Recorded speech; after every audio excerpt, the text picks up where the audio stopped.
a while because it was up. It was on here for like.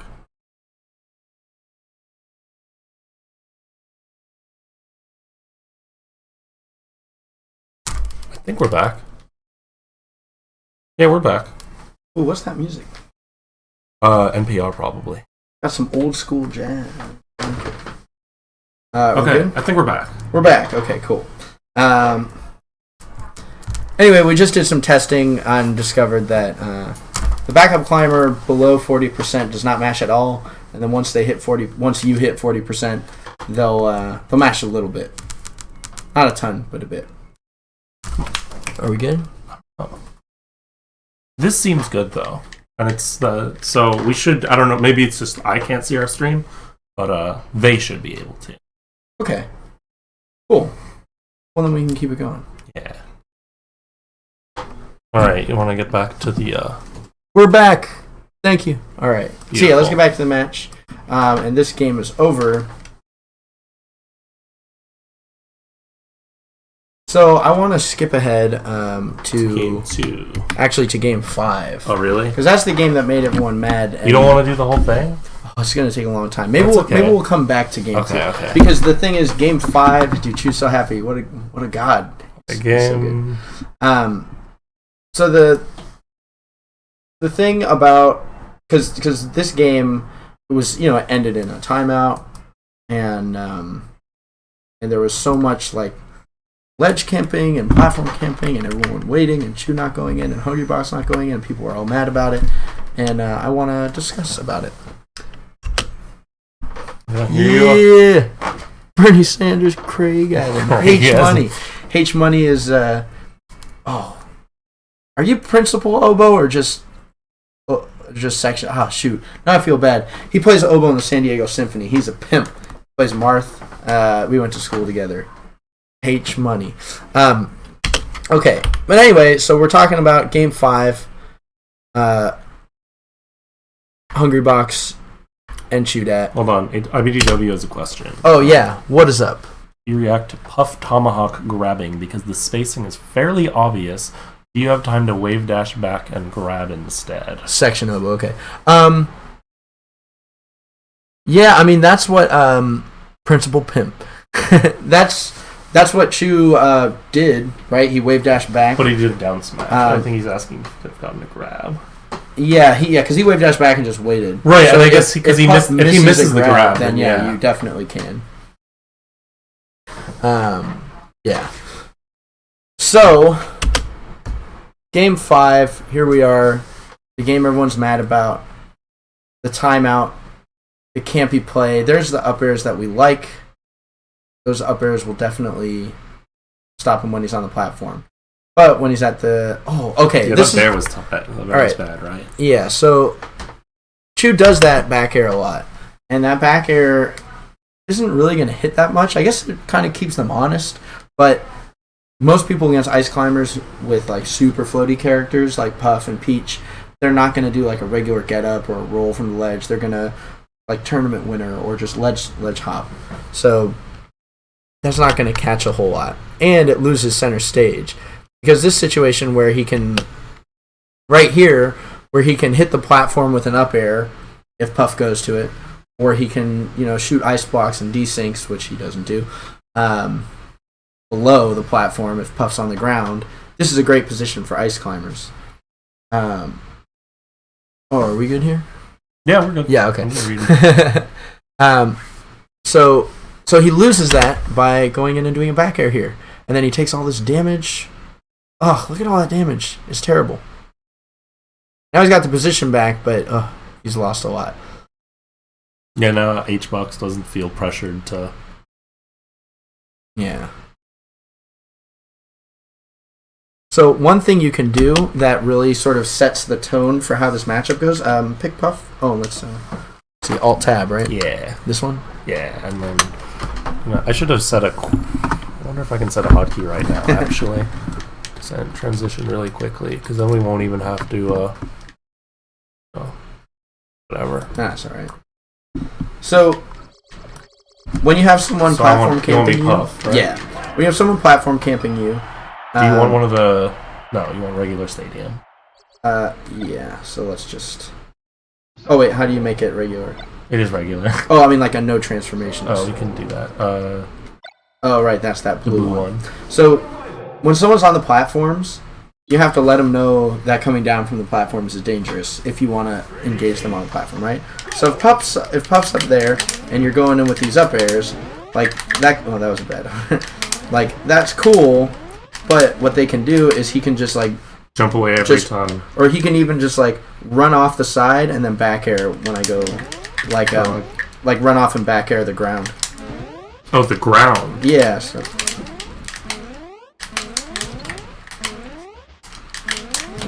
See, like something like that will beat me there. So you first have to do a little bit of this and let them know the ground isn't safe. And you can pepper something in like this. It's called a nanopult, or for me, it's a popopult, where you have them jump like that, and that hits them with a little bit of damage. But still, even though it hits on the platform, it eventually covers the ground down As well, there, yeah. right? So you're letting him know that the ground isn't safe. So then he'll go to the platform, and the situation that comes up a lot is where go to the platform is where Jigglypuff will be on the platform, and as soon as I go in, they'll jump away, and then come back to the platform, and you can like double jump out there, right? So if he's on the platform, I go in, he tries to do that, and he goes back there, right? And if he were to drop down with a back air, it won't hit me because I'm keeping that spacing. And then, you know, if he's there, so he still has to jump away. And I'm going in with this. And then every time I get back, So eventually he's going to land on the platform, right? Like, it might be one double jump, it might be two, like that. And you start to get a read for when you think he's going to get back on it. Do you think it's reactable in any way? Like, do you For think Jigglypuff? Or for you? No. I don't think so. I don't know so, but I don't think so. And you can go up and go for that grab. And usually they're playing so defensively that, you know, they won't be ready to punish it. And also, you do that after many times of going for it. Like going for the up air. Yeah, and then if I, like, drop in and shield because I'm scared of your up airs, then you do it. Then we can wave land wobble. So that's something to look for. But that's sort of set up by using the desyncs on the ground. Because if you're doing this, then he can't just go on the ground freely and punish your up air. Yeah, although he could have severely punished my backup climber. Let's go back to this. So that's something that I wanted to point out, which is an important thing that Chu doesn't do, and I think it's very helpful in playing this matchup.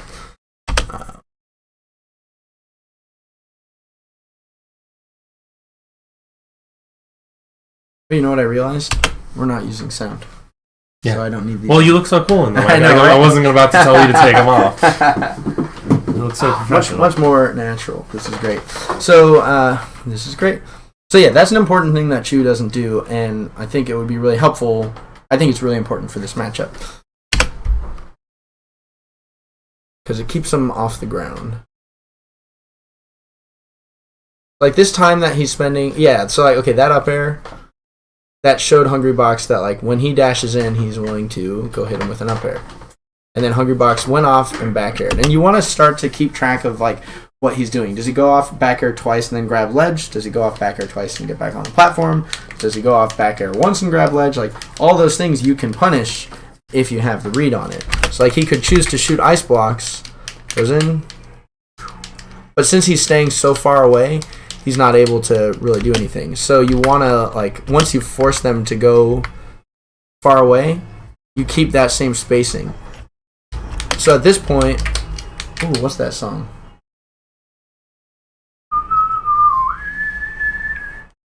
I can't remember.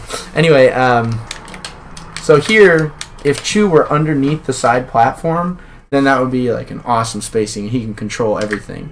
And Ice Climbers can do this thing. Oh, let's go back to the screen, actually. Ice Climbers can do this cool thing where they shoot ice blocks on the platform even though they're not on the platform. He did some of those in the first few games. Right, so he uses those, and what's really cool about this is that when you're here, you can do your desyncs.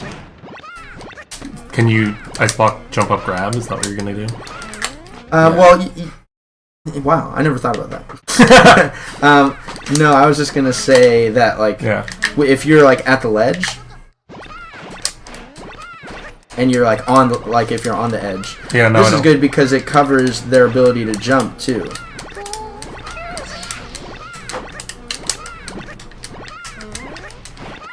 Yeah.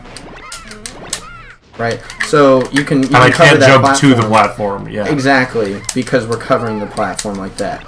So you just have a lot of control here, and then when he decides to come in, like if he starts to get past your desyncs, then you can just back off center stage and hold center stage. But if you get him off to the edge and then you're out here, you're just giving him that free, and that gives him the ability to ledge camp, which is where all this problem with ledge grab limits came up. But so basically, I think like the conclusion overall of your like analysis here is kind of like Chu doesn't desync, and therefore Chu can't threaten him on the ledge.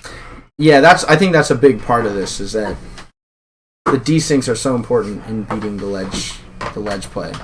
And he could be putting on so much pressure here with the desyncs, you know? At this point, you just have to chill. Yeah. And don't do like that's unavoidable. What was it, like Professor Pro versus KJH or something, where he was like spamming tech skill and then he just side beat off stage and died? Or something. Or versus Ice, I don't remember. I've definitely done that, so you don't need to find any. Look no further. I think Chu should be closer. I think he should be right up against the tree. Yeah, like here. Well, just, yeah, and then go up and start shooting stuff. Oof. That was good by Hungry Boss because he went behind him. Oh. Here. Yeah. I messed up. So he went behind him like he was going to do that tomahawk, and Chu tried to do something out of shield, and then he did a forward air. So it's tricky. It's hard to know when it's good to call out a tomahawk, you know, which is why tomahawks are so good. Hindsight is 20/20. Yeah. Vortex is 50/50. And now that he's lost his backup climber, his ability to stop the ledge game is so limited. And the fact that he wasn't doing desyncs leading up to this, he's at no damage. He's at no damage. So it's hard. Even if he gets a hit, like if he hit that forward air or that forward smash, it's not really going to do anything. You know. That was cute. Yeah. So it's the desyncs are important. I think in these slow floating matchups, it's really good to think of every little bit of damage you get as like a big victory. Like when I'm playing someone who's platform camping and they're just standing on the platform waiting there, and I'm like shooting icebox on the ground, and if I jump up and throw a blizzard at them, blizzard sometimes can some hitboxes do fractions of percent, so sometimes it'll come up as 0.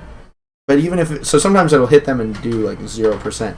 But even if it says 1%, I'm like, yes, I just won that situation. Right. Because you did, right? Every time you get damage and you don't take damage. Yeah, and it's like a mental thing too. Like they're a little more scared of, like, even if they're a little more scared of the ledge, and also just like they could fall off. Right. You know, they can accidentally they can put themselves in just making it hard for them is such a big deal. Yeah, exactly. Because Jigglypuff doesn't have technically the best edge stall. It's just the easiest. Right. So I think that's important. That having been said, you have to figure out something to do as a solo climber. But then that all comes down to just figuring out how to get them to think you're gonna stay on stage and then grab ledge quickly and throw out an aerial and get back on stage. Because you grab ledge to stop them from it, and you could even do. Can we transition back to this? Yeah.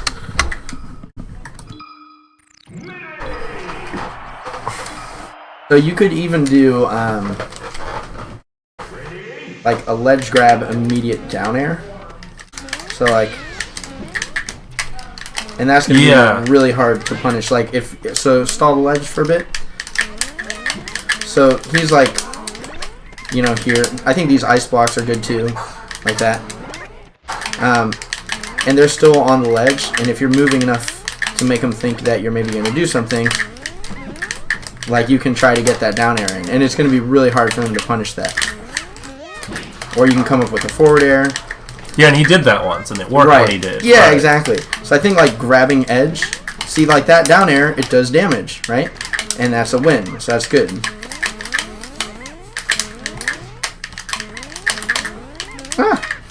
I messed up. But when you take ledge, you have a lot of options to hit them. So I think that's an important thing that like. And you don't think it's too risky? Well, yeah, you have to get right, because he does at least, and like it's less risky than what he eventually does, which is SD as a solo climber. Right, you have to kind of get a read on it. Have you seen Leffens with like his whole thing is like SDing as a solo climber is ridiculous. Yeah, it makes no because sense. it's way better to just continually put yourself even in the riskiest situations to get damage on. Exactly, yeah, because that's virtually SDing, but you have a chance of putting damage on. Yeah, it makes perfect sense. Yeah, especially because he's in desyncing. Because like if you did it, I could at least understand it because then you could like using you could suddenly use the second climber not just to threaten the wobble, but to like threaten jigs off the ledge. Yeah. Yeah, I think holding the status quo like that isn't like super useful unless you have a particular way that you plan to break it eventually. But there, he tried to do another forward air. This forward air missed, and then he went for another one. The forward air is just so slow, and Jigglypuff's going to start doing all those back airs. Let's see. Right here, he's trying to do a forward air, but it's way too slow. Yeah. Oh, yeah, it's true. You don't need to do a desync to get like one ice block on the platform and one on the ground, but it's nice to do the desync because, yeah, let's see. I mean, one, it just seems easier. But yeah, the thing is, you get a steady stream of ice blocks because 2 ice blocks at once, like ledge camp and sorry, are we not? No, we should be. Oh, did we switch? This is probably behind. Yeah, I just because I think I switched this. No, we're fine. Oh, we're on that one. Yeah. How can you tell? We're always on the right. Oh, okay, cool. So so ledge, stall the ledge and avoid this double ice block. Okay. Oops.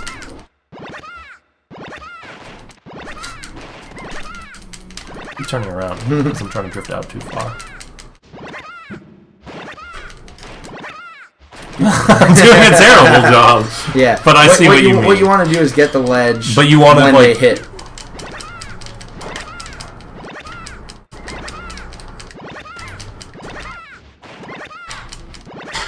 Oh, I can. Yeah, it's easier if you do it down. Yeah. So see, like that's not really like. There's a very easy, consistent way. So to avoid that. I definitely found it much harder when you were doing the 1-in-1. Yeah.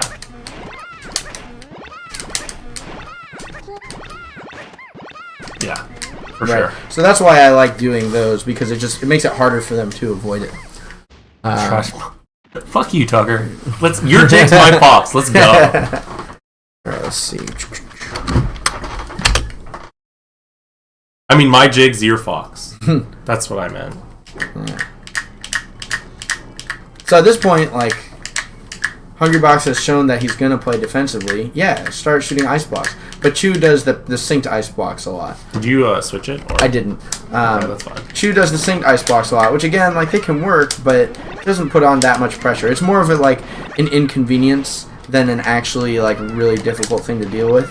Well, this is actually kind of hard to deal with. And, like, I feel like I can still stall ledge almost. Not now. Yeah, but you just have to work can't so do it much without harder. Taking damage. Yeah, and you have to work so much harder to do it. And this the other thing is... This is, like, the only thing I'm doing right now. Right. The other thing is, as these do more damage, they'll start to freeze your opponent. Yeah. So, like, if you get to... Even if you just do this for, like, 2 minutes straight, it's eventually going to hit them, like, when they get frozen. Here, come on stage. So, I don't... It's random, the percent that will freeze them. So, it's hard to know exactly what does it just get, like, a higher chance? Yeah, exactly. Interesting. As the percent goes up, you have a higher chance. So, go back to the ledge.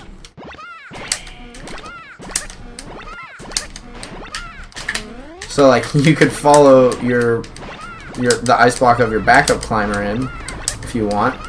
And eventually, it could freeze. Again, it's just like...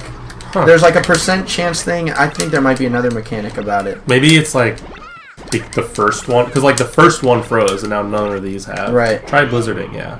Oh, you know what? It could be something about staleness. Because now they're not, but now that it'll be a little bit stale. Yeah, so staleness, the stale key, yeah. So that first one that hits, you can, force them up in the air and get them. But of course, then you have to actually hit them with something else. So that's actually an interesting point.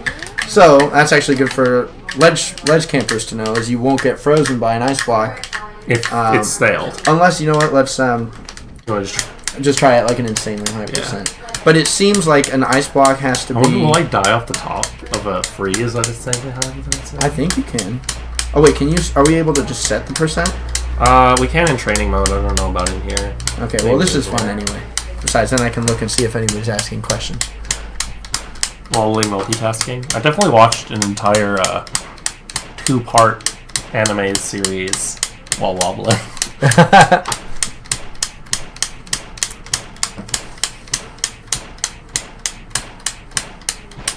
Okay, after this point, it's like impractical. Okay, so first we'll just see what happens when you get frozen at 340. Okay. So you'll eventually die off the top, but it's going to be a while. Okay, so it is unstale. Okay, but now stale them and see if it still doesn't work. I know. Yeah. Gabe, will you do me a favor? Yeah? Because I'm going to go up. Already? I made a soup. Yeah? You're welcome to have if you want. No, it seems like... So it's still hitting them. You put it in the fridge. Yeah. Because it's too hot. So it would appear that there are certain percents where the staling Yeah, we could definitely will not matter. do a more informed data analysis or whatever. We could definitely look into that more later. The thing with Puff naring the ice blocks, if you start forcing them to use hitboxes to stop that, then they're making themselves more vulnerable and laggy because they're using hitboxes. So again, it's not that the desync ice blocks are like a perfect way to beat it, but it forces them to do a lot more, so it gives you more options on how to beat it. You can do the ice blocks, and then they start naring. You do the ice blocks, and then grab ledge, and they nair the ice block, but then you have ledge, so you can back air them. Like, there are a lot of options in there. So I think that's an important thing to consider. Ooh. Oh, these grab attempts. But that was fortunate. Hungrybox hit. He grabbed the wrong ice climber here. Yeah, I think he just did it. He grabbed just ever so slightly too soon, and Chu hadn't finished air dodging yet. But again, you could just forward throw, and it wouldn't be a problem. Which obviously it won't kill them and give you the easy kill, but it will begin a separation. You can start to do that. So I think with Puff, forward throw is almost always the best option.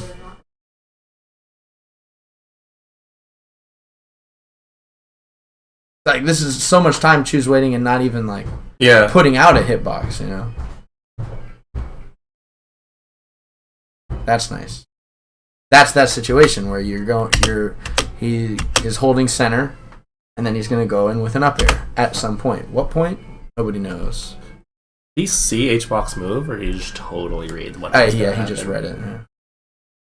Because actually, if H-Box had decided to back air, he would have won the exchange. Because watch, he goes like he double jumped, but if he just dropped down and back aired, right? If he did the back air immediately through, yeah, he would have just hit Chu. So yeah, it was just a read. Miyogi, when you say down throw for Puff, do you mean as Puff or against Puff? Down throw seems like easier to punish because it doesn't send the other climber and it doesn't anywhere. Takes forever. And so yeah, you can sort of take your time and decide how you want to punish it. Like I guess we should stay on stadium to keep with the theme. Keep with the theme. Ready? So if you grab my backup climber, I could just like react and fair. Or back air. It's interesting because you know how you usually have grab armor? Wonder when you get grab armor with these long ones. Yeah. Doesn't seem like there is much.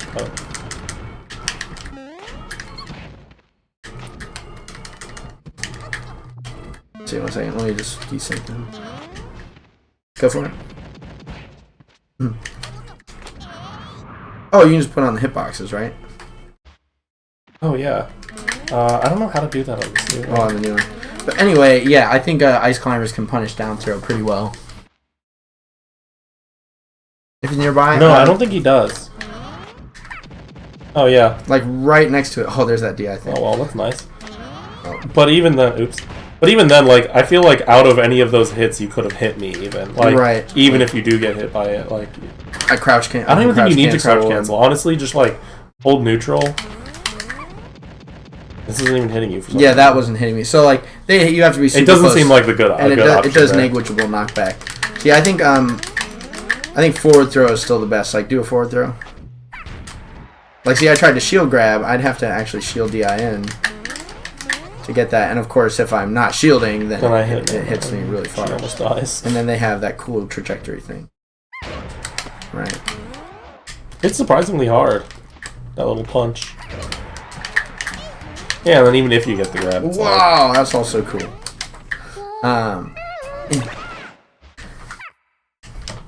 So yeah, I would say forward throw is still good. But yeah, so that was sick. Again, that aerial to punish the pound.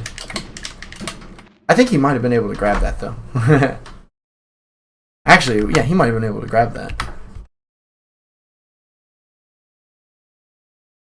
Yeah. To be fair though, like in the heat of a tournament match, and like you're not totally sure how high the pound is coming, like I feel like the smash or aerial is like generally what you go for. Right. So like I can't. Although in that case, this is what he should have done: pound my shield. Right. Because look at Puff's percent, right? 89 at that point. That would have killed for sure. Give me one. Oh shoot! 1 second. I'll get my shield back up. You got full. Alright. Yeah. So he could have done an up smash out of shield. Bear out of shield, not the right choice. Especially because Puff, by pounding, was definitely going to be Right on that side of him. So he was going to get the reverse hit. So he'd have all that space on Stadium to DI. Hey, it's Nintendo. Mike, what is up? Just talking about up smash out of shield. The anti-Cobalt technology. So yeah, here, like, he's got all these chances to be, like, pressuring Hungrybox a little bit more. But instead, he's just kind of chilling. And obviously, like, you know, he needs a kill. He doesn't need to hit with ice blocks. But he needs to do something. He needs to make him, he needs to make him uncomfortable. And so, I like, Ice Climb, like, my main point is, Ice Climbers have counterplay to this. And I think Chu just doesn't play in a style that allows him to utilize it. And it's brutal because he just lost his Nana, you know? Like, that was so big. Oh. Now, Hungrybox went down. One thing you can know, right here, Nana's about to jump. And Hungrybox is about to hit Nana. As soon as he hit Nana, he could just start fighting Popo again. But he got the hit on Nana, and then went to, like, hit them more. But they're in tumble, so they can't be saved, right? Boom. At this point, he just needs to hit Popo, which it looks like he tried to do and he just missed. And then he could go up and get him again, but he sort of drifts down and aerials. See, like he tried to hit Nana again. At this rage, boom, as soon as you get that hit, you just know Nana's dead. So he didn't really need to fade that far back anyway. Yeah, actually, it looks like he wasn't really trying to hit Popo. He was just trying to hit, like, whatever. Yeah, the jump. Right? See how far out he faded? Boom. Nana's dead. And now you just fight Popo. He could even just land back to, like, under the platform and hold center stage would be really good. But we're not here to help Hungrybox. He won. We want to help Chu. Because ledge camping is lame, right? No, just kidding. I mean, I think so. No. I don't mind most forms of camping. I think ledge camping is kind of lame. I think ledge camping has a lot of counterplay that is highly underexplored. I don't think that makes it not lame, though. Let's see.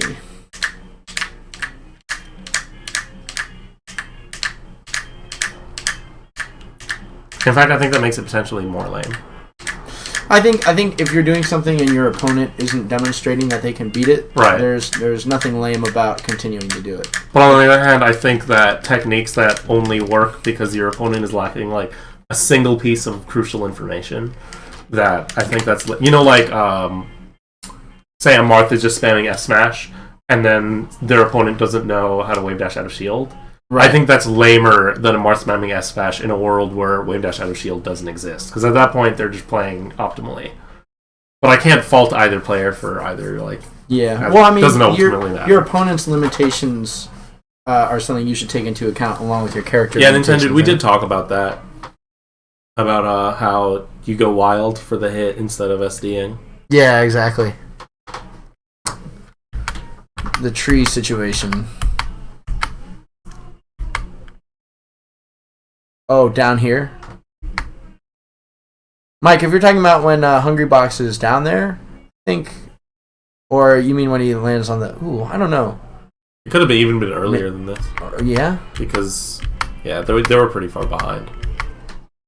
That's true. I wonder. Yeah, that's tricky. I mean, like, in this situation, I feel like it's not really good to fight. I think it's better to just wait out the transformation. Even if you hit him. And there's enough time left in the game where you can afford to wait, I think. Yeah, it's interesting to think of it. It's like, yes, you're down time, but it's like you're close in stocks here. Like, you're still a hit and a grab. Well, I guess not because you're Sopo. Right. That's fair. Although, if you get a grab as a solo climber, I should have gotten you to higher percent.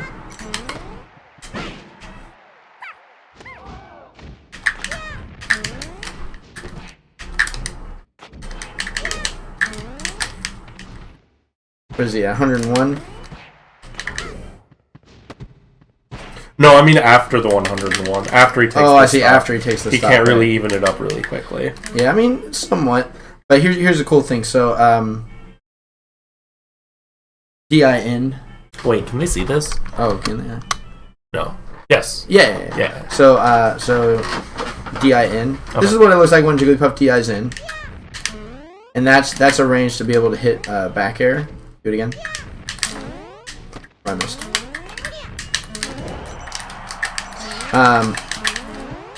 Yeah, I touched on that earlier about how to react to DIN. But you at those low percents you can just back air, but at higher percents you have to double jump. So keep DIing towards me. Oops. Sorry. Because we keep switching sides. Oh yeah. So even here it seems like you kind of have to double jump. Because this is what it looks like if you dash forward and then, like if I dash to the left and then hold to the right. And this is what it looks like if I dash to the left and double jump to the right. Whoops. See how I go much farther to the right? As opposed to... Right. As opposed to... It's not a whole lot, but...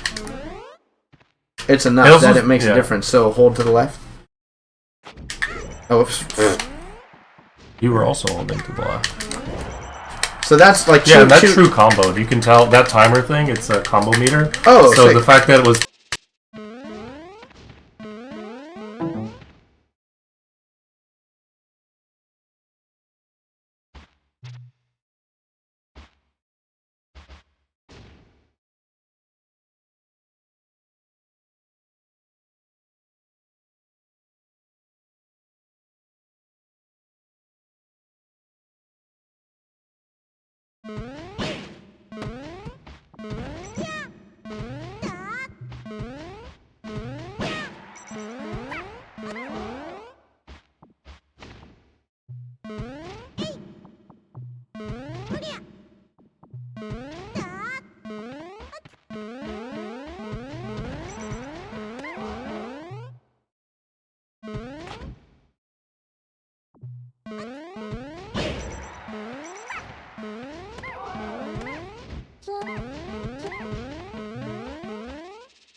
There we go. We're back? We're Yeah. back. Hold on, don't say anything for a sec. Let's see how. Perfect. Perfect. Okay, cool. Here you go. Thank you. Wow, Just kidding. that's really far back. Oh, wait. This is probably like frozen at this point. Oh, I see. It's me, not. But they the definitely were seeing the. Oh, yeah, they're seeing all that. How cool. Alright, let me play some more of this. Oh, wait, it cut out. What were we saying? The back air. Just like back air down smash, you can just buffer roll out of that. So, shield. Stream. Oh, sorry. Right, so that's not going to hit. So that's what you can do. Hungrybox got hit by this down smash because he was trying to punish the back air. It looks like he was trying to shield grab, right?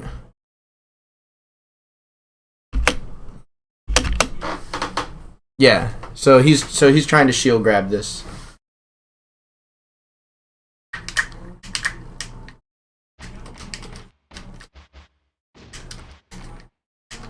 A blue spark on the first frame or so of every character's get-up attack. Here, knock me down. Hmm? Knock me down. See if we can find the spark.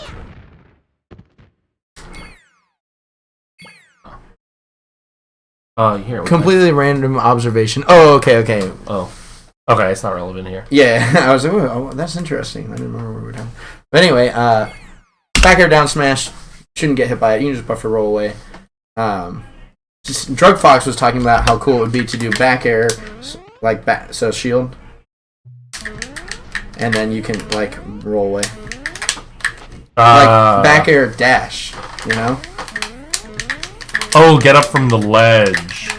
Get up attack? I see. And here, we can actually do this now. Yeah, there's the blue spark. And look at my frame 1 reaction times. Oh, and I'm already rolling. Okay. Yeah, anyway, back air down smash, you can just buffer roll out of it. Make them work hard for it. That's what I'm saying.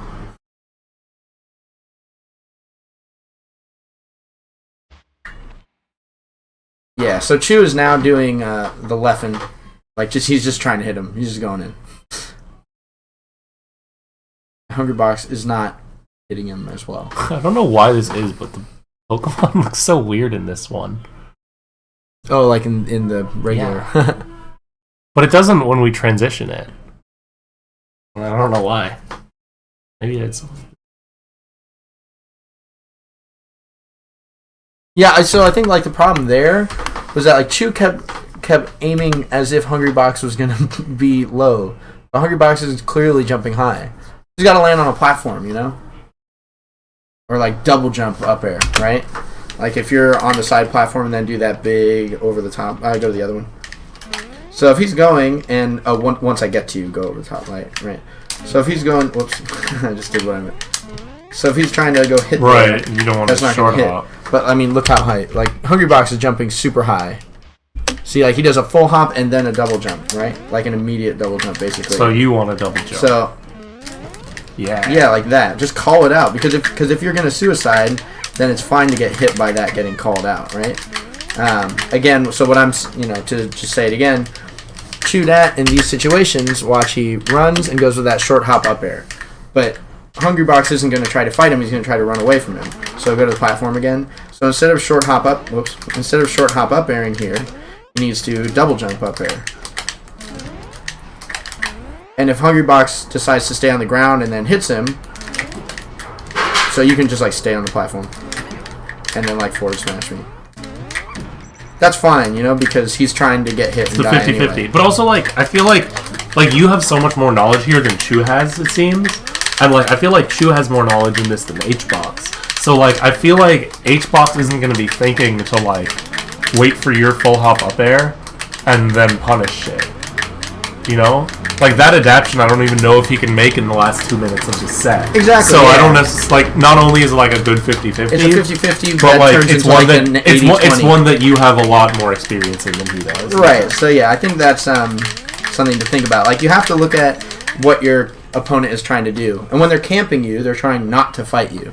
So you have to look at how they're trying to not fight you. And in this case, it's that he's literally going upwards to run away.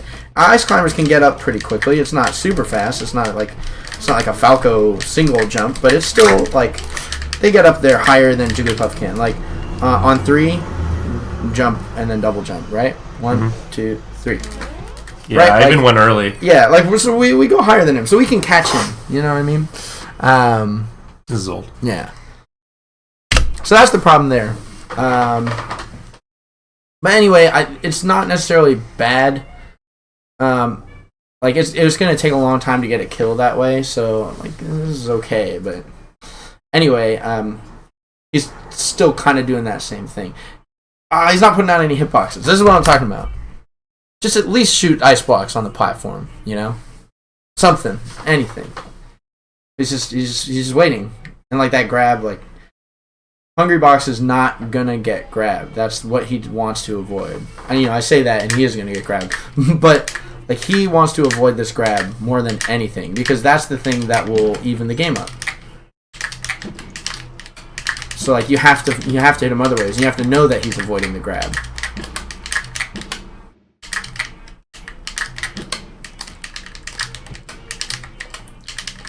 I think right there, like in this situation, Hungrybox is fighting him. Let's see, I can do this. Other hacked. Amazing. So Hungrybox is on the edge here.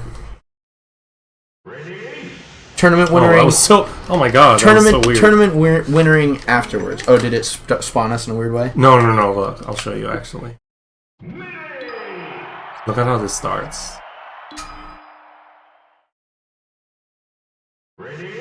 Whoa, that is crazy. Okay, so come down here and start tournament winnering away. Away? Yeah, so like tournament winner and then hold away. Oh, so jeez. So we don't stop. Just press jump. Oh, sorry. Yeah. Oh, I just jumped too early. Yeah, so that's what Hungrybox is doing, right? So he's doing that and then grabbing the ledge. Sorry. Oh, that's okay. I mean, It's too good to tournament winner. It's not in my blood. I'm so used to it. I see what you're going for. Right, so he can throw out that like here. Let's see, he kind of started going for it, but he's like trying to get these grabs, and Hungrybox is not going to get grabbed. That's the thing you have to remember is that like he's playing on the ledge so that he can avoid those big hits, and so like do a tournament winner and then double jump forward air, like at the rock, but still tournament winner out. Oh. And that's a double jump, so it'll be like this. Yeah, I see. Boom, like that. But don't go so far out. Okay. Yeah, like that, okay? Alright.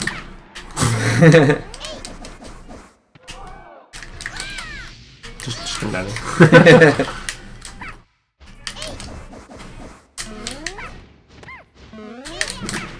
I'm sorry, man. I'm bad at tournament it's fine because that's something that Hungrybox could potentially do.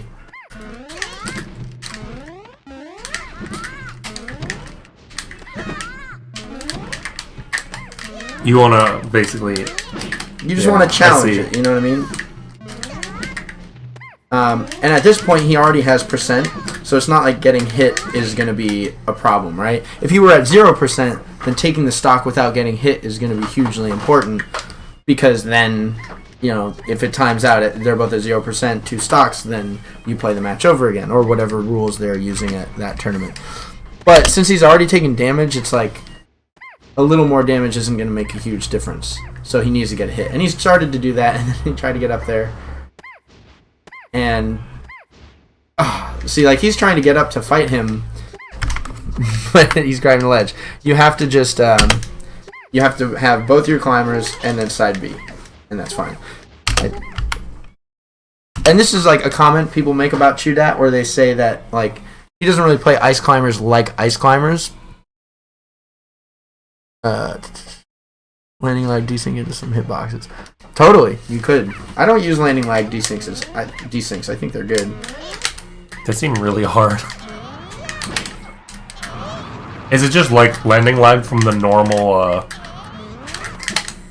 like AC like lag frames? I think so. Yeah. Crazy. So yeah, like in this situation, obviously it's really hard to beat this kind of gameplay from Puff. But in general, Right, but in general, you're not on the bad you're side not of the rock yeah, transformation. exactly. Yeah. Having the space to throw out the desyncs in general is really good. So do you feel like this is more of an argument to ban Pokemon than or freeze Pokemon? Hashtag Nebulous Gaming. I love Frozen Pokemon Stadium, but Vanilla Melee, I like. Right, that it's funny because you're such a purist too. Yeah, I like that Vanilla Melee is Vanilla Melee, and that's what we use. So I have no qualms about that.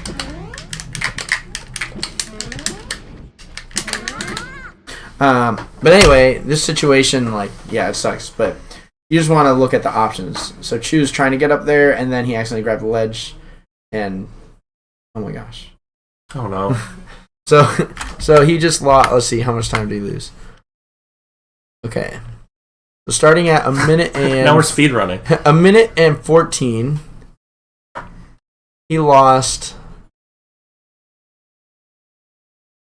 He lost almost 10 seconds trying And to get. took a hit. Yeah, and took a hit trying to get over the rock. So that's not Hungrybox's fault for ledge camping. That's just something Chew could have done a little bit better to get there.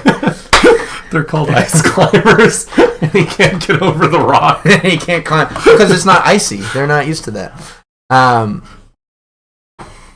But yeah, so I think, and that's an example of how. So you're saying we should freeze Stadium to make it easier for them to climb. But that's an example of how Chew doesn't really play ice climbers like ice climbers. So then this situation where he gets the ledge, and he tried to get up here and land down there. It's an interesting thing because I think Chew has clearly the most unique way of playing this character, but I think sometimes it comes back to bite him because he's not using enough of Ice Climber's unique tools to fight other characters, and I think the desyncs are the biggest part of that. And then remember earlier we talked about down throw down air not working on Puff. So instead of going for down throw forward air into re-grab or even a handoff, he gets this grab coming up. This is a little bit later. Oh. Can't be that much later. Yeah, it's coming up right here. Do that ledge play.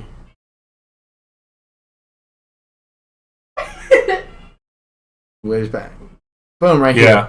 Oh! Down throw down air is not going to do anything. You can't do down throw down air to Puff. Yeah, and that's so sad. Yeah, it is really sad. Yeah, the whole world in his hands. Again, just to demonstrate, this is what ice climbers can do with that grab.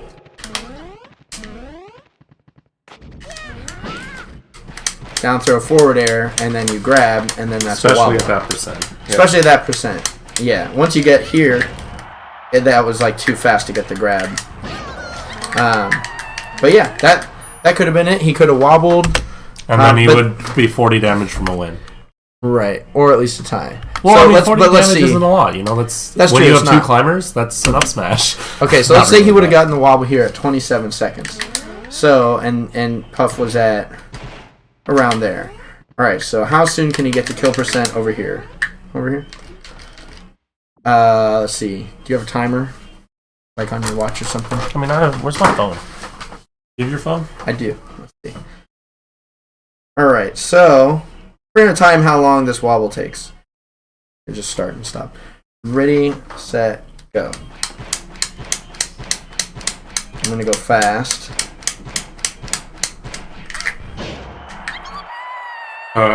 Keep going. Stop. So that was. I did pause it for a second, so 11 seconds. So 11 seconds. He was gonna have 16 seconds, and you get. Let's see. Can we get that? Oh wait, shoot. All right, so he would have died.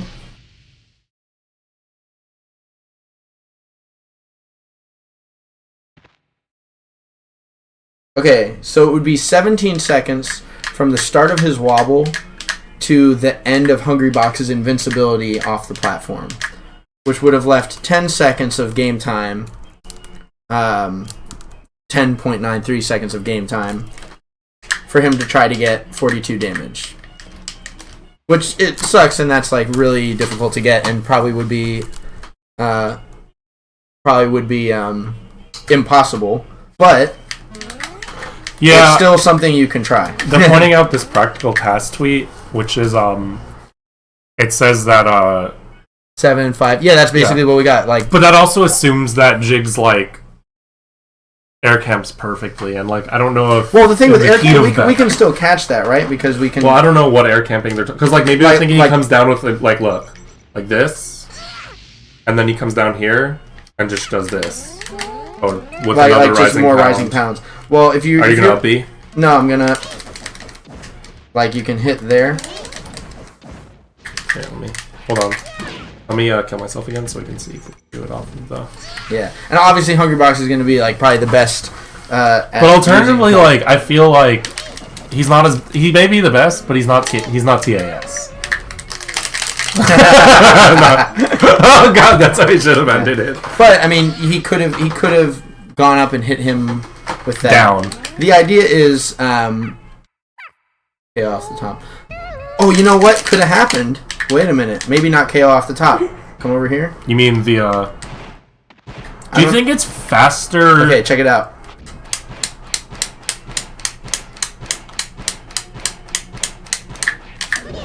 Oh!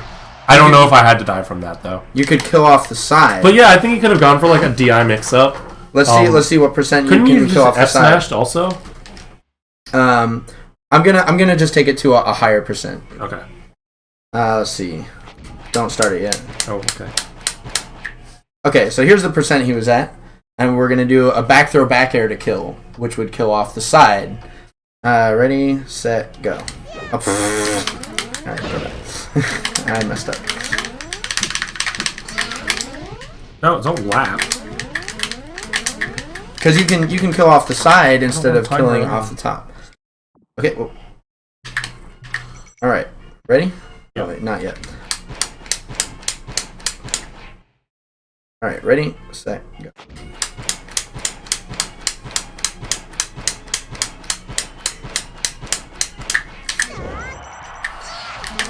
Keep going. Keep going. Oh. Oh wait. Yeah. So 833. And then Wobble to kill. So it was 833 when he wait died. on spawn plat. So that gives an extra 5 seconds not dying off the top. That's pretty good, right? Extra So it's 4 seconds because you do lose a second on the. on the blast Well, of just like that was 8:55, and the wobble to kill percent was 7 seconds here. So I think. Well, maybe you're right. yeah, I'm saying wobble to kill percent would be the same, right? Right. But the back throw back air. So you would save that 5 seconds by doing a back throw back air. Oh, can we go back to the chat? He could have done back throw back air, right?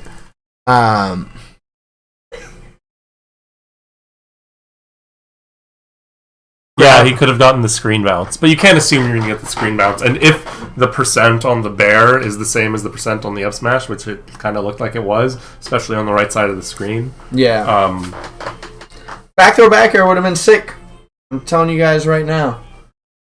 yeah, that's true. We looked; it showed on the combo thing, Yeah. combo timer. So it would have been 7 seconds, not 5. I should reply to that practical task tweet and ask. Now there is one tricky thing.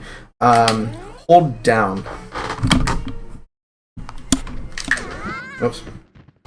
Yeah, get me to. No, just hold down. It's fine. Oh, I'm messing it up. Oh, God. Covering with one hand. All right, I'll do it on this side. Wow, why am I messing it up? Is that supposed to get more like? Were you holding down? Yeah. Okay, hold down and to the left, because you might be able to DI out of this back throw back air. No, it looks like you can't. And if you tried to hold up and to the left. Wait. Up and so to the left. to the right. No, up Okay. to the left. Yeah. Oh, I keep messing that up. Yeah, that was up and to the left. Yeah. So We should actually do this. Just. This is perfect up and to the left. yeah. Okay, so here this would be the kill percent. Do up and to the left. Off the top still. So, thank you, Practical Task. You were right. Fine. But I also like, man, there's sometimes it's like maybe H-Box is gonna DI. Although you know what? Here, come here. Because he's probably expecting up smash, so he moves straight to the left.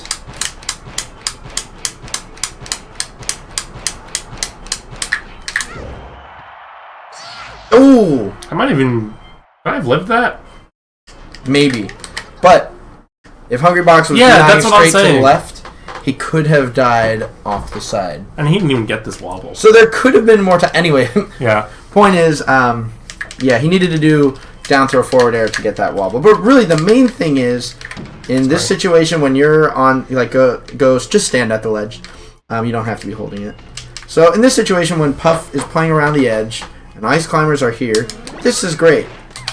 And I think this is even better. And Chu was not doing this at all. And it puts so much pressure on. Yeah, sure, it's like easy enough to dodge, but you still have to dodge it. Yeah, and if he'd been doing this the whole game, it might not have gone to like, oh, you don't have time to wobble and get damage on him. Yeah. So, like, I think that's a really important thing that Chu didn't do that would have helped him avoid getting timed out like this. And because of that, I think this Game 5 between Chudat and Hungrybox, QED by coming up, is not proof enough that we need a ledge grab limit, because Chudat did not use the Ice Climbers tools, which I think are their most powerful tools, at combating ledge grabbing. Questions? I don't think I've ever seen Chu do this icebox my entire life. Who the fuck are you? Wait, who said something? Do you know it's the who the fuck is Gar? Wait, is Gar here? Yeah, Gar's in the chat. Yo! It was just funny because I read questions and it's like, at Gar, who the fuck are you? Yeah, this is my first time doing some streaming. I've obviously been on other people's streams, and spoiler alert, none of this streaming equipment is mine. It all belongs to Gabe, Jib. Follow me. Do you have Twitter? Yeah. What's your Twitter? At Gabe Karen _ Let's write. Gabe Can you write that in? So yeah, Gabe, Jib. He does a lot of TOing in the New York City scene. Very good Fox player in the New York City scene, and also his Puff is legendary to challenge Quill's Fox. Right? Is that what it's going to be? Who knows? But anyway, he streams and put all this together. So you should follow him. His Twitter, his Twitch, his everything. What do I think Chu does well in the matchup? Yeah, so I just complained about what I didn't like about what Chu does in the matchup, but I'll sort of hit on some of the things we talked about that I think Chu does very well. So one of the things that's problematic about him standing still is that he doesn't really put a lot of pressure on his opponents when they're committed to staying away. But when they're not committed to staying away, the good thing about him standing still is that he can throw out something like that forward air, and it just hits because they're like not sure what he's going to do. So he's super unpredictable, and I think the way Hungrybox plays this matchup, being unpredictable is so huge. For me, I think it's being unpredictable in how you're attacking him on the platforms, and for Chu, it's being unpredictable in when he decides to move. So I think that's something that he does really well. He's also super patient, and I think being super patient is so important against Jigglypuff, because Jigglypuff has just a super powerful punish game, especially against the Ice Climbers. They're that nice backer wait, and Chu is good at just waiting and not really getting hit by too much, so that he doesn't get opened up by that punish game. Like, he's not going to get 4-stocked by Hungrybox, you know? He's just not, because he's not going to let himself get hit that much without getting hits of his own. The thing that I think is most admirable about Chudat's abilities as a player is just the mental game of how he can get inside people's heads and how he can understand what they're thinking and do weird things that they're not expecting. It's just like that's what I think is best about what he does. And it's really good for floaty matchups because it's hard to overwhelm Ice Climbers with tech skill in a floaty matchup. But people who have done well against him, like Plup, I don't know if they've played since CEO 2015, but at CEO 2015, Plup, I think like double 3-stocked him or something. And Plup is just like so technical with Samus, and just like missiles everywhere and hitboxes everywhere that he can kind of get overwhelmed. But Puff and Peach, for example, like he played against Mewtwo King's Peach and beat him. And Marth, Mewtwo King's Marth, like they don't have projectiles and they don't have like the speed and ability to just overwhelm you with tech skill, I feel. So I think like his patience is really, really good for those kinds of matchups.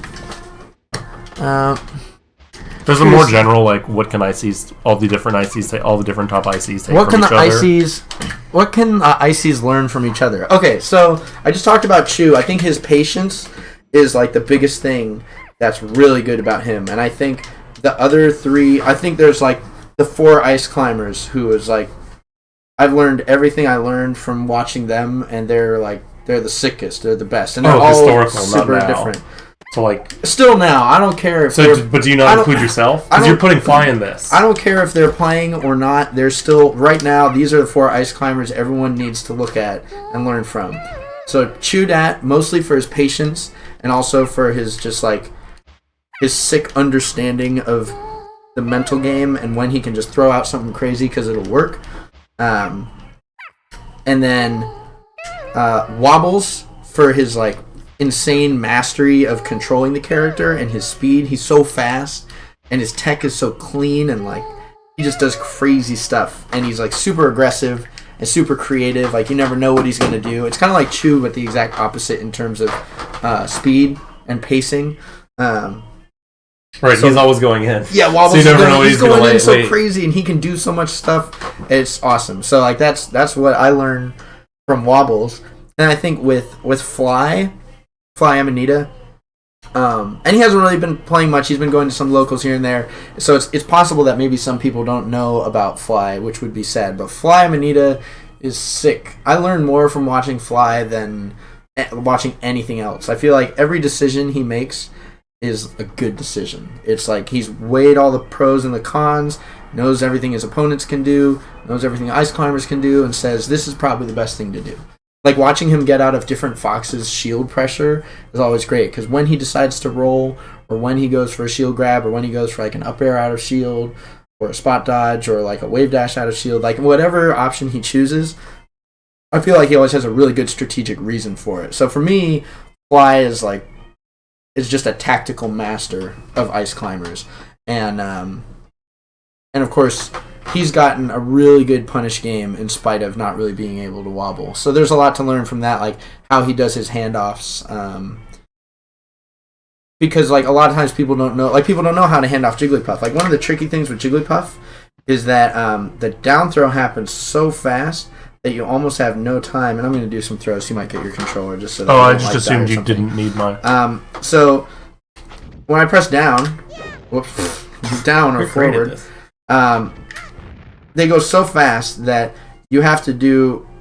Okay, with handoffs with ice climbers, press down to do the throw, and then you press Z to grab. Simple enough. But the thing is, if you press down all the way down, your backup climber will crouch. And then she can't grab. And so if I try to grab soon enough, they just did a jab because they were crouching, right? So you have to actually tilt to throw.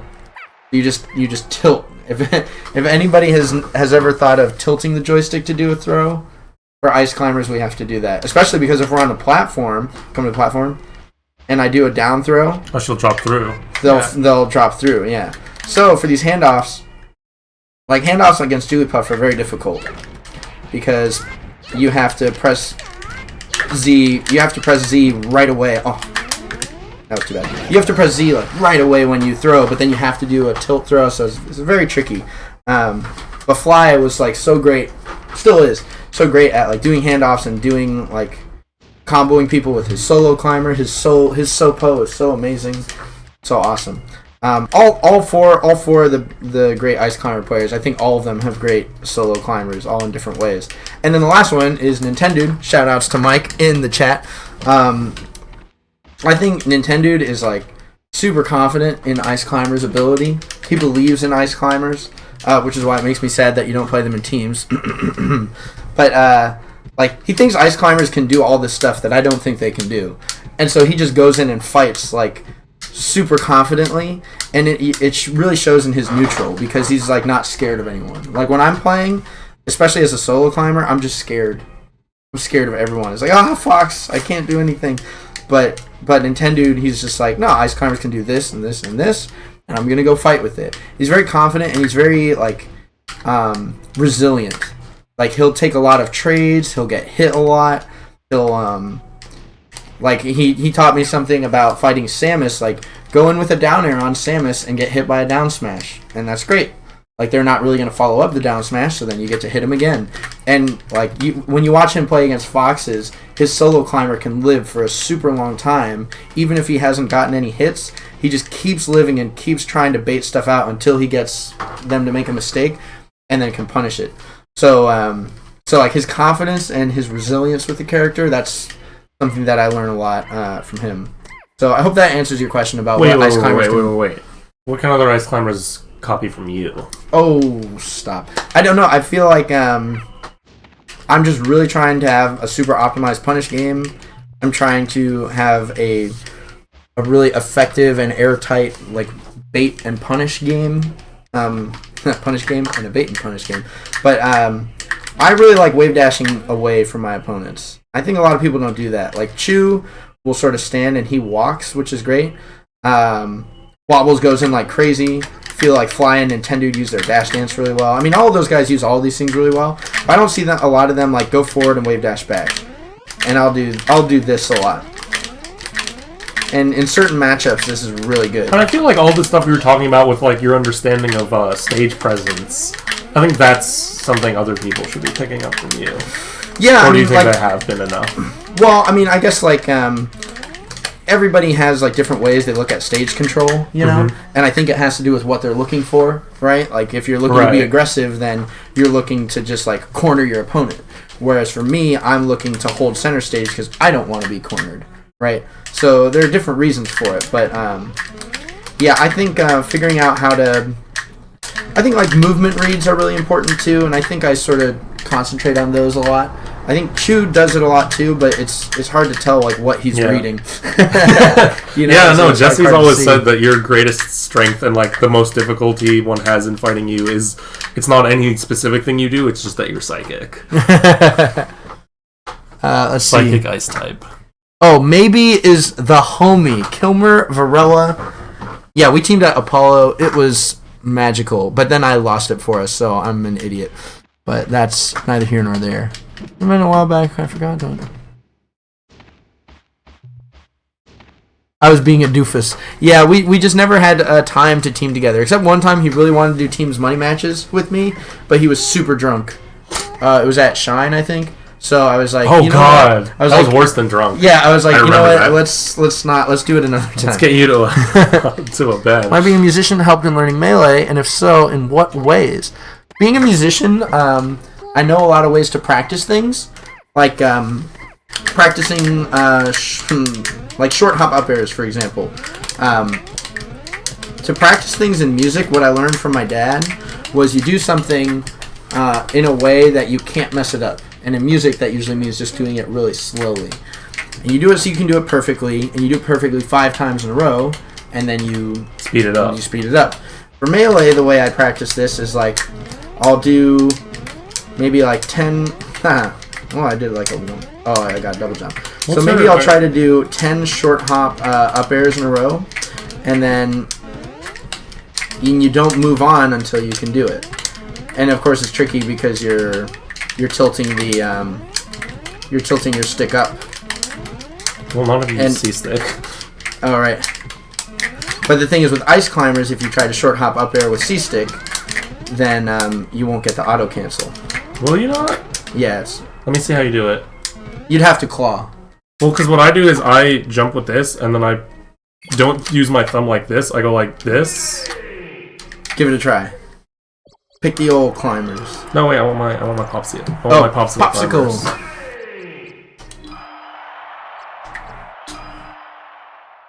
How strong of a region is Tri-State? The strongest. The most. Dude, you actually you could give us some perspective here. Of Johnny Fights, you're talking. Dude, Johnny Fights took Professor Pro to Game 5. Professor Pro is an Icy's Slayer. That's not the. So wait. Yeah. See. Ooh. Oh. Oops. So I can't tell if I'm auto canceling or not. Oh, do you know how to know? So check it out. When you. Oh, it's the dust. Yeah. If the dust is poofy like that. So that was one. That was and one. I did that with the C-stick. Oops. Yeah, I can do this. Never mind.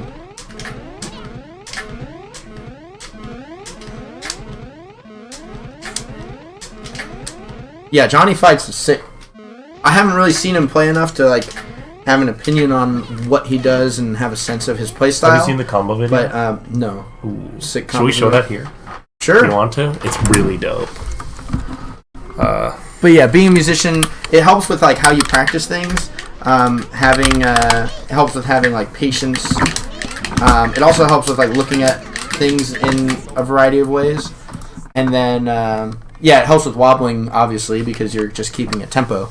So yeah, being a musician is super good. Dude, I actually don't think it helps. Or like, I'm not gonna say it doesn't help with wobbling. Oh, it helps a lot. I think wobbling is really easy. Not for everyone. I know, but I think you either have it or you don't. I mean, bassoonist, yo! That's awesome! Oh, Alright. Kappa, not a mean bassoonist? Oh. You want to watch this? This is Yeah, actually sure, super alright, dope. so we're gonna watch Johnny Fights combo video. I'm hyped. If Professor Pro is on the receiving end of your combo video, you know you're doing something right. Especially if you're an Ice Climbers player. He's so hard to fight. I just hope it doesn't. Now it's the soap. Aye. Oh, Johnny Fight. This is still doable. I heard that his Sopo is insane, actually. People told me. I've never seen it. Johnny Fight throughout this game has been really good at Oh! at catching Prof with his landing. No, that would be the first game. I don't know for if, Johnny I mean, I think he could have DI'd not to die. swings his. But I think he would have just gotten ledge That grabbed. Sopo took the first No, game. I think he Johnny He was Fight like 110, dude. backing up his crowd. He's like, yeah, guys, I got you, I got you, I got you. Oh, turn it down. Okay.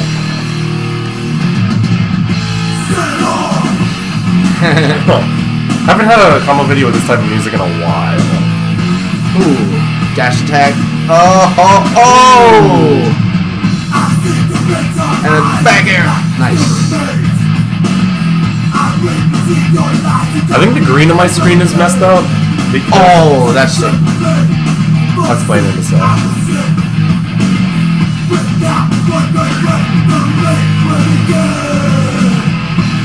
Wow.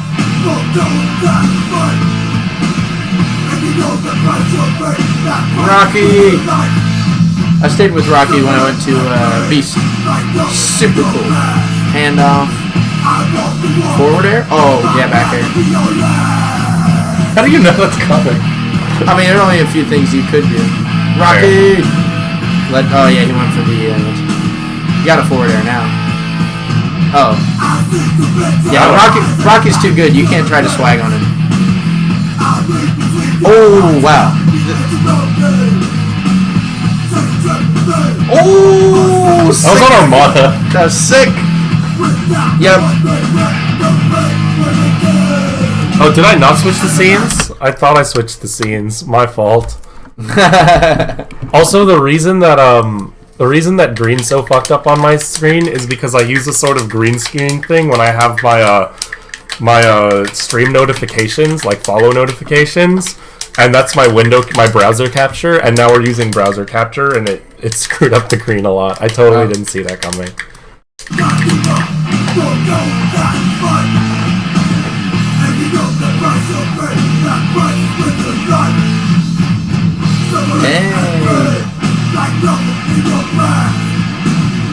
Oh, snap. Dang, Johnny Fight. Oh, Mike, get wrecked! Nah.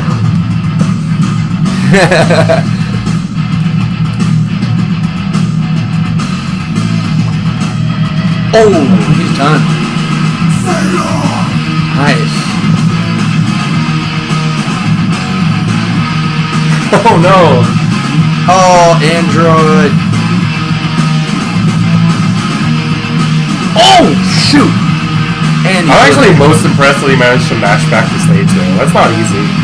oh my gosh, down throw up smash. Oh, that would have hit. But that worked. I did it.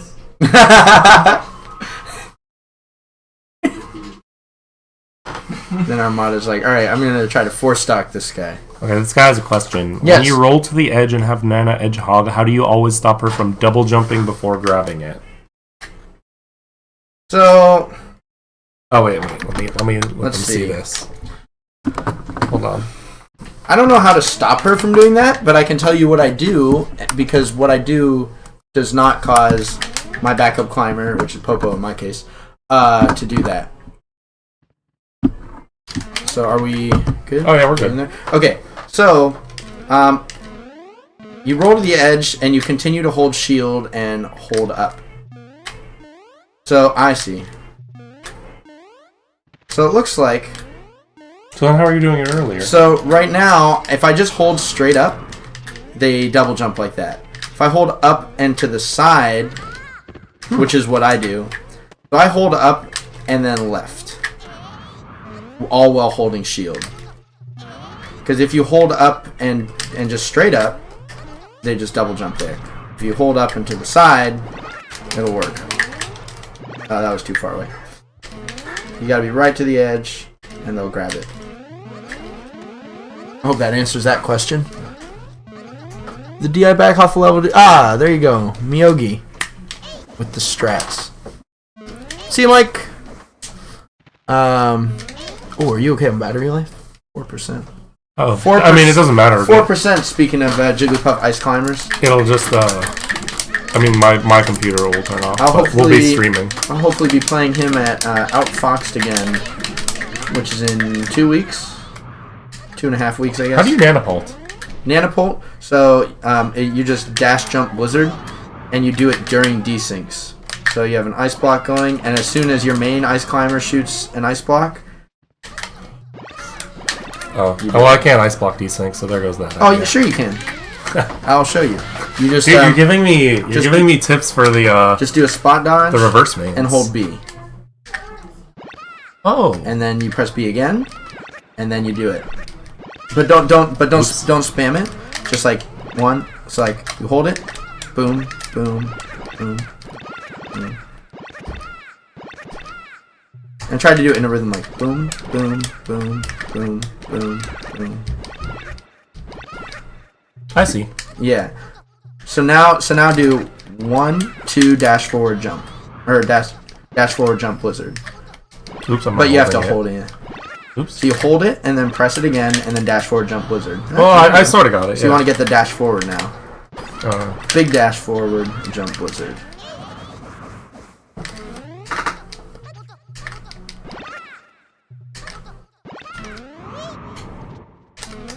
Why don't people go forward with Popo during that? I mean, I guess. You ever struggle with mentality? Is there anything you tell yourself that keeps you from feeling down or mad while playing? I struggle with mentality all the darn time. Hey! Nice. I gotta not do the second thing, but okay. One thing that helps me is trying to like concentrate on what I'm supposed to be doing. Concentrate on my strategy, concentrate on my tech, concentrate on like what's going on in the match. If you get too down on yourself and you start thinking like, oh, I suck, oh, I'm screwing this up, oh, this is terrible, then you'll just be really bad. And I actually had that happen. I played at It's Lit, the like monthly in Brooklyn, and I played against Captain Smuckers in grand finals, and let's see, I think he won game 1, then I won game 2, and then game 3 he started winning pretty well, and then we played FD game 4 and he was really beating me, and I started getting frustrated, and so for the second half of the game I had a bad mentality, and then I was just tilted, and I was thinking like, oh, I can't do anything right, this sucks, blah blah blah, and I had a really negative mindset and it made me play badly. I ended up losing the grand finals. And so it's important to try to remember to tell yourself like you know what? One thing that really helps me is telling myself that it's okay to lose. A lot of times when you get mad at what's going wrong, you're mad about it because you're losing. Because if I were making a lot of mistakes but I was winning, then I'd be like, oh man, I'm making these mistakes. This isn't good. I gotta fix it. But if you're making these mistakes and you're losing, then you're like, wow, that was sick. Then the losing makes you even more mad. So telling yourself it's okay to lose, that has helped me a lot with mentality. Breathing is always helpful. Like I said, concentrating on what you're supposed to do in the game. What's your strategy? What reads are you getting? What mix-ups are you going to try to do? Just thinking about the strategy in the game, that can be helpful. Against players who have a good SDI, should I keep going for down throw down air, then read their next move? Go for a handoff and hope Nana does the right throw. So it depends. You're done with the set, right? Yeah, we're done with Chew That because this is gonna die. I'm just gonna stick us up. Oh, okay, cool. Here. Yeah, I think we made our point there. Oh god, everyone saw me do that. Do what? What make that fail to type Dizkid Boogie in? Oh, how did you type it? Accidentally, it returned really early. So, ice climbers can reaction tech chase fast followers. So, if you think they're going to be able to SDI out of your stuff, you can just down throw. And if you're good at it, which I'm not, you can just reaction tech chase them. Like that.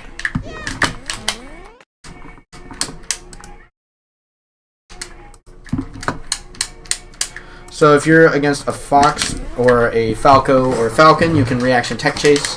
I would, if your opponent is good at SDI, then handoffs can be good.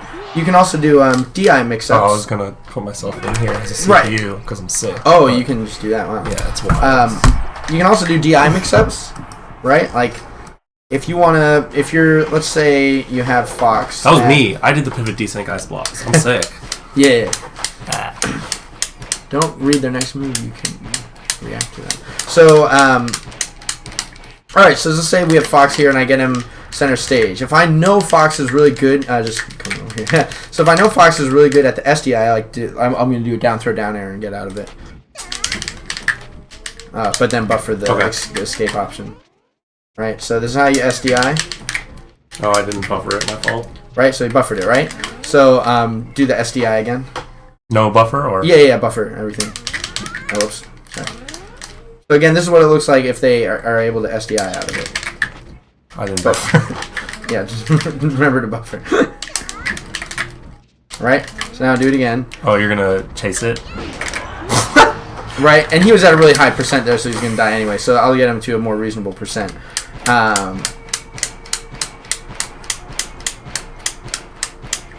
Okay, get out of this down throw down air. Nice. Get out of this one. It's hard, man, when you don't do it. Right. So like when they're DIing to get out of down throw down air, you can take advantage of that an F smash by doing like an F smash. But also you can chase it, right? And Chew did that to Mango in one of their games like where he actually got out of it. And Chew didn't even go for the regrab. He just, Yeah, you can do that too. That's a read, which at low percent is good. But that higher percent's just an F smash. Yeah, if you can get it, if you're gonna do that, if you're gonna make a read like that, then you're making a read on their DI anyway. Right. You kind of know they're gonna go for DI down and away, which is like the most miserable possible way to DI when you're gonna smash. So against fast followers, I'd recommend reaction tech chasing. Against other people, you can take advantage of their DI. For example, it's to choose Peach. So like with don't Peach, ask me to do Peach tech. No. So with Peach, they're gonna SDI up. They're gonna SDI up and float out of it, right? I see. But anyway, so like since they're SDIing up, if you have them at a percent, like, how crazy is that? The float. Let's see, that should be good. So try to SDI up. Didn't kill, but you can almost kill. Like at this percent, I actually failed the SDI. If he, so oh, you didn't helps. hold. Oh, okay. Well, I held up, but I didn't. Oh, okay. I didn't SDI. But anyway, you can change color opponent. So you can. Oh, hey. Oh wow. You can take advantage of their DI in some ways, but against Peach, like if they're not at kill percent and you can't tech chase them, then yes, I think handoffs are good. Is it weird that you change the color you play whenever you feel like you're having a bad streak? I don't think that's weird. I think I that's do cool. that. I don't do that with because I Fox. like red ice climbers more than any other Oh, color. is that another? Hell yeah, I'm sick. Wait, is it like a thing? No, I mean like a. just No, because pull I another thing. got a normal one between them. Wow. I'm just amazing, dude. Do another one. You think so? I've seen people hit wobble shield and use shield stun to buffer short hop dare out of shield for Nana. I don't really use shield stun desyncs, not because I think they're bad, but just because I kind of haven't really worked on incorporating them into my play. I think they're especially good, like, Oh, let's see. Fair my shield. Oops. Oh, Fuck. Hold on. Dude, I wait, can't wait. do shit with these. alright. Oh, well, okay. Oh, wait. We can invincible. That's alright, you don't have full to be Peach. Because it's not a Peach specific thing. Uh, Some character who can hit kind of hard. Yeah, okay, that's perfect. So. Okay, hit my shield. Here, let's do this. Oh, what? I have like infinite shield. Yeah. You know, so you could do something like that. Where, like. Let's see. Oops. No, that didn't work. Should I just not jab, or should I? I'll hit the jab back of my shield. it? Should I not jab or not? No, you Okay. can. Oh. So, like, you can get a back air or something over it. Anti-timeout talk? Well, I think we didn't talk about it in like a vacuum, but basically we talked about the fact that ICs have a lot more ways of dealing with ledge camping than Chew, yeah. you Blur, like you said, Chew never does this. And that's so good against people who are ledge camping. Because it, like, I mean, obviously Falcon's pretty fast. I mean, I can't But, like- backstash this well. But also, like, putting people who are if you're invincible and you're in hit lag from getting hit while invincible, it actually reduces your invincibility frames while you're in Right, hit lag. 'cause Like, then- they're still counting down. Exactly, So yeah. that makes them less invincible, and it makes it more difficult to do. Yeah. So, yeah, that was, like, the main thing I talked about. All animal! I need revenge. I don't remember the last time I've beaten him in teams. I've played him with all sorts of varieties of teammates, and he just keeps beating me. I need to fight you. But yeah, Crimson Blur, thank you for joining us. We Chroma says he doesn't think Chew knows how to desync. Chroma, yo, what's up, Jake?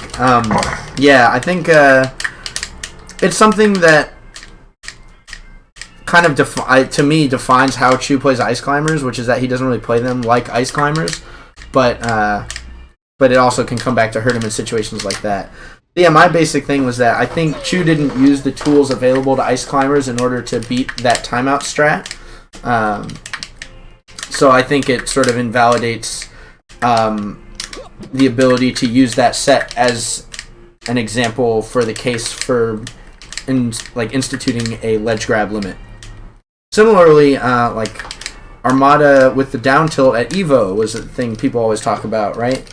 Against Hungrybox, and like if it weren't for that down tilt, maybe people would have said the same thing about that. But then if he didn't use the down tilt, then that's Armada's fault for not utilizing the tools that Fox has. Right. So I think this is really just Chew's fault for not utilizing the tools that Ice Climbers have. Tonight we feast. You heckled while I played Alex Hahn. Yo! Alex Hahn! Did you destroy him? Alex is my man, but yeah, my bandmates, a lot of them play casually, which is awesome because they're down to enter tournaments when we play at them, but they usually don't do super well. Though Joe Boga won a match. Nice. Keith Kirkpatrick, French horn player who was our band manager, he got out of pools, the first round pools the first year. Wait, where? It's at SmashCon. I've got to say, no shade. What's it called? Like, cons have the freest bracket. The round one pools and cons.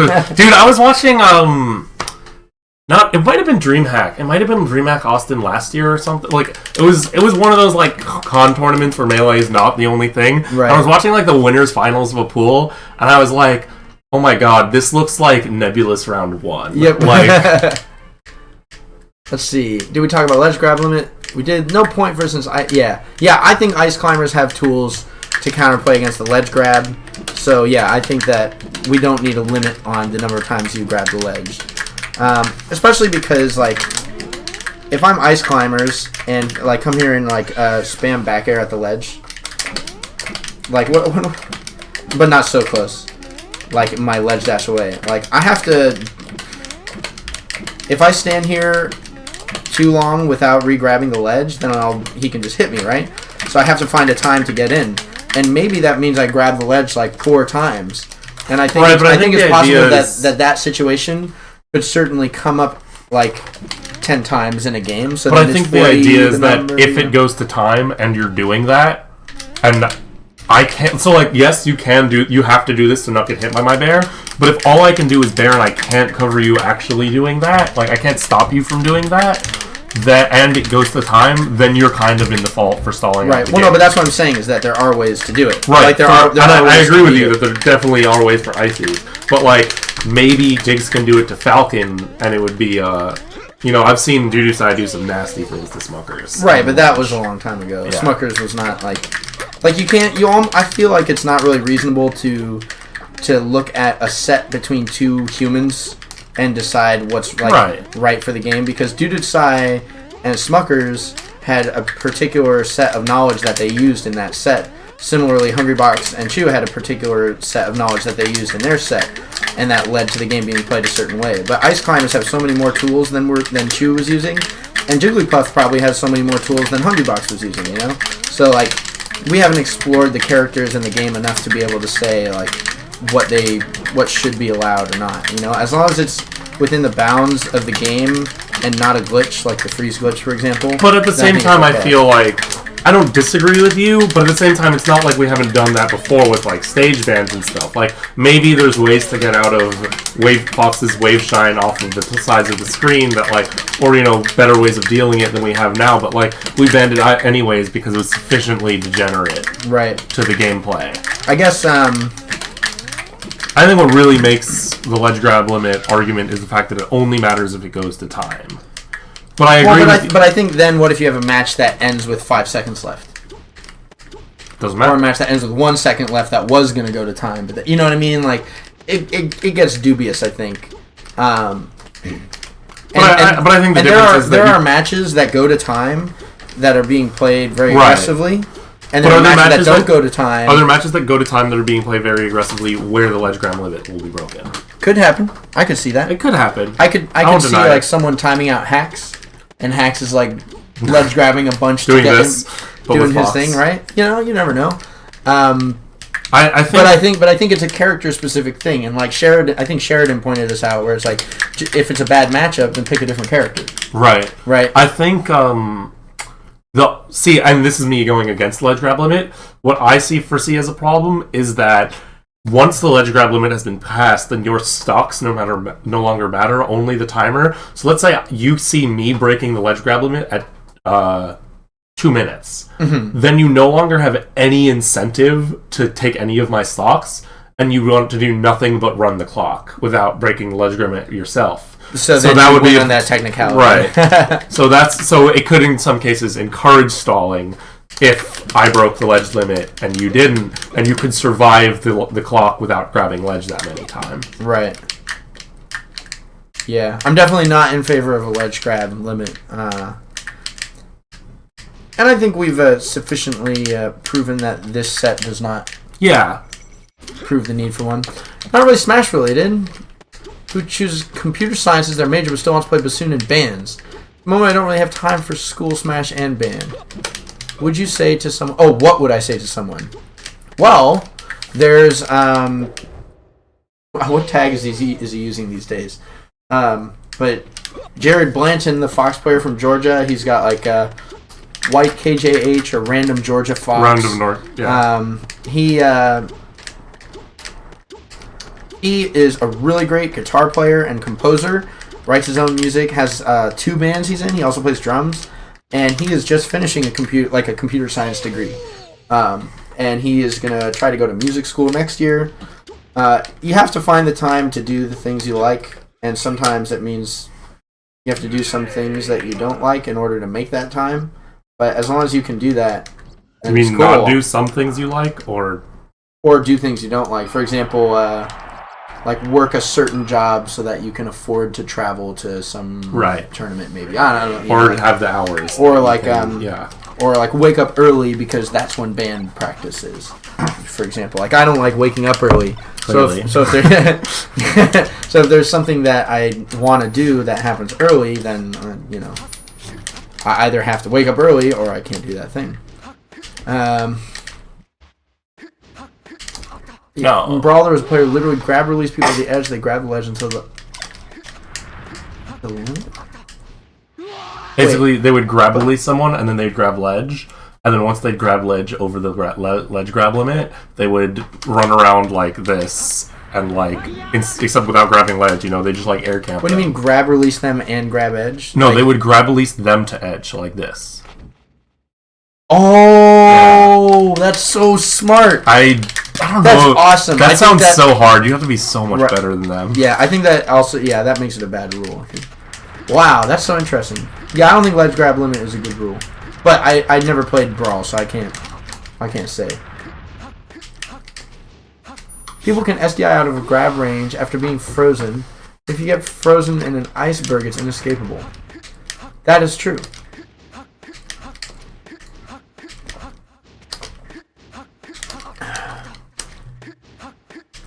It's interesting. Ooh, that's cool. I'm trying to do Dorokai ledge dash. How does that work? So you do like the store instant the wall jump, and then you have to instant wall jump, instant double jump, air So dash it's like on. a backwards ledge dash. Yeah, That's it so serves no purpose. But I think it's pretty dope. I keep missing the jump in between the ledge dash and yeah. Anyways. Oh, they only had that limited pools. That's interesting. Wait, yeah. only had what limited? The ledge pools? grab limit for Brawl? No, I don't. That's not Or maybe, true. I don't know if that's what he's talking about. Maybe he's talking about something. But yeah, I don't know.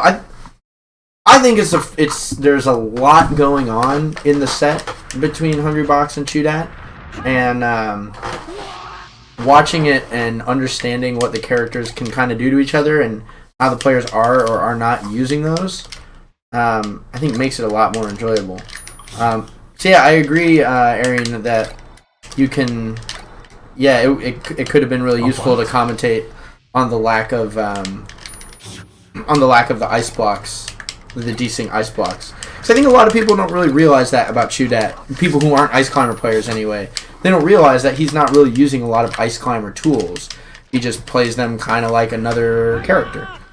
Let's see. What do you think of Chu's 3 consecutive wins over Mango, and would you mind analyzing one of them?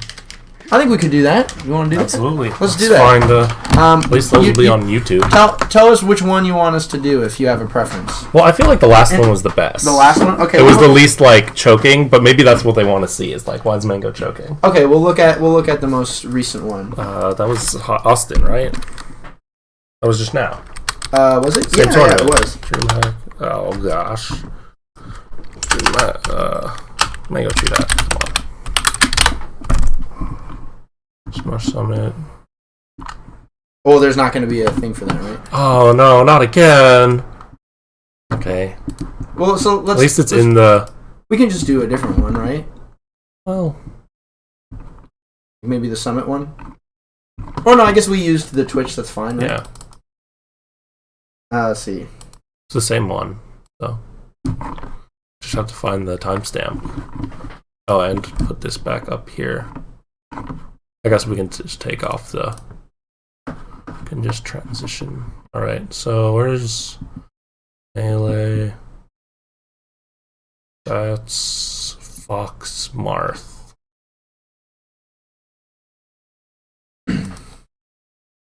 Oh, it's going to be much earlier. Yeah. Oh, Sam. Come on, Sam. He played terribly this set. Sam's so cool. Anyway, let's see. Yeah, that's fine. No, I think it's before that, right? Oh, Or not that far. do you think it'll be yesterday? It'll be the day before? Was Mango in Winners Top 8? Yeah, because he beat Leffen for it, didn't he? Winners top 8? Oh, Here we go. Yeah, that was I found winners it. semis. Okay, so yeah, let's let's Okay, analyze this one. Are we set up with everyone? Oh, but now we can't have. Yeah. Oh. You can actually do it on your phone if you want. Okay, do you have a phone charger? I'll Like just- an iPhone charger? Yeah, I do. I'll Sweet. go get it. Thank you. How do I get it up on my phone? I just go to the. You want sound? You want no sound? I don't need sound. Okay. I don't think we need sound to analyze this one. We know what's going on. I'll just charge my computer. Oh, okay. We know what ice climbers sound like. Hey. If you guys want to tweet out the stream, let them know that we are talking about Chew versus Mango. Would love to share my thoughts with as many people as possible, and would love to hear as many other opinions as possible as well. I feel like Mango versus Ice Climbers is something that I've thought about for a long time.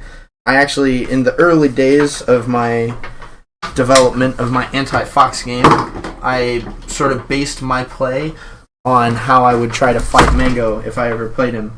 Still haven't played him, not even in a friendly, not in teams, not in nothing. I really want to though, because like I said, I've thought a lot about how he plays and what Ice Climbers can do to him, and the way he like beat Fly at Press Start or beat Nintendo at Genesis 3, the way he's beat Wobbles in Grand Finals of Evo, just like everything. He's really freaking good, and it always looked really hard. So I really tried to understand how it works. That having been said, I think through analyzing it, there are a lot of flaws in the way he approaches the matchup. That Chew is one of the few ice climbers that are sort of like he's built to beat it. So I'm gonna get that going. Just gonna get the chat up on my phone so I can talk to you guys and answer any questions that you might have. So please be patient while I'm doing that. I didn't bring my computer. I was gonna play some of my new album for you. We're gonna drop it sometime around SmashCon. I'm hoping to have them ready to sell at SmashCon so you can all pick them up. The Kyle Thay Dance Party, that's my band. 20-piece big band. We're awesome. We play all my charts. Some of them are my arrangements of video game music and other songs that you guys would know. Some of them are just my originals. But anyway, here's the chat room. And I'm not seeing anything until now. So if there were any questions, I apologize for that. Okay, so let's watch this set. I actually have not seen this set yet, so I'm excited to see it.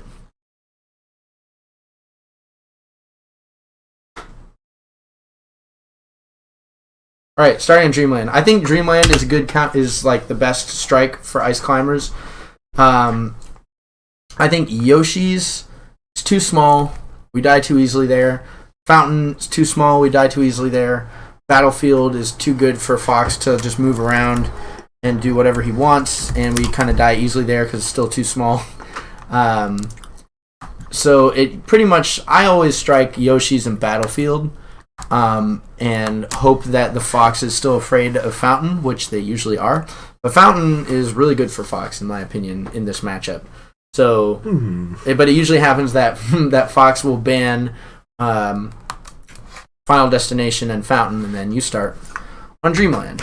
Okay.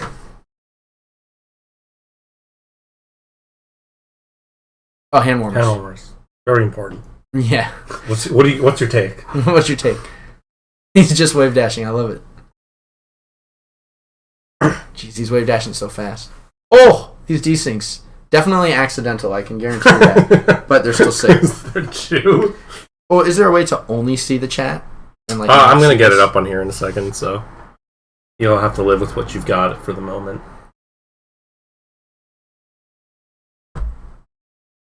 The optimal way to finish a wobble. Great question. You smash attack with your backup climber because your main climber is holding the grab.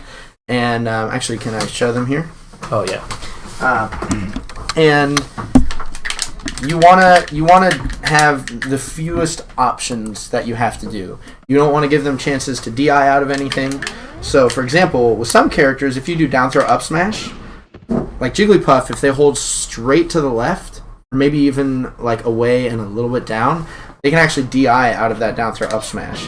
I haven't Nintendo and I tested it on I think pretty much every possible frame of starting the up smash. I'm pretty sure it's true. So what I do, as you're wobbling, you press A at around 200 beats per minute, and every time you press A to do an input for one ice climber, your A press is lining up with the visual of the input for the other ice climber.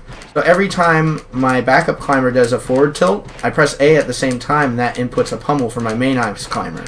So you press down on the C stick when at the moment that your main ice climber does a pummel, and that inputs a down smash for your backup climber. And I like that the best because you're not doing a throw and then a smash, or you're not doing a forward smash, which can kind of be slow, or you can accidentally forward throw. It's just a down smash. So I think that's the most optimal way to end a wobble. Unless you're against a wall like in Pokemon Stadium, or you're trying to go for a timeout, you could do down throw up smash, but I think down throw up smash is not worth it. We have the chat here now. Yeah. Was the optimal just input down smash right when pump. There you go. Thank you, Wismania. What disembodied voice? Can they see me or see us? Or they can't see you. Can they see you? I don't know.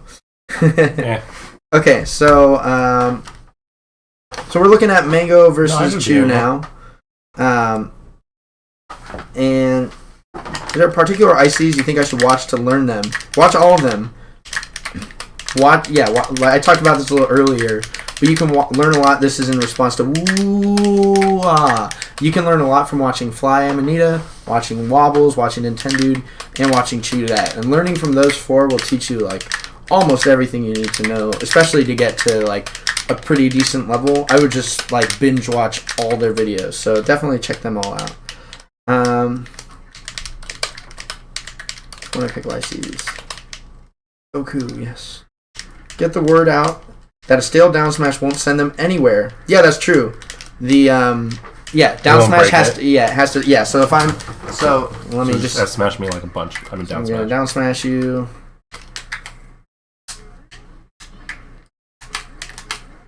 Oops. And it's okay if you die. That's been staled because I got the. Okay, so now I'm going to grab and down smash. Oh shit! Oh, you threw.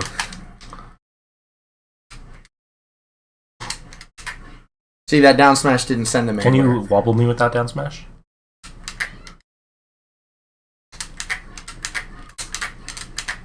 Practical tasks. Let's go. Shoot, I've never tried that before, but I nailed it. Hey, wobbling, baby.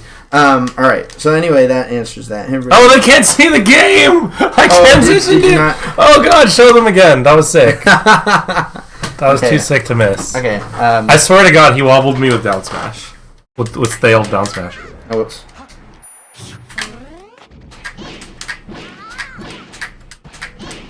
Oh wow.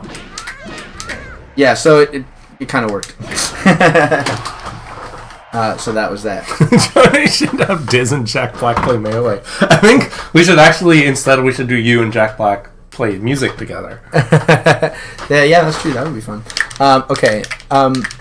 Can you put that feed back on here? Fine.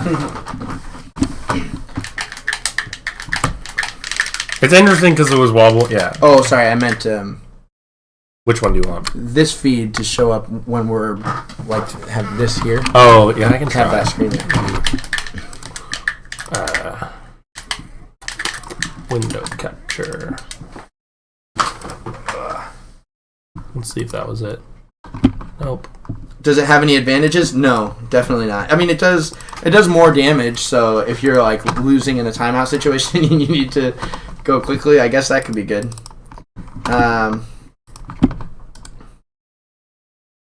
The David Patty fun combo.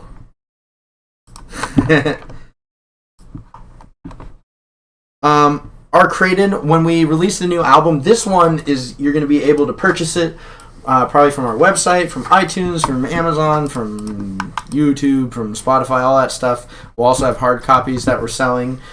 This one I put in lots and lots of money to make sure it was like super professionally done. So yeah, it's got to go. So are we good? Let's see. Oh, okay, that's... Man, I wish I could get rid of that. Okay. So are we ready to analyze this? Yeah, it's there. All right. Do you want to switch So now, the thing? now we can just switch to that. Okay. Maybe do all... No, it's I know. Gabe's doing all the work. Again, follow, dude, put your stuff in there again. Follow Gabe. It's Jib. And he does all this great work. And while he's putting in his information there, so you can follow him on Twitter. And this is all his stream. So you can follow him when he streams on Twitch. I'm going to get this started. And we're going to look at it. They're starting on Dreamland. Wait a minute. Okay, I love how Chew does... Okay, I love how he does this fist bump. So he's all serious. There's the quick, direct look to his opponent and the quick presentation of the fist. Watch. See, it's like the fist. Yeah, and then, look, and then the frame perfect fist, pivot. the fist and the look. So it's the fist and then the look. I love that. Boom, boom. And then he turns around immediately afterwards. There's no, like, motion. It's like... Oh, yeah. Neutral start.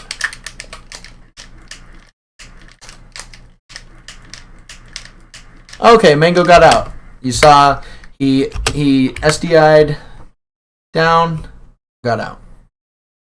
And then he rolled. Now the thing is, the reason that worked, can you switch over? The reason that worked so well was because when Chew did his down throw down air, he did a low one like this. So you see how they're hitting down here. So Fox is going to go pretty low already.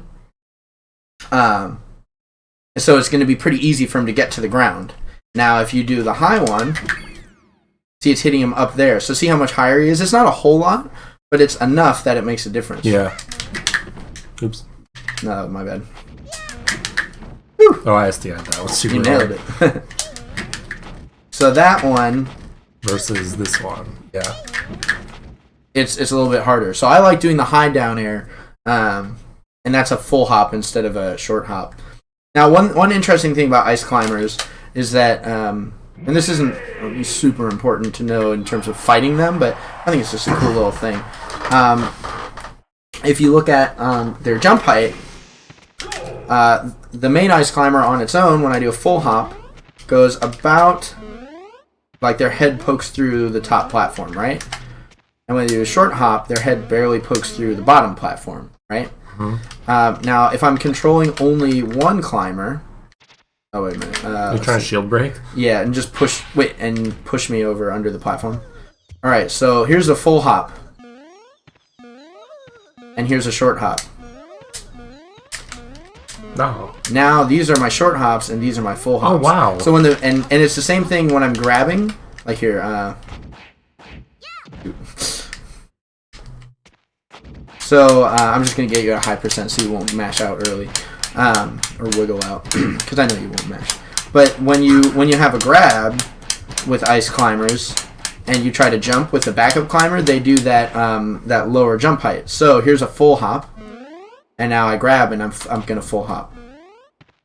That's right? really And now, cool. here is it because you're getting, like, dragged back to the other one? I don't know. I think so. And here's a short hop. And now I grab and here's a short hop. See how much shorter it is? So when you do this down throw down air, this is what my full hop down air looks like. But this is what my down throw down air looks like with the full hop. See how they're much lower? And then the short hop, they go almost nowhere. So I think that's a pretty cool, interesting thing. So that's how he got out of that. Chu did a really low down air. He tried to do the. And actually, here's the other cool thing. The reason this worked. So a stale shield, a drill on shield, if it's stale, is shield grabbable. And I think it's actually So the thing is because you're like pseudo random when the dare hits, it's you have a 1 in 3rd chance of the last hit of dare. Well, yeah, that's a different thing though. So Right. so the Fox's drill has like a 3-frame cycle of hitboxes. There's like a weak one and then a strong one, or a strong one then a weak one. I don't remember the order of the two, but there's also a frame where there's no hitbox. So it's like hitbox, hitbox, none. Hitbox, hitbox, none. So if that no hitbox occurs on the frame before you land, then it's shield grabbable. But you'll notice here... oh, yeah. Oh my god. No, what? We're good. Oh, yeah, but you might as well put that one on now. Okay. They're like switch scenes, like I haven't been showing you what's good with the... But now, Mango is hitting Nana with his drill, which is making his drill stale. So then Chu can shield grab it. So I think that's pretty interesting.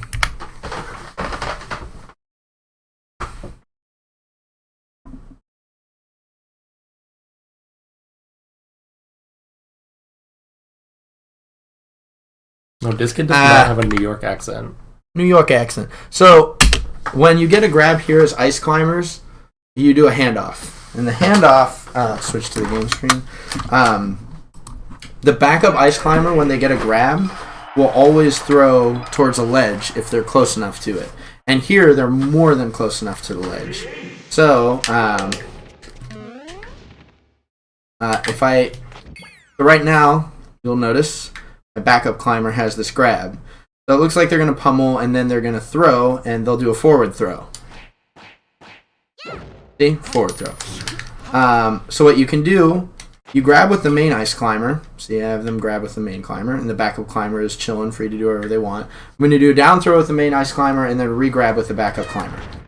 And the backup climber just grabbed them, and is getting ready to forward throw since they're at the ledge. So now, I could get a re-grab off that forward throw. So it'll look like this. And then you can go straight into the wobble from there. Now remember the thing with the down air, since it hits you at that low angle, if I do a down air here, he's just going to go off stage. And then I can't get that re-grab. And that's exactly what happens right here. I'll back up a little bit. Chu gets this grab. He could have done a handoff into wobble, but instead he goes for a down throw down air, and he doesn't get it.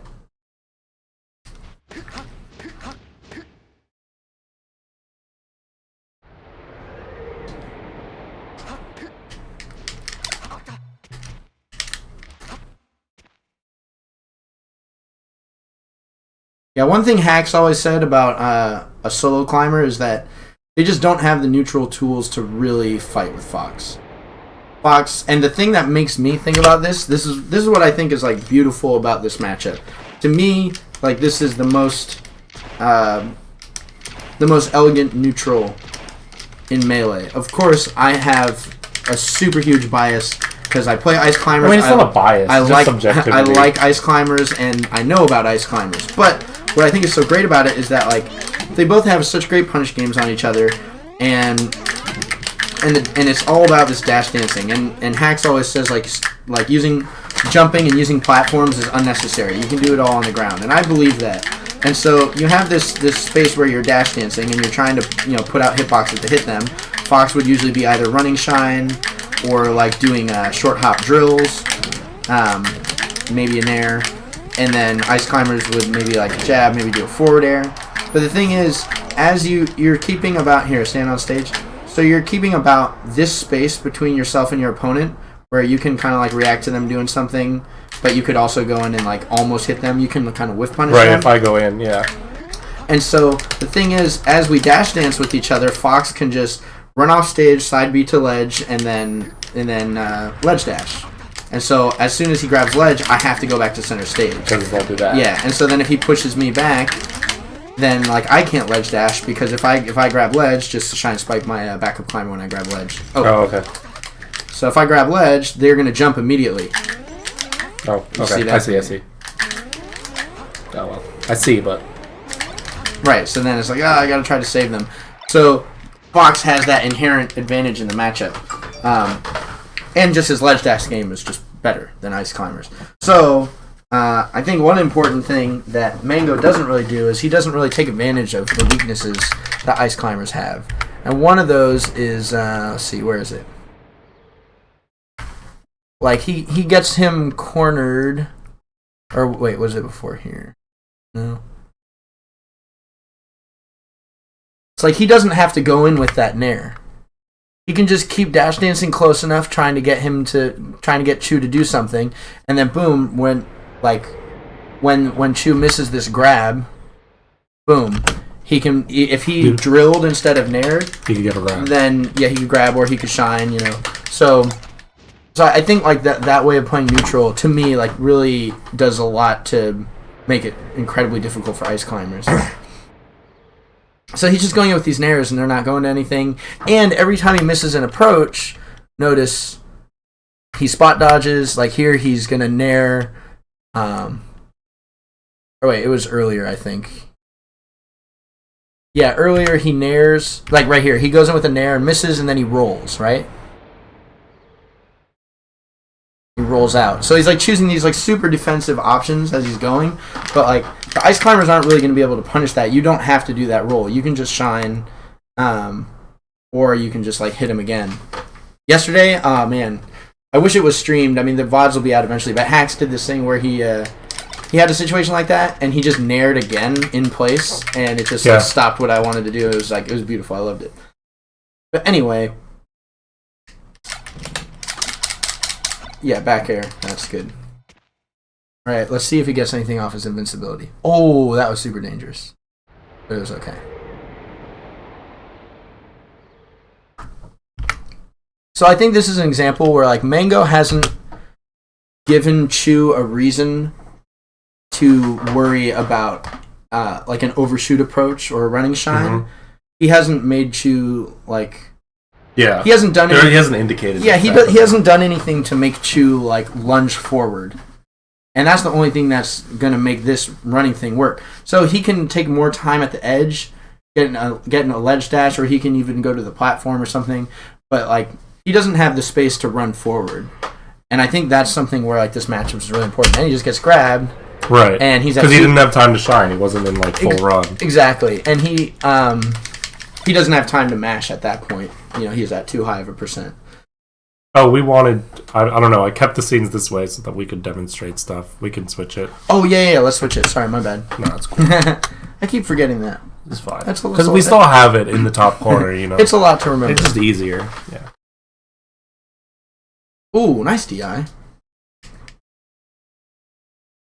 You want to go for a grab here.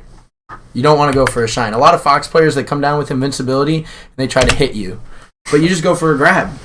And this is so devastating. Watch this. Let's kill ourselves. Okay, well. Sorry.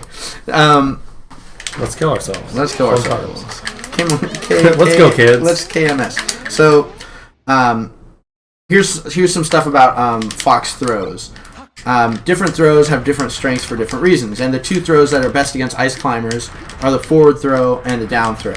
So, do a forward throw. So he grabbed the backup climber, the one who's on the ground, and he did the forward throw, but it hit the main climber way up here. So when this is really good is if you can grab the main climber.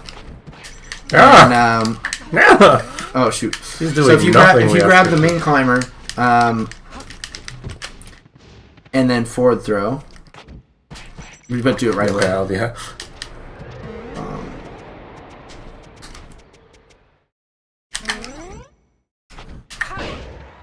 So I can run at her. What Fox can do now is run, jump, shine the backup climber, wait in his shine for a moment, and then jump out of his shine to shine the Ice Climber again after they use their double jump. So try it after you take this grab. Oh. But make sure to do it right away. Why would she roll there? Oops. I mean, but that's the same thing. Like, well, it's not the same thing because you're gonna punish me. Well, I can save. I can double jump. No, I can save them. So it's important. Right. It's important to hit them again, right? This is a Professor Pro thing, but you gotta do it right away. I just keep confirming that I'm getting the right one. But... You don't worry, you'll get the right one.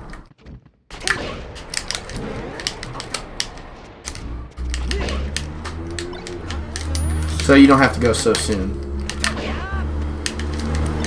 And they're dead. Because you hit them after they double jump. So that's why forward throw is good, because it can separate them like that. But here's one of the drawbacks to forward throw. Do a forward throw. On the main one? Oh. Just to either one, it doesn't matter. Ooh, if you shield it. I see. We can shield grab it. And then it usually leads to a tech chase situation. So, a throw that beats shield grab is down throw.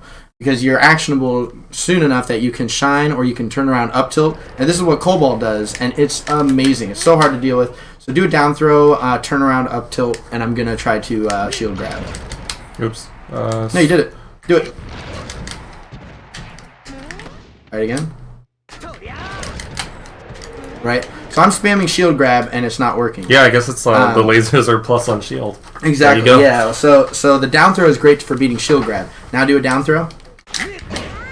We can up smash out of shield to beat the down throw, but we have to do it at the beginning of it, because if I wait, it hits me. Right? So we have to be ready for the down throw. We can't react to it.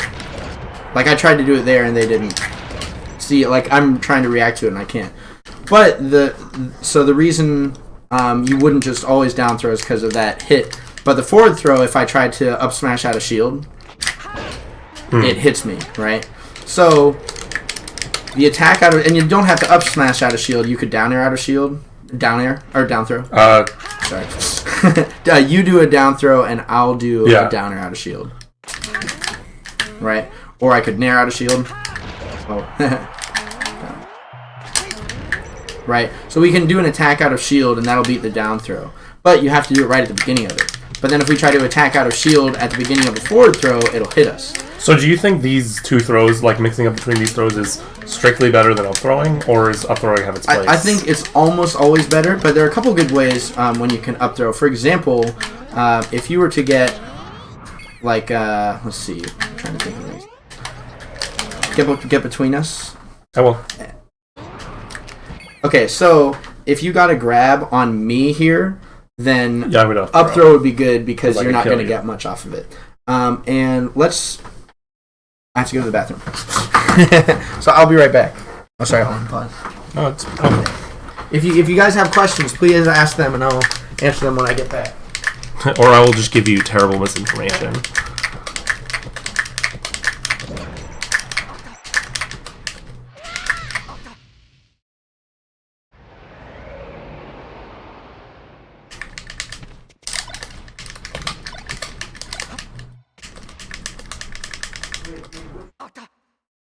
First room on your right? Yeah.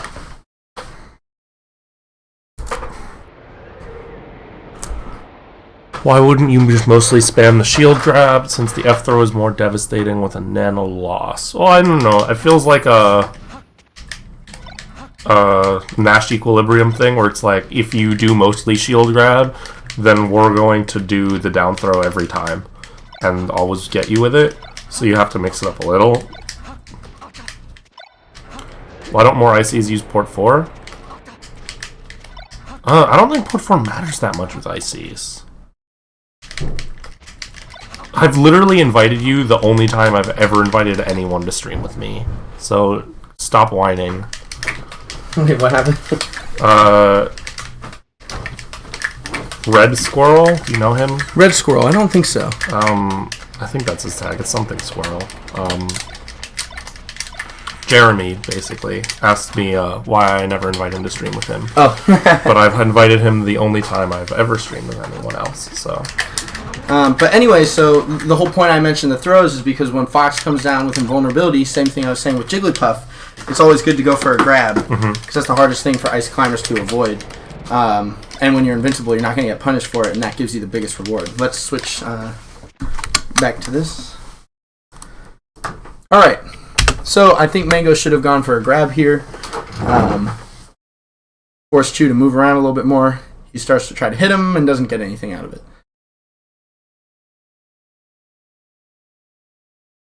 Ooh, that was Ooh. close. Do you So think there was a way he could have gotten it? absolutely, yeah. Let's see. Yeah, he jumped out. He jumped on stage. He could have just jumped out and hit them again. Because he knows that Shine is going to send them off stage. And Ice Climbers can't both hold that ledge at the same time. I guess he just didn't expect him to get the... I don't think he thought he was going to get the shine. I think he thought it was going to get shielded.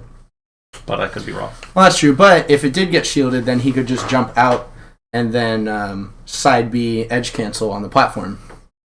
Tree, we literally just... you mix it up between F throw and down throw. That's the question? Yeah, someone was asking what do you do and you come down with invincibility as Fox. Yeah, with Fox, you do whatever throw makes the most sense in terms of the punish you'll get from it.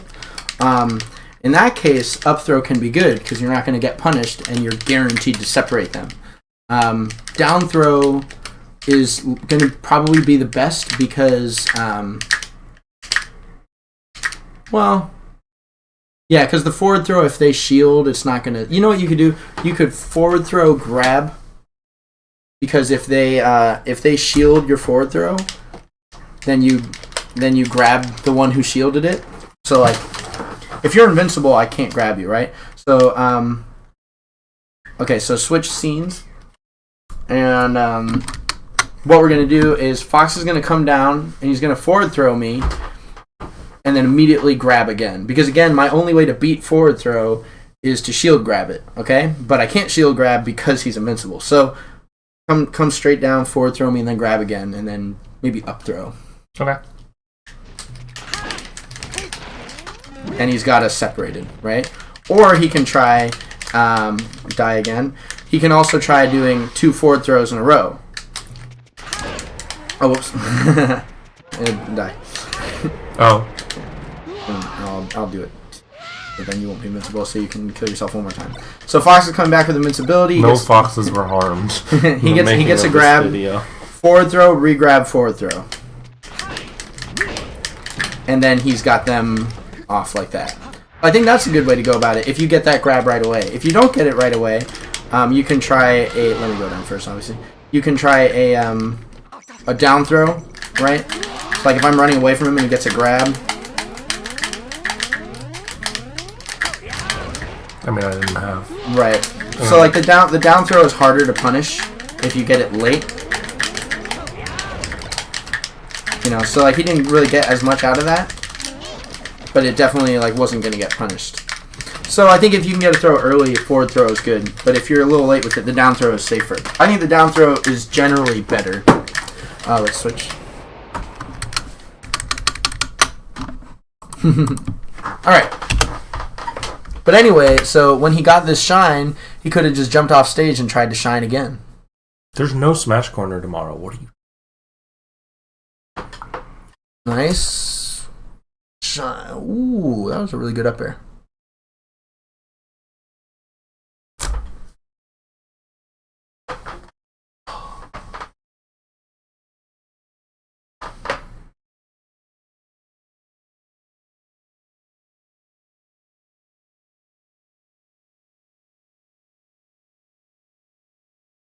That's an important thing to look for. He hits Ice Climbers, they're shielding, they're going to roll away. Whenever you see Ice Climbers roll, if you're not fast enough to punish the roll before they're actionable, expect a blizzard to come out. Like this. Right? So they rolled... You were talking about how he should have been doing this versus Puff. I know, right? Now here he is. Yeah, it's it's something that's really obvious to do versus Fox because the reward for hitting a Fox with a blizzard is a stock. Right. The reward for hitting a Puff with a blizzard is like 2%, maybe 3%. Right? So people don't think to do it because the matchup is so different. But he rolls to avoid this back air, and then the blizzard comes out. My noise gate is pretty intense. Oh, does that mean we're loud?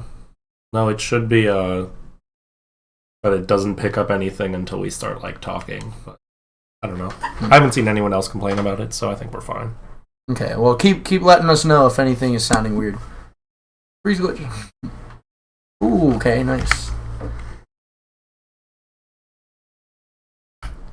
Yeah, I wonder why he missed this tech. Right here.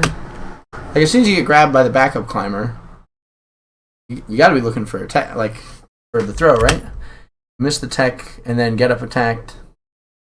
Yeah, that was just... I mean, I think he must have felt safe with the get up attack. See right here. This is so important, people. I don't even care if the situation works out for him. After this up throw, he should have just killed Nana. Let's see. So he up throws Popo. And then he up airs her instead of just shining Nana. And up airing Popo was even fine there. But here... You drop down with a bear. Yeah, you drop down with the back air to hit Nana and kill them. It's going to take you no more than 4 hits to kill them, and you can get those 4 hits before Popo gets down. So chasing Popo was not good here.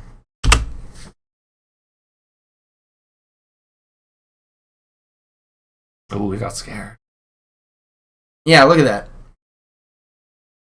That was a wobble. Oh, that's the thing people talked about. Oh. So see, he lost this stock because he didn't kill. I always say this. Every time you lose, yeah. Anytime you do not take an opportunity to kill the backup climber, you're going to get wobbled. Karma. Yeah, that's what I say. And he had this opportunity to kill the backup climber. Quite a few of them, right? So here, he gets them separated and goes for this up air. That's already bad because he could shine and then run and shine again, get them off stage and shine spike them. That's 3 hits and they're dead. Even he does this up air, and that's okay. But then he fishes because he can just drop down with a back air or wait till they jump up there and hit them. But then he fishes to get him up there. But he's still got Nana off stage. That's okay. But then he gets scared. Now, He jumps back. And now... So what you're saying you should have done there is after the first jump is he shine stalls. And then after... So, like, look, he jumps forward here. Well, he gets the bear. He shine stalls where he gets that, waits for Nana to come to him, and then jumps out, shines her. Well, so the difficult thing is if he shine stalled, Chu could have up B'd and hit him. Right? So I think the jump back is fine. But then he needs to jump off. But what he didn't realize... And this is another important thing for everyone. There's so much about ice climbers that if you know it, it just makes it so ridiculously hard for us to fight. And it'll teach us to be better players too. So it's good for everyone if we all learn this stuff. But if you're standing at the ledge and the backup climber grabs the ledge right there, as soon as they did that, you can bet it's so rare that this doesn't happen. They will almost always do a get up attack. So what you can do is you can just full hop, come down with the shine. Right? Shine the top of their head and then go out. But you wouldn't be worried about Popo like sticking out an up tilt there? No, because look where he is. He's in Squall Hammer. He's gonna down smash, and the down smash will only hit because Mango drifts towards him and gets hit by the get up attack. See? So if he didn't drift towards him, he can just boom. He could have shined that. So that was bad. And then here... Yeah, he missed that second SDI. But it is important if you're going to do the SDI down and buffer an escape option, it's important to mix up your your roll patterns. Right. Right. So like you can't always roll away. Sometimes even though you're SDIing that way and ASDIing that way, so you're already holding the C stick that way, sometimes spot dodge, sometimes roll in. Roll in is super Can you do the SDI SDI side, SDI out and down and out shine? Yeah, you can shine. I've been shined, I've been forward smashed, I've been up smashed, I've been grabbed. Like you have a lot of time to punish. I literally if you can't get wait stuff to right. up smash someone out of them trying to dare me. But yeah, so you yeah, it's important to mix that up. Ooh, can you scroll and see if there are any questions? Scroll up. Yeah, I realize that I haven't been really looking. Any questions that we need to answer, that is. So yeah, again, to recap this stock, as Gabe is looking for questions like the kind guy he is. We're getting hosted for 800 viewers by Armada. Hey, awesome. Great-gasm. Thank you so much, Adam. Yeah, anyone who wants to tweet out the stream, let people know that we're doing this. We want to educate you all about how ice climbers work. Would love for Mango to see this and, learn something that could help him do better in this matchup. It's my dream to play against him, and I want him playing his best. I've been playing hacks a lot on the box, and he's getting better and better, and he's like slowly getting back to his old self. Dude, what are his bad losses? At this point, it's like hacks. Yeah, anymore. Yeah, in the last little bit, like not really. It feels so good to play against people when they really know what they're doing, and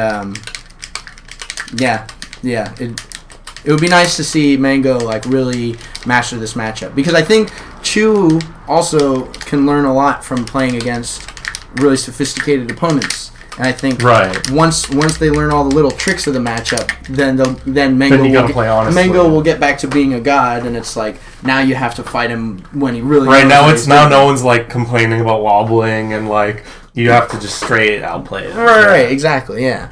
And on that topic, for any of you people who are Fox players who are interested in learning how to beat Ice Climbers and you want to know who to study, I've been saying this since the very beginning of my time knowing anything about this matchup. Colin, my teammate, I'm so happy to be able to call him my teammate, one of my best friends. He is undoubtedly the absolute best at this matchup. He's just so insanely good at it. You can learn a lot from watching him. He's the person who does the down throw that's so good.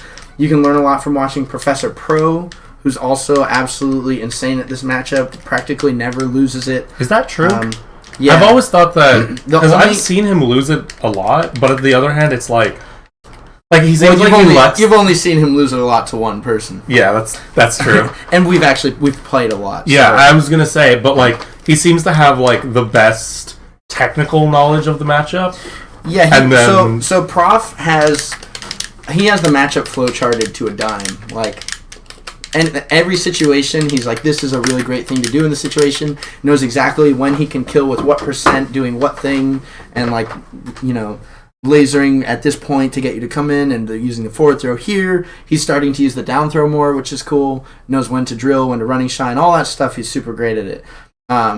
But what Colin has that what Cobalt has, I can call him. Oh, no. No, I won't. You know what's funny? Cobalt loves the Colin is crazy meme more than anyone else. That's surprising. He uses it all the time. It's so funny, dude.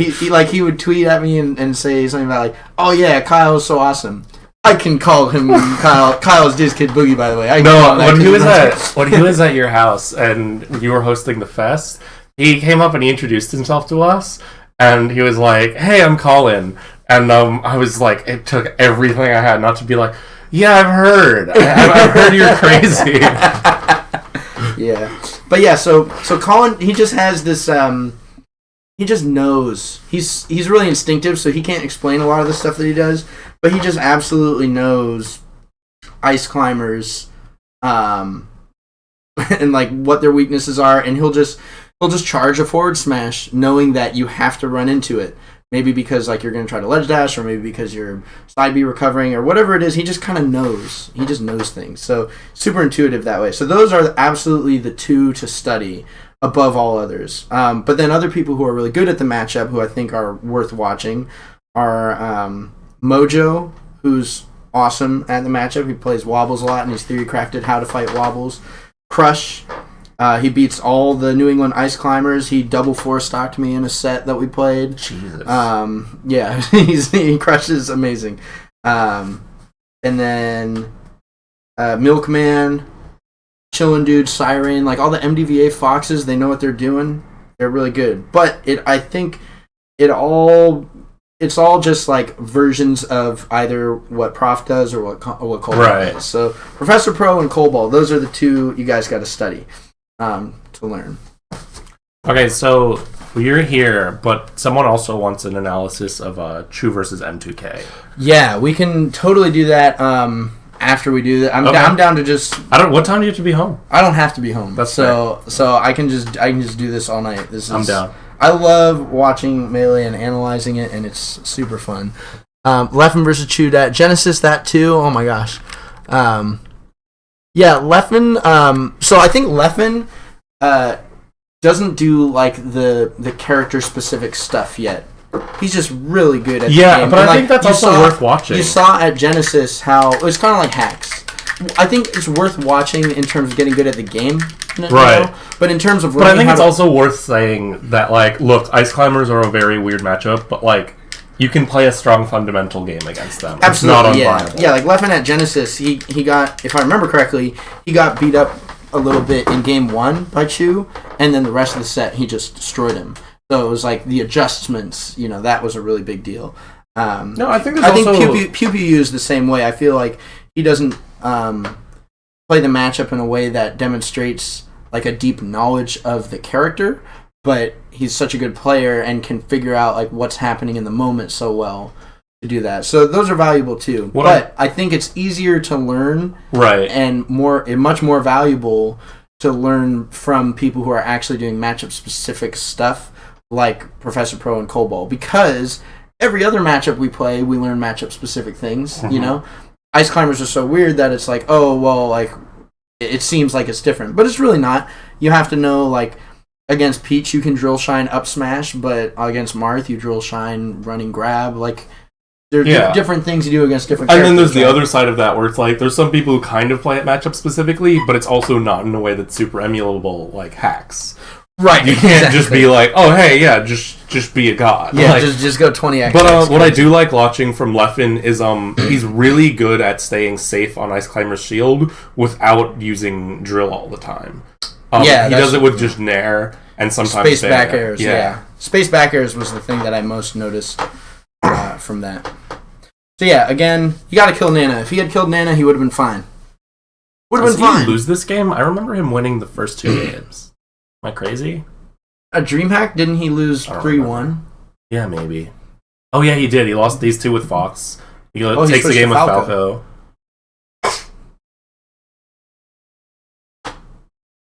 No, he had. Okay, good. But the fact that he took that time, something bad could have happened. Like he could have. Yeah, with Nana, with Popo at 86. So he goes, like, what if Chew like did a super tight ledge dash and got behind him or grabbed him, or like, and then Nana gets back. Like what if he got outplayed in that one moment where he went to fight Chew? Like, yeah, Chew could have easily like ledge dash. I mean, this isn't something that Chew does, but what if he ledge dash up tilted, right? What if he decided to do that when Mango went in with this short hop, right? Boom, that short hop that he jumped in on. He couldn't have reacted in time because it already happened, and he would have been up tilted, and then Chew's back with his backup climber. Like, take the free kill. Mango doesn't have stage. Yeah, exactly. Take the free kill, always. He still gets it. Good wait. He knew.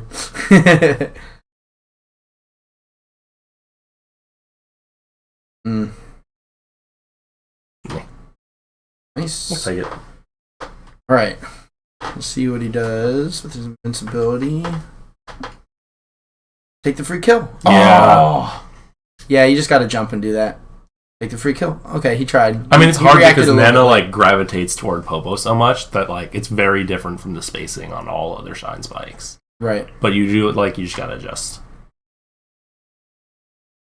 Oh. Yeah, like he doesn't need to nair. It just because the thing is with my understanding is that nair it combos well and it does a lot of damage, but it at least in this situation, it will make it take longer. When you have a character that you can just slide across the floor with shine, shining them is going to be faster than nairing them, right? Because the nair here, not necessarily. It depends. Because you can like, if you start the nair far enough away, it'll like hit on the first frame like shine would, you know? Because the hitbox will already be out.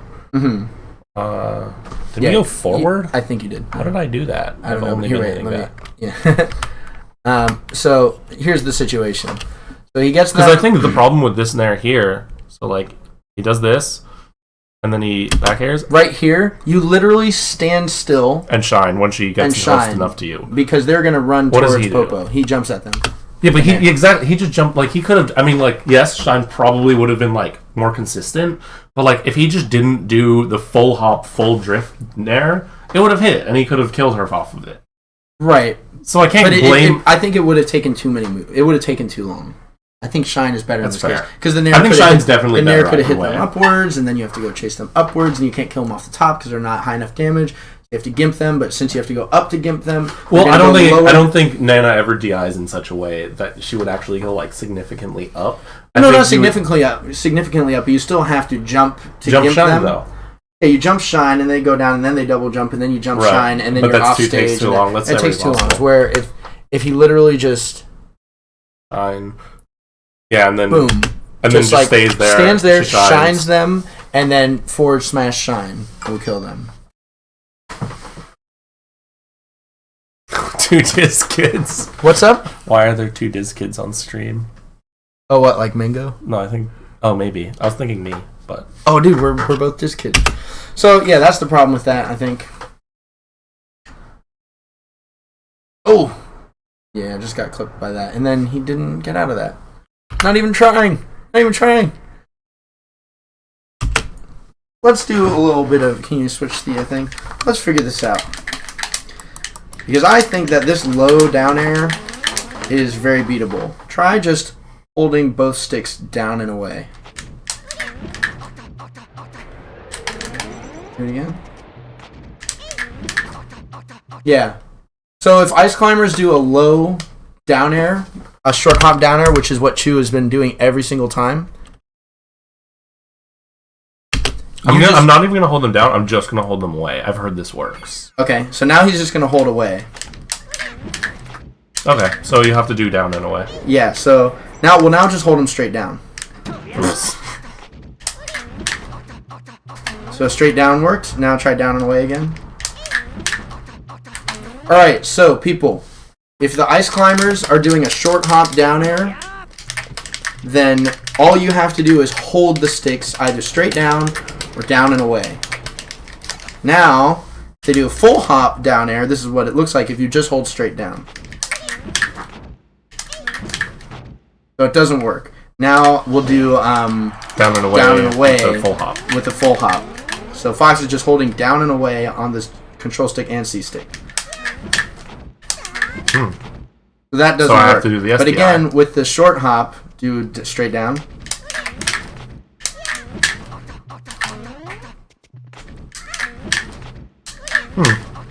So it looks like it can work, but it's Looks like it harder. can work, but man, that's hard. I'm not having fun trying to do this. I'm just kidding. I'm having a great time. So now do down and away. Right. Yeah, down and away. Hold down and away. Mango. Hold down and away on the C And stick hold R the- too, yeah. Hold Down- R so you buffer it. Down, away, and R. Down and away on both sticks and R, and when you're fighting against Chu, and it'll force him to do these full hop down airs. And it'll make it harder for him. Just do it. And you'll stop getting hit by this.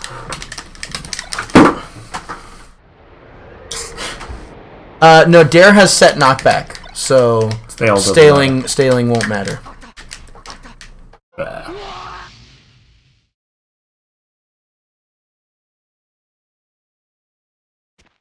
Oh, right, yeah. If you're just holding, well, no, C stick is good. You use C stick because it'll buffer the Spot dodge, roll, etc. yeah, it'll buffer the. But also, it'll buffer it's important for when you're doing the SDI. yeah, when you're doing So if you build the habit of just doing that, then If you're doing the SDI, you're gonna be SDIing like either full out or down and away, and you can hold the C stick straight down right. to reach the thing faster.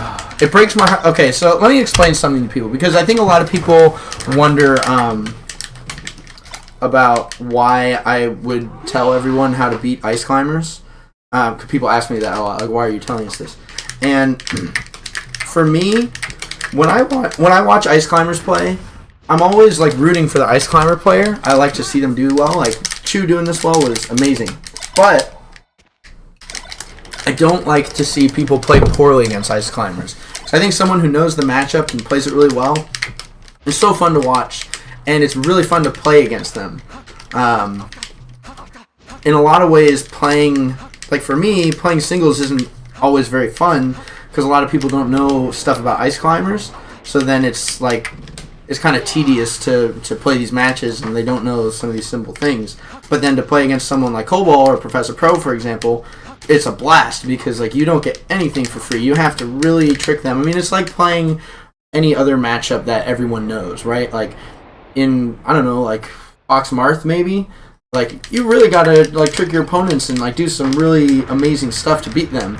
And to beat someone like Mango with Marth, I mean, Right. just I don't know anything about that matchup, but it looks like a tall order. Right, You know? right. But then to see Mango not getting out of these down throw down airs, you know, it breaks my heart because he's such a great player and so fun to watch. And I would love to see. And when you finally play him, you don't want it, and you beat him, you don't want it just to be because he couldn't get out of down throw down air. Right, yeah, and it would be so fun to watch a player as good as Chu being pushed by other really good players. You know what I mean?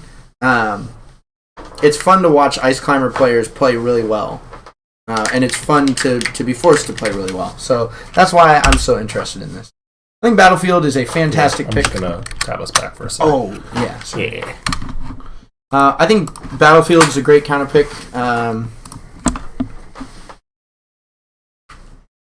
Yeah, especially for... Ooh, That was amazing. that was crazy.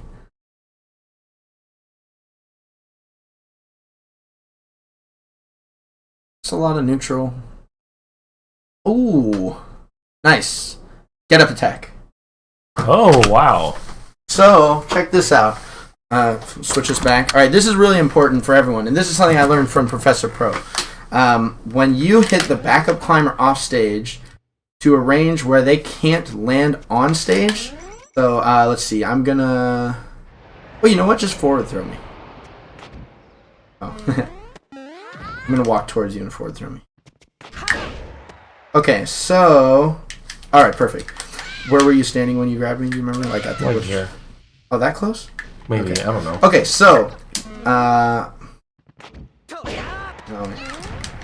yeah, be a little further away so I can walk towards you. Right? Alright, so... Oops. I'm like, yeah, just do the forward throw and then I'll explain something. Okay, so the backup climber is gonna be too far away. Oh, do the forward throw. So they're too far away to. Are they gonna land? Yeah, they're just barely too far away. Okay, that's good to know. All right, do it again. All right, just setting this up is tricky. Okay, so the backup climber is currently too far away to make it back on stage. Yeah, I'm gonna set a save state. Oh, well, this isn't the one we need saved. Okay. But and I think it's weird with them. Like with the Oh, backup is it? climber, It could weird be. stuff happens. I I've never used the believe new that. 20XX, so I don't know. But anyway, sorry for all the setting that up, guys. But the backup climber is too far away to make it back if you're holding ledge. So so what we do is we do an up B to save them, which looks like this. Unpause. Oh wait, that's me. No, that's the side B. Okay, do the forward throw, and then I'm gonna get off the ledge, and you grab ledge. Okay. Okay. Okay, so right here, the backup climber is gonna die if he holds ledge. So if he just continues to hold ledge, and I up B, I'll save them like that, which is exactly what happened here. If you look up at the game screen, the Mango versus Chu, exactly what happens here. Right? They're not going to be able to make it back, so Chu doesn't up B and Mango rolls. And that saves them. So, you do... unpause. So you do the get up attack instead, and what that does is it interrupts our up B and kills the backup climber. Here, I'm gonna... Oh. Go. Well, don't be that far away. Oh, whoops. Okay. Oh. Do it sooner.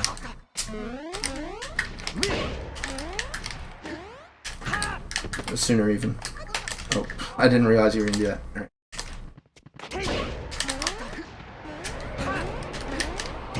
I mean, even then, I could definitely like Shiner. Oh. Yeah, that was too soon. You want to line it up so that you're both edge hogging them and hitting me. Ah. Oh, jeez. What? Do the time again. Sooner? Oh, okay, so I'm gonna wait for her to edge. Okay, I see. Well, you know what? They're not far enough away. It's not the same situation as the problem. Okay, do it now. Oh. I'll forward. You can just walk up to me.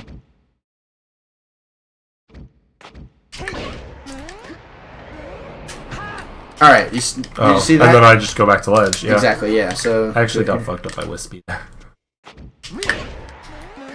Wait.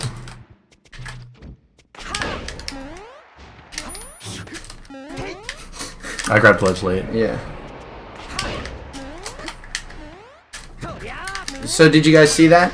He did the get up attack and it hit me. It's kind of weird to recreate it like this, and you would never do it this way. But when the situation comes up, like it does here for Mango, you can set us back. It's really important to do that. So again, he hits Nana off stage, boom, with that forward smash, and he grabs ledge. As soon as you grab ledge, you get up attack. Not as soon as you grab ledge. Sorry, you do the get up attack, so you'll still edge hog Nana. But then you hit Popo so that when Popo tries to up B, you interrupt the up B and Nana doesn't teleport to them and they die. Instead, that happens. But this is still okay because there, you'll still get that kill. It's so die at the top. Yeah. So inefficient though. Yeah. Here's another thing: when they do that that side B, see, he could just do it again. Like as soon as he goes and hits them off, he can just go down and hit him. Also, he does. I feel like the call of going off stage to side B was. Never mind. Oh, okay. It's too far away for me to like. Yeah, but also when here, can you put us back again? Oh wait, I can. Yeah. Boom! Awesome. Okay, so here's another thing that's good for you guys to know. The backup climber, when you do an up B, they're gonna try to land on stage at the edge. So watch, I do the up B here. You see how they You see how they drifted backwards a little bit? Oh, not enough, I guess. They still do it. So they're gonna go forward, but then they're gonna start to drift backwards. Oh, we're on Battlefield now, so I'll go to Battlefield just so it looks the same. So you can take advantage of this by like putting out your hitbox so that they're over here. So. Oh, okay. Yeah. Oh, you know what? He was on the ground here, so I'll show it like this. So they're going to land right there. And even if I go up like this... Oh, wait, no, sorry. Not if I go up like that. They're going to stay over there. So, yeah, you can just shine them like that. Or, in this case, Mango had them at such high percent that he could just back air them. But he does, like, that weak back air. Instead, he can just post up down here. Oh, so so basically he knew he was going to be drifting backwards. Yeah, as soon as they do the up B on stage... Nana's going to end up near trying to get to the edge of the stage, so then you just go smack them off stage. You can also shine spike Popo this way, because they're vulnerable that entire time they're falling down. But of course they can fast fall and do stuff. This still works, so okay. It's okay. Can't be too hard on them for it. He just took a little bit of extra damage that he didn't need to. Wow. Oh! Freaking shine. All of our nightmares. Oh! That's actually worth, because... I mean, again, not efficient. Yeah, definitely not efficient. Instead... Yeah, a lot of times Mango is catching... Is there a trash can somewhere? What are you talking about? Is that a trash can, or does it just look like... Mango is... A lot of times he gets these shines at the edge, and it looks like he doesn't know if he's going to get them, so he just jumps back to stage. Like right here, he goes boom. See, he jumps back, yeah. But just jump off and shine spike them, right? Like it's a backup climber; they're not going to shield it. If they do, it's okay. You jump off, and then again, you could just side B ledge cancel. If you found out that you they didn't do it, but whatever. He loses this game, right? Oh yeah, that could have been it. Yeah, that could have been the difference. I guess not. No. Just I'm like no. Don't. All right. So here's another thing. It's almost impossible for ice climbers to get to stage height after getting shined at stage height with the side B. So what all Mango needs to do here is just stand at the edge and shine. But he up tilt. Instead of this up tilt, he can just shine. Now, it's not terrible because it's still an edge guard situation, but you see how now he's back on stage. And I swear, if Mango loses a stock to this Sopo, it'll all because he didn't shine. Just back air. Yeah. Now here's that works too. But He's here's an easy 30, you know, didn't he? I don't remember. It's fine. Yeah, he was at 0%. he took 40. He lost crouch cancel. Yeah, and so all he needed to do, boom, after that is just shine again, and you just keep shining. Keep shining till they're crying. Shine on, you crazy diamond.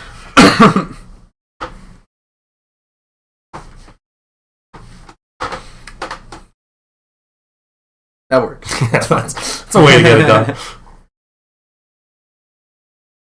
He could have 4 stocks right now. He could. See, yes. Oh man. Roller coaster of emotions. Okay, Ooh, that's so smart. That down smash was amazing, but Mango should have just wave dashed down after Right. that shine instead of jumping, because like you want to be close to hit them anyway. And You know what I think happened? I think.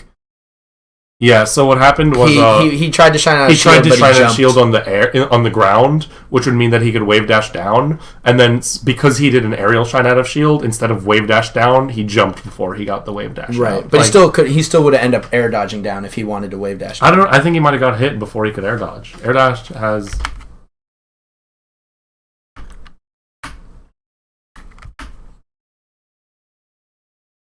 Because this is why. Because he would be air dodging 2 or 3 frames later, because he would be waiting for jump squat if he was on the ground. Oh, I see. So he waits a little bit as if That makes to sense. wave dash, and then he gets hit. Well, then in that case, if an ice climber is standing above you on the platform like that, and you get a shine on their backup, maybe just drop shine. You know what I mean?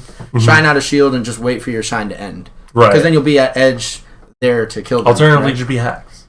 Right, yeah, just you don't can- miss it. You can just be hacks, yeah.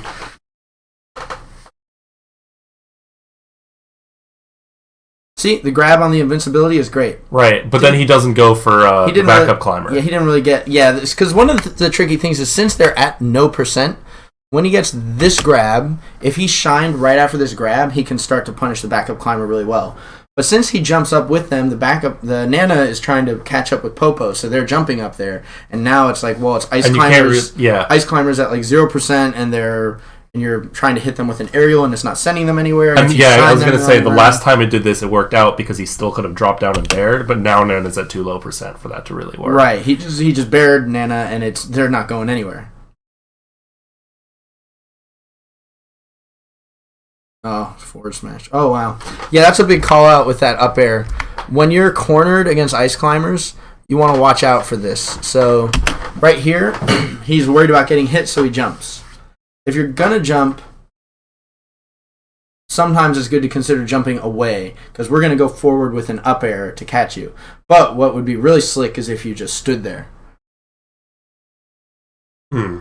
Yeah. Like, it's a mix-up. They're mind games. Right. But you could also run off side B to the ledge. Right? Like, you have some options. But just jumping is dangerous because we're always looking for that. Boom. And Chu gets that. And wow, that was great. I guess it caught his double jump. Chu does this a lot.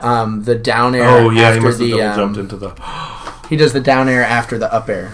killer combos. There you go. Oh, wow. First hit only. He's making it work. Go. Scrub ledge. Oh. Okay. But, of course, as soon as he does that, did he air dodge? Yeah. So, when he... Okay, I think I'm the up thinking- tape might have even worked if he was perfectly at the edge of battlefield. Right. You know what Mango What? could have done? He could have double jump back aired, and the back air would end by the time he needs to grab the edge. Right? So he could have... Back air. right here, double jump back air. I think he could have even if he just jumped less. Hold on. Why does it only let you rewind if you're unpaused? Who knows? Like just jump jump later. bared there. Yeah, that's Yeah. true. So yeah, but even so, after he double jumps, he could take the edge there and prevent that. Which didn't really make a huge difference, but now he's taking some damage.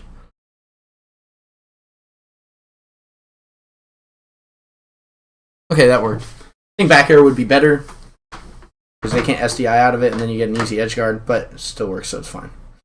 Yeah, especially if the edge guards aren't that easy. Oh, handoff.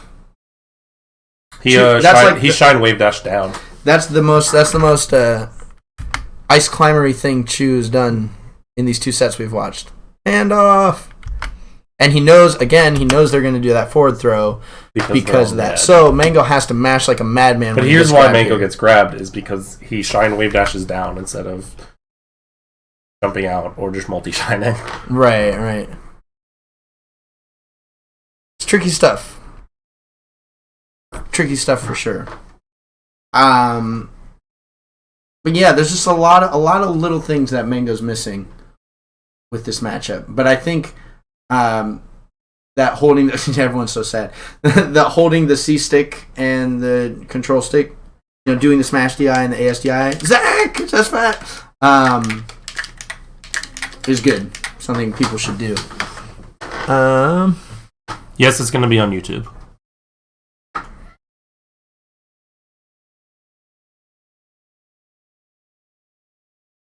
Pray haha say man blah, blah, blah, blah. So he goes Falco now, right? Is that yeah, correct? do you want to watch that or do you want to go to the M2K set? Well, I guess we could go to the M2K set. I also feel like I'm not really distinctly qualified For the Falco matchup? to speak on the Falco matchup. It's one that I struggle with a lot, and although I haven't, I think there aren't enough Falco players who are really good at the matchup, so my results don't look like, oh man, I'm always losing to Falco. But it's really hard for me. So and you don't know the little things. Yeah, there's lots of DI things I don't know, and I know how Ice Climbers combo Falco, but we'll just kind of watch it through, and I'll just sort of talk about it while it's going. Yeah, okay. Because I'm sure there will be similar things. I mean, here this is a handoff. Oh my gosh, that was terrible. If Mango held down in a way on the C6 and the joystick, going that absolutely would not have happened. But Chu should have done a handoff here. But he does also, the one thing you can say for Chu is that he does the high dare there, so that Mango falls down from the higher height. Right, Gets re-grabbed. And that's one of the few times he's done it this set. Right. Although even if you do that, it still wouldn't work. Right. I'm just saying it made... But he did learn from the last one, so that's good. What is this?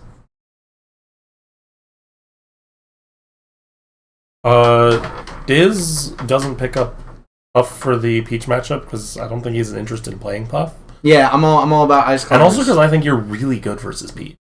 Thanks. I haven't really beaten any super good Peaches lately. I haven't played a whole lot of them, but I would. I do. You have sets off of MacD, haven't you? Yeah, we've played once in tournament, and I won that. But we also have played a lot of money matches, and he's won them. Okay. He beat me 2 money matches in a row, 3-0, when I was in SoCal. You got the W, man. But yeah, I got the tournament win. That's all that matters. Airs are interesting.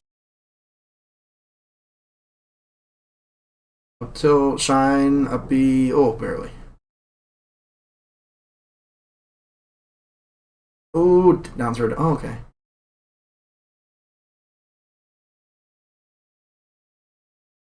Oh, jeez. What? Whoa.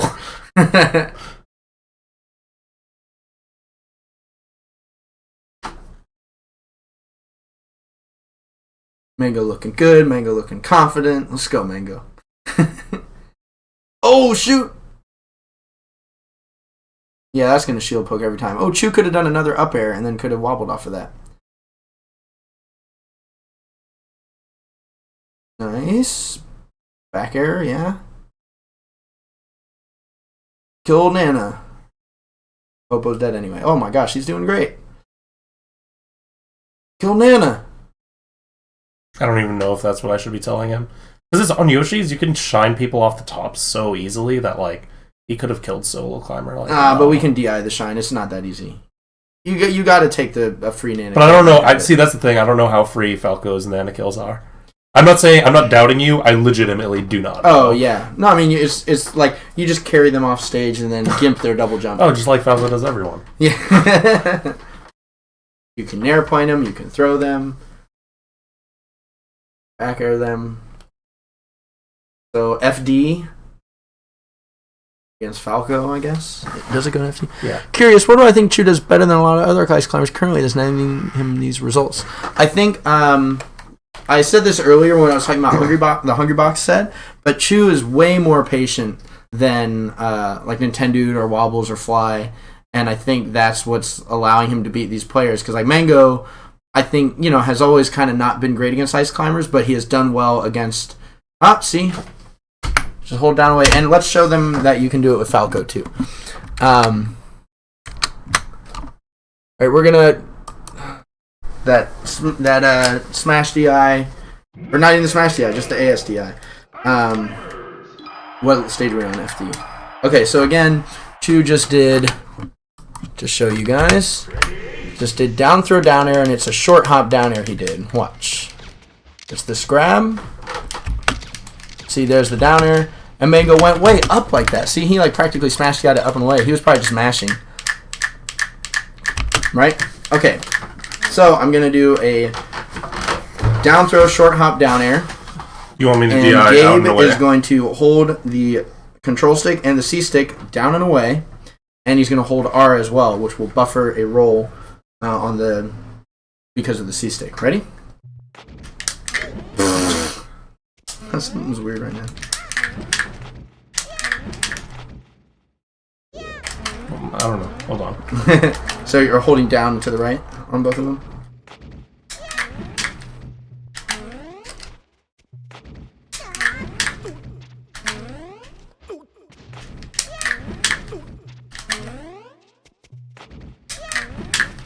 Yeah. So if you just hold down to the right, that short hop won't work. Now if I do a full hop,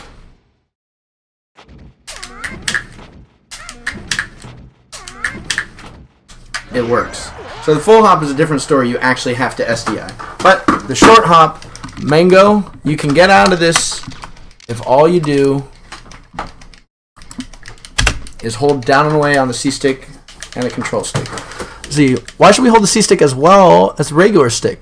Buffering roll. Yeah, C stick will buffer the roll, and it's good to get in the habit of using both sticks because you want to do DI and you want to do SDI and ASDI when they do like the full hop. So if you get so basically if you get one SDI input, but then because in SDI you like hit it and then you go back or you like roll it, you want to make sure that your ASDI input is also optimal, which you'll do with the C stick because you might end up holding neutral or whatever Right. after you do your SDI input. Handoff.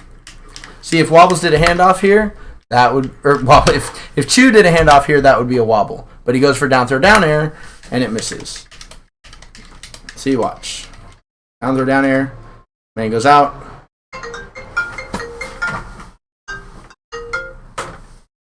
Sister. Oh, that was sick.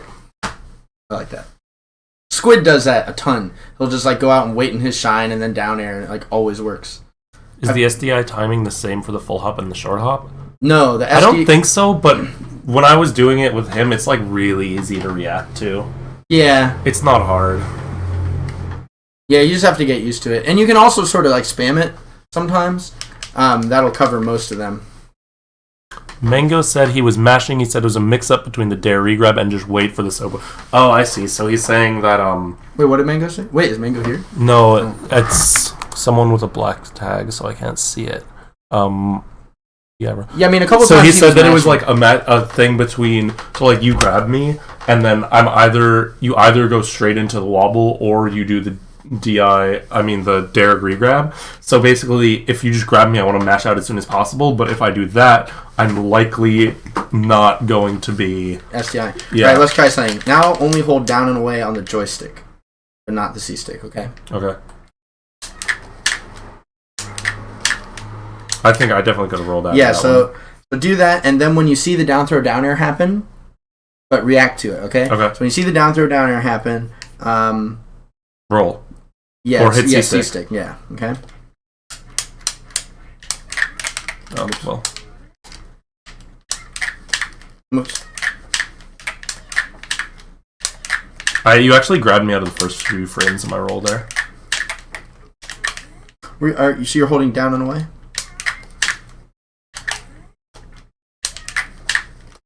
Here, I'm just gonna. Okay. So what I'm gonna do is Oh wait, they can't even see this. All right. So I'm sometimes going to just. Okay, here's the. So should I just try mashing? Here's the option select that I'm going to recommend to people.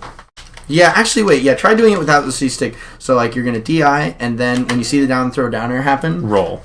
Like after you've gotten hit, roll. Okay. Oh my gosh, why is that happening? You want to reset your controller? I mean, I already did reset it once. Try it again. All right, here we go.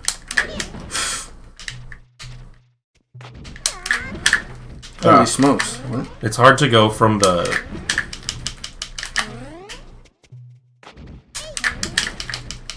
Yeah. I think I'm just not rolling fast enough, but I could do it if we do the way where let's do C stick Okay, reaction like that. Okay, so here's what I'm gonna recommend to people is that what's all that? Camera. Oh, we can't see. Oh, we just Sorry guys, I'm new to all this. So so you're gonna hold down and away on the C stick or on the joystick, and you're gonna mash like this and this, and then you react to the down air and do your buffered option with the C stick. Okay, so you're gonna mash.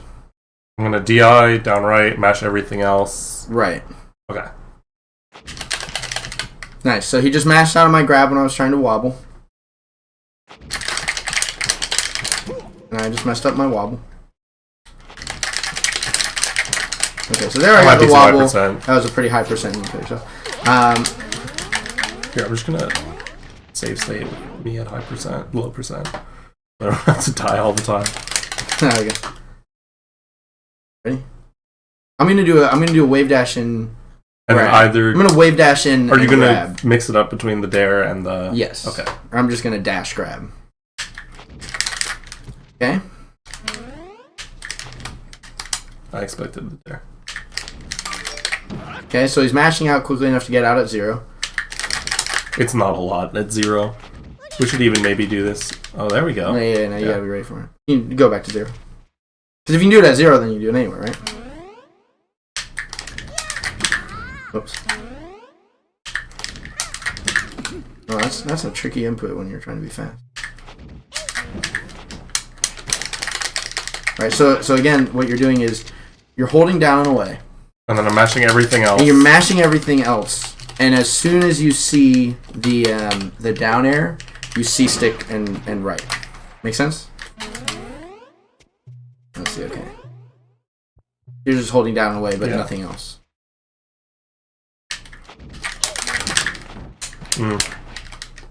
I feel like I could have done that if you did the lower one.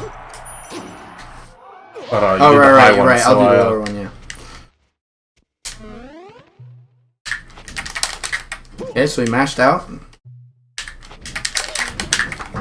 He got out there.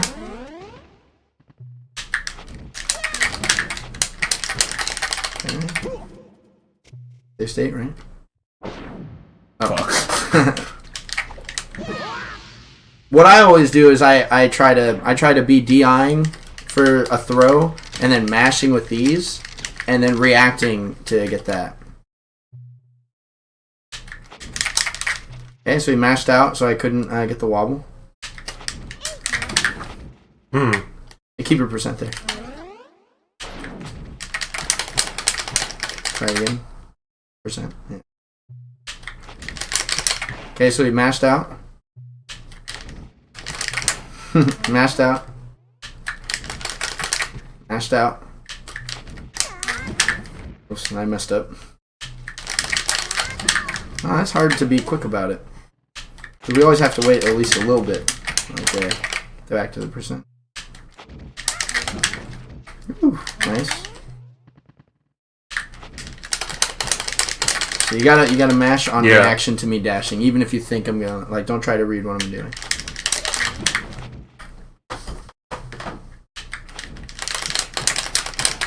On reaction to me dashing, you just mash like crazy.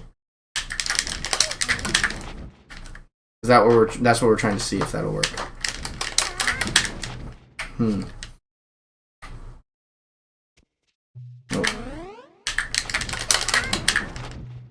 was close. I definitely feel like I felt the rumble at the beginning of the roll. Here we go. Oh, you're not holding down and away. Yeah, yeah. Did you see it? Not. I'm Yeah, trying it to. went straight down. It's mostly away, really. Okay. Yeah, I see. Okay, mashed out. Mashed out. I guess I mashed a little too soon. Oh, that was close. That was so close. Yeah. I wonder also, maybe I should be inputting spot dodge because it's invincible faster. Oh, I see. Yeah, give that a try. That's good. Percent. You gotta mash on reaction. So this is an important thing, guys. When you're playing against ice climbers, sorry, we're just kind of doing this over and over again, but it's really important to know when you're going to get grabbed and mash on reaction. Because if you're not reacting and mashing, then it's going to be too late. But what I do is like I'll mash in a way where I'm kind of going down, and you could even kind of go between down and sideways. So like if you're facing to the right and you want to like the crouch dash. Yeah, exactly. Yeah. Like you do that like crouch dash thing.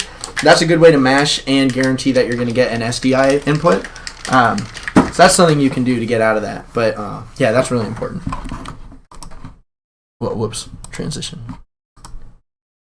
All right, back to watching. Oh, wow. So close. Okay, so he had a pretty sick situation, but he, right there, I think he should have back aired instead of down air coming up. The down air was meant to hit Chu, obviously. Back air backwards? Like, look, he's not facing... Yeah, no, check it out. So you think he should have bared Nana? Yeah, bear Nana. And then the great thing about Falco when you have ice climbers separated is he has lasers. So you for the other one or for that one? You laser one, run towards the other, laser the one, run towards the other, right? So if he back aired Nana, then he'd have them in a situation where they're super far apart from each other, and he can kind of retreating laser Popo, and then back air Nana as they come back, and retreating laser Popo. And he could even, what you could even do is, and this is the Matt.Zeb special. Oh, if you guys are looking for a Falco to study for the Ice Climbers matchup, I don't know if anybody ever thought you'd say, oh, you should study Matt.Zeb. But you should study Matt.Zeb for the Ice Climbers matchup. He knows it insanely well. And one of the things he does, he knows when the backup climber is just going to run towards him. So he'll laser me a couple times and then charge the forward smash the other way, and it kills the backup climber. So I think if he came up with a bear here, that might have been better. Yeah. So this is tricky. He gets hit here by that get-up attack, and then he tried to laser, and then he missed the SDI on that. Yeah, that was brutal. Yeah, I mean, that's what it's just brutal. It's just like the little things, you know? Getting hit by the down throw down air so much. If he just holds both sticks down and away, he'll get out. Grab ledge, or just do that, either way.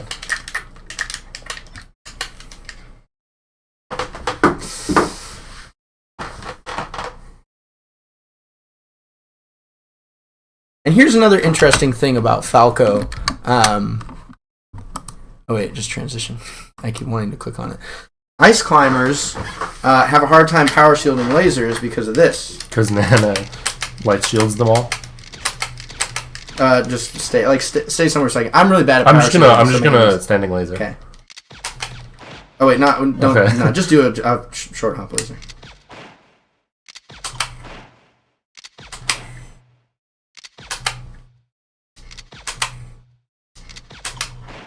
Sometimes, okay, it's not happening right now. What's? Do it again.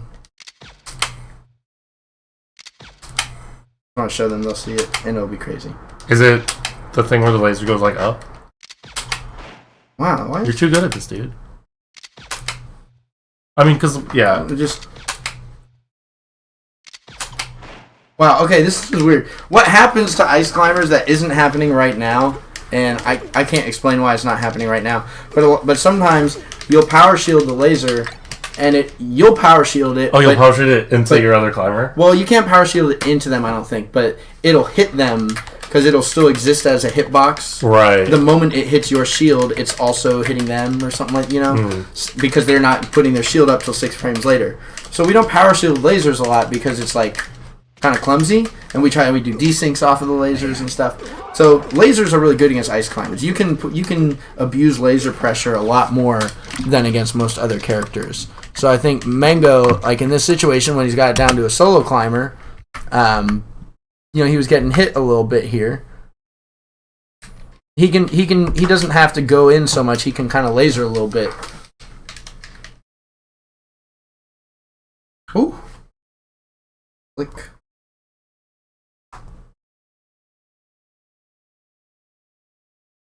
Oh.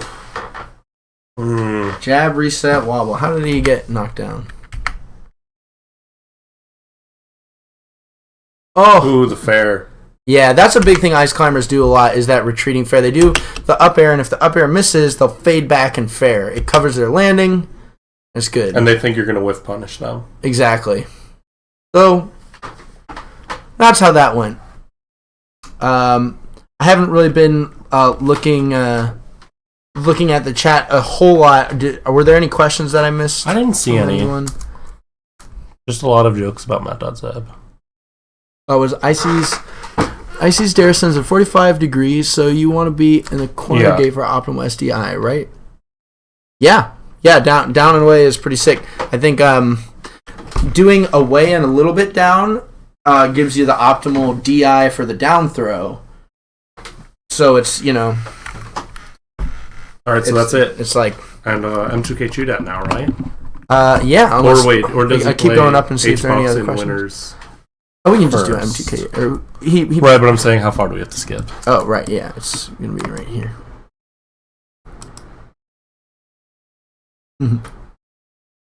Just going to let this off. Were there any questions? If anybody has... Oh, Losis. Why don't you and other climbers pick up... Oh, yeah, we talked about that. Does down throw dare work on floaties? We covered that earlier, but floaties can just SDI up to get out of down throw down air. And some floaties can just hold up, like Luigi and Jigglypuff, you can just hold up and you'll be fine. Someone's asking you why people F-tilt wobble, because... So yeah, usually F-tilt wobble... as opposed to down tilt because it's safer in more situations. Right, so I will show you guys... Oh, I guess I didn't really need to do that. So, wobbling, so the optimal BPM for wobbling. You got I have on my phone a metronome. I use this metronome to practice, and the cool thing about it, so it'll play a tempo you want. You think they can hear that? Yeah, I can see that they can hear that. Oh, cool. But then you can also press this tap button. So if I try to do wobbling tempo, that's so fast.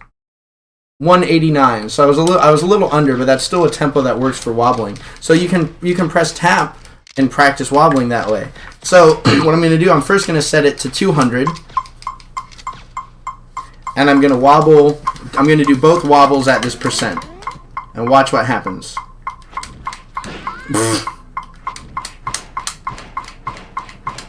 So this is a forward tilt wobble at 200. And now I'll do a down tilt wobble at 200. And to no one's surprise, they should both work.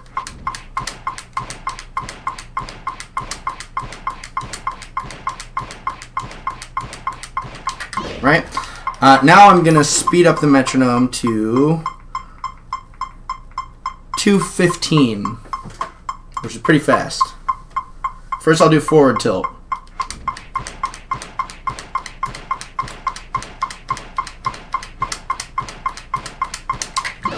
Works fine. Now I'll do down tilt.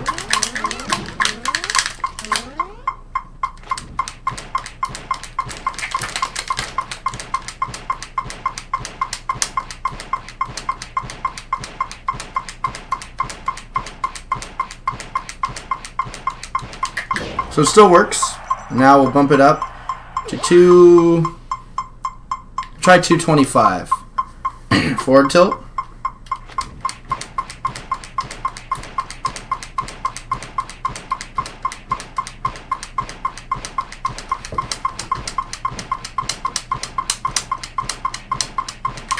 works fine. Now I'll try down tilt. And what eventually happens is that the forward tilt will work and the down tilt won't. Whoops. I guess this is especially for Chew because he wobbles really fast. Yeah. See the down tilt dropped? I'll try it again. Whoops.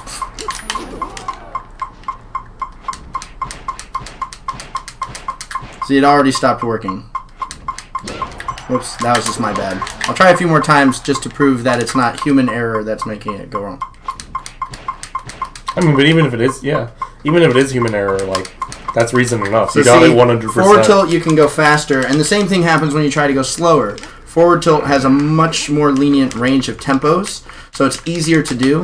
Part of the reason it has a more lenient range of tempos is because it does more damage. Forward tilt does 3%, while down tilt does 2%. They're obviously probably like fractions of percents, but that's how it shows up when you're looking at it. So that's why we do forward tilt. Now, the really cool thing is, like, if you're... Come over here. So if you've got them at the edge and you try to forward tilt wobble... See how my backup climber fell off stage? It's because as you do the forward tilt wobble, She's trying to walk forward. they're walking forward. If you watch me do it center stage, you'll see they sort of inch forward. Yeah, and then she gets pulled back. And then they pull back, right? So, down tilt is good for being at the edge because they stand still. What you can do is you can do a down angled forward tilt. It's kind of hard to tell. But it'll work on the edge. That's a forward tilt. Oh, so it must be like the angle where... It's the angle There's where... that angle where you can crouch you're and crouching. still F tilt. See, that's a... Like I'm crouching, F tilt, yeah.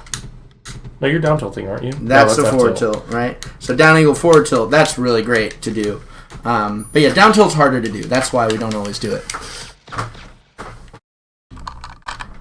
Oh. I wobble with down tilt because it's at slowest BPM, so it lasts longer to troll. Nice. Let's see. Jab versus F tilt besides faster... Oh, well, you can't wobble with jab. Because the hitbox is, unless you, like... They'll mash out eventually. Yeah, I'm just at 200, that's why this isn't working. Yeah. So yeah, you can't really jab wobble. But okay, unless... Oh, let's see. Oh, thanks. I'm glad you're liking it, Funky McGee. And we're gonna continue with Mewtwo King versus Chudat. So if you guys want to hear more about that, get ready. Tweet out the stream. Let everyone know that we're watching here. I would love to answer any questions you guys have. How do I feel about Tomber's wobbling guide? Tomber's wobbling guide. The one thing I'd say is just, yeah. Am I too loud right now? Yeah, just Okay. a little bit. This Sorry. is fine. So Tomber's wobbling guide is how I learned how to wobble. Straight up. It's amazing. It's great. All the information in there is awesome. And yeah, I highly recommend it to anyone trying to learn how to wobble. It's super good. Yes, this is my first time streaming. Again, a big thank you to Gabe, who's not in the... There you go. Gabe, Jib. How could you see that? Oh, just because I kind of knew where I was and where you were. Oh, no, although, you know, that's just because you were in a chair. That's why. Oh, yeah. But yeah, I'm at Gabe's house. This is Gabe's computer. It's also Gabe's laptop. It's Gabe's CRT. It's Gabe's streaming equipment. It's his phone charger that's charging my phone. So yeah, shout outs to Gabe. Gabe, put your info in there. You guys should follow him. He streams a lot. He does a lot of TO work for the NYC tournaments. You were on the panel, right? Yeah. He was on the panel for Tune in PR tomorrow night. which is coming up tomorrow night on Nebulous NYC for the New York City PR. Gabe's a hard worker, a sick fox. His ices are all right, but my fox would be. I took a game. That's true. He did I'm take happy. a game, yeah. No, okay, look. First time I took no game. Second time I took one game. We're making ground. Okay, so unless there are any other questions about that, we'll move on to Mewtwo King. Let's get it set up at least. Okay. Oh, We'll yeah, get it set up. Do you want to see the puff set? at Okay, all? I'm not gonna make any comments on Puff except to say that I disapprove because I think I think ice climbers are awesome, but to each their own. Let's see. Just gonna tweet this out.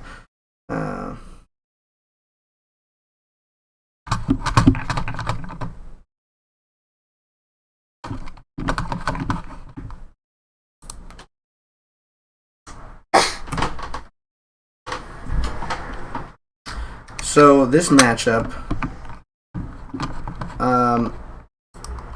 is the matchup I've probably studied the most. I would say I'm most experienced against Fox, but I've done the most research on the Peach matchup, and it's one that I really like a lot, even though it's hard. So I'm excited to see this, especially because I played Mewtwo King at a local before DreamHack Austin last year, and I beat him game 5. It was a fun set, but there was a lot that he didn't really know about the matchup, so we sat down for a couple hours, practiced it together, and then I worked with him more at DreamHack Austin, and then he ended up beating Nintendo there, and then he beat me at Shine and Big House, and then he beat Wobbles at Shine, and then he beat Nintendo and Chew he beat Chew at CEO. He just started beating all these ice climbers because he really started knowing stuff. And since DreamHack Austin last year, he hadn't lost to ice climbers at all. So it was really exciting to see that Chew was able to ruffle his feathers. Although I was bummed to know that he used Puff to partially do it. But there's still going to be a lot of really great info here, so I'm excited. Nightmare, it's going to be on YouTube. So it is. But basically my main opinion then. is ice climbers have a lot of technology based around desyncs that Chew doesn't use that are really good against Puff, especially when they ledge camp. All right. FD, I think, totally brings almost, in my opinion, every matchup to its purest, because it's just you have to face your opponent. I feel like when I fight Samus, for example, I can just go to a platform to try to avoid a missile, but you can't do that on FD. Whatever there is, you have to deal with it on the ground. So I always like FD, even though it's not really that good for ice climbers in a lot of matchups. I think it just it shows what you know. So here we go. See what they know. Oh, did we transition already? Yeah.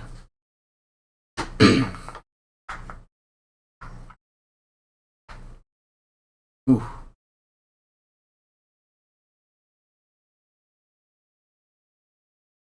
Yeah. Mm-hmm. Okay, so the basis of this matchup is this interaction right here, minus the shield. That's not super important. Crimson Blur asks, you don't think FD is good for Ices in general? I think there are a lot of matchups where ice climbers struggle on FD, especially matchups that use a lot of projectiles. Samus does really well against them on FD. Falco does really well against them on FD. A lot of people say that's Peach's best stage versus them. Yeah, I think Peach can do does really well against them on FD. The main thing is we can't escape from things. A lot of characters can escape by jumping, or they can escape by getting edge invincibility. But if we jump in the air to try to escape something, we're putting ourselves in big danger. And if we go to the edge, we're basically sacrificing our backup climb. So yeah, for those reasons, I feel like FD isn't that great. Whereas we can sort of hide under a platform if someone's coming at us. It makes it harder for them to approach us from the air. We can use the platforms to escape. It's sort of really strengthens our opponent's punish games on us because they can juggle us so well. And when our opponents know what they're doing, it doesn't really help our punish game almost at all. Especially because tech chasing on platforms is pretty helpful for us. Up throw, waveland, tech chase is really good against a lot of characters. I think FD is better than some other stages in certain matchups. And there are some matchups where it's definitely really good. I think for Puff, it's our strongest stage. For Luigi, it's our strongest stage. Or do you like FOD better? I don't know about Fox. I think all the stages have such big problems. It's hard to choose one. I don't like the small ones though. Maybe Dreamland I'd like best. Marth, I think FD is our best stage. So yeah, kind of works like that. But anyway, this interaction of Peach floating at this height just out of up smash range is super important. Peach is going to float canceled forward air, and that's like the tool that makes this matchup ridiculously hard to play. And so there are sort of two schools of thought as to how to approach fighting Peach in this situation. And what I saw a lot of people doing, especially like Wobbles and Fly and Nintendude, was figuring out how to hit Peach out of her float. You hit him with side B, you hit him with back air, you hit him with up air, maybe even forward air. Chu used to do forward airs a lot against Peach. But I feel like if we win one of those exchanges, then we put some damage on Peach. But if we lose one, then Peach could potentially kill our backup climber. So I think a better way to play it is to be more grounded and wait for Peach to do something punishable on the ground. And that's exactly what Mewtwo King does here. He comes down with that forward air that misses, and Chu comes in with this wave dash jab grab. And Mewtwo King just kind of like floated there. You can usually spot dodge, or you could even down smash to beat out that jab, especially the single jab. But that's kind of like the crux of the matchup, in my opinion. And but yeah, I think Chu did an excellent job. Like just at the beginning here, he's waiting that perfect length away, so that if Mewtwo King tries to hit him, he can back off and be safe. He's always that same distance away, and then he goes in. Wait, did he drop the wobble off of the grab?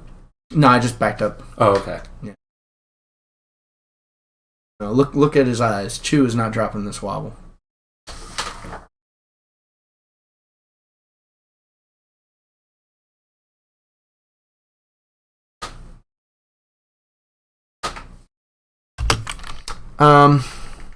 Any question for Diz? Recent sets versus especially Marths. Multiple times despite losing games. Yeah, I think if I lose to a Marth on FD, it's because I make mistakes. I don't think it's because the matchup is bad on that stage. I still think it's just super strong for us. Luigi Ices, I think Luigi wins. If the question is who wins in a matchup between Ices and anyone, it's probably the other character. I think a platform style heavy versus Peach, or platform heavy style, is kind of still risky, kind of like fighting them in the air. Ices move a lot faster along the platforms than Peach can move in the air, but it's just still risky. I think it's good to mix it in, though, definitely. Ooh. Love that short hop up air. Oh, he just did it again. Do you think M2K floats too long? Because I noticed like Swedish varies his float heights a lot more, his float lengths a lot more, so that M2K always uses the full float, and then Chudat knows exactly when he's going to come down. Exactly. You have to mix up your float timings. But the thing is, if you come down quickly and you're getting punished when you come down, then you're going to be more weary about coming down, and so then you wait longer, and eventually you run out of float. Armada does forward air, jump backwards. Forward air, jump backwards. Forward air, jump back. And it's really hard to get a big, juicy punish out of that. Especially because he's already kind of jumping away. So, like, even if they jab, he'll be far enough away that a grab often won't connect, or ever. But it's also important to cover your landing sometimes. It's like a really good tool for forward Peach. Jab. Exactly. Forward air double jab can be really good. But these forward airs, you never want to drop down without a move as Peach. There's no point. There's no reason to, because you're still going to have landless. like the 4 frames of landing lag anyway. So like, yeah. From my understanding, Mewtwo King was kind of tilted after the puff. I didn't see the set, so I didn't know. You didn't watch the puff. But this isn't normally how I've seen Mewtwo King play this matchup. I think he does often play it better than that. But once you're up that high against him, it seems like it's going to be pretty... Oh, jab reset? Okay, he just goes for the down smash.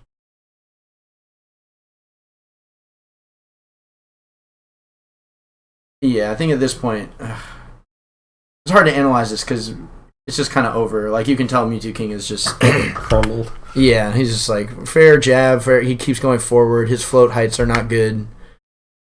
Honestly, there's not really a whole lot to learn from this because this is just Mewtwo King playing really badly. He's just gonna give up. Yeah. So he goes Marth now, right?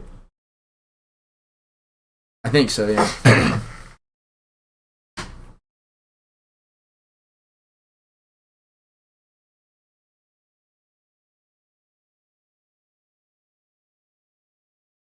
MacD, we were just talking about you.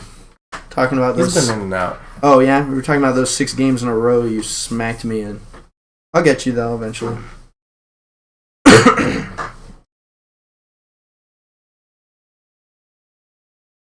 So yeah, the Mewtwo King Peach, basically, he just doesn't mix up enough options, and he's not aggressive enough. So you can kind of read that he's doing that, and he just honestly played really, really badly.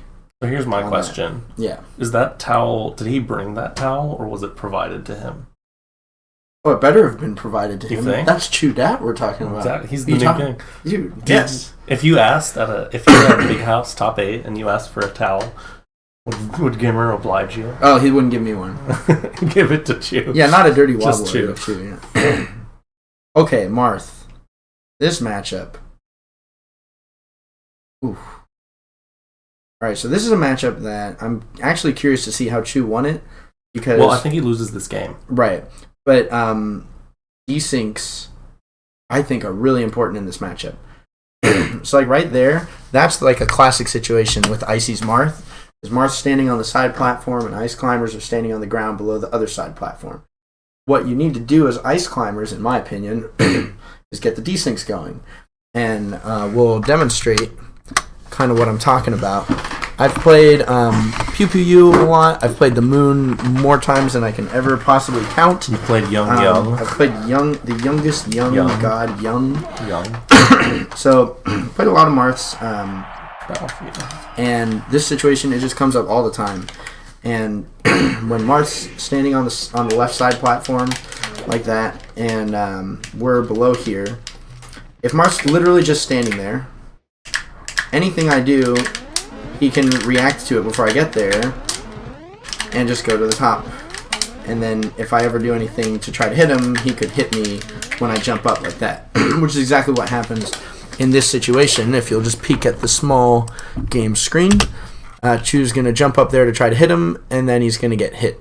And it's like not a huge punish because Mewtwo King doesn't get super deep on it, but he kills Nana from it. You know, that's pretty big. What I like to do in this situation is this. And if they're going to stay there, inch forward. Nanopulse. Nanopult, or for me, Pulpapult. Blizzard. Oh, right. And the Blizzard, 5 damage, that's fantastic. I love that. Because if they're going to stand on the platform, I'll take that 5 damage anytime. And then if I drop through, And then if he drops that. through, it covers that, yeah. Roll back Blizzard. And then you can try to catch them coming through. An important thing about Marth, run off the platform and forward air my shield. Run off the Okay. Yeah. Oh, shit. So like that forward air, he can't jump out of it. So you can shield grab it, right? The thing Oh, he about can't Marth, fair jump before he hits the ground. exactly. I see. Yeah. And then so they want to do like short hop double fair usually. Yeah, exactly. So like if you catch them doing an aerial from the platform, if they do a nair, that's like they usually won't nair from the platform, but you can just like beat that by just getting under it with an up air. But the forward air, if they do a forward air from the platform, you can just punish it. So like it's really not safe for them to come down from the platform when they're up there. So you just get these blizzards going, and it makes it really hard for them to just stay on the platform because they're getting chip damage over and over again. So they have to start moving. What Chu does though is he just kind of goes up and tries to hit him, and luckily, or not luck, I don't want to say luckily because it's not like it's luck, but Chu does have a good understanding of how people are thinking, so he can sometimes get away with going for these hits. But kind of like what I was saying with Hungry Box. You go up there and you do the up air and see what he does. And you back off. You do another up air and see what he does. When he goes up with this full hop up air, like here, it clearly looks like he's trying to cover if Mewtwo King goes forward. But Mewtwo King hasn't done anything to suggest he wants to go forward. He was just standing there for like, I don't know, 10 seconds? How long was he standing there? Maybe not 10, maybe 5. But he was standing there long enough that it was like, he didn't have an opening here, and he goes back, and now he dash dance, but he's still on the platform, and now he's just standing. Right? So, of course, he's just going to wait. And that one up air that Chu did got his backup climber killed. So, that's pretty brutal. Oh, gosh darn it. That was good. That's a wobble. Okay. Oh. Okay, what? So Sleepy K says, Kyle, I was doing some nanopulp theory crafting since it locks them in shield on the platform. Also, you can wave land grab to get Nano to land on the platform. That's true. Some stages you can do that. If you're too far away, though, let me... Thank you.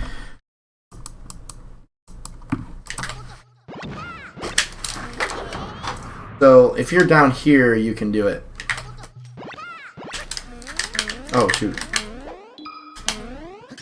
I'll get out of here. There we go. He got that spot dodge out. So it's like a pure lock? Yeah, once the blizzard hits you, buffer spot dodge. Oh, okay, I was early. Yeah, I was once it early. hits you.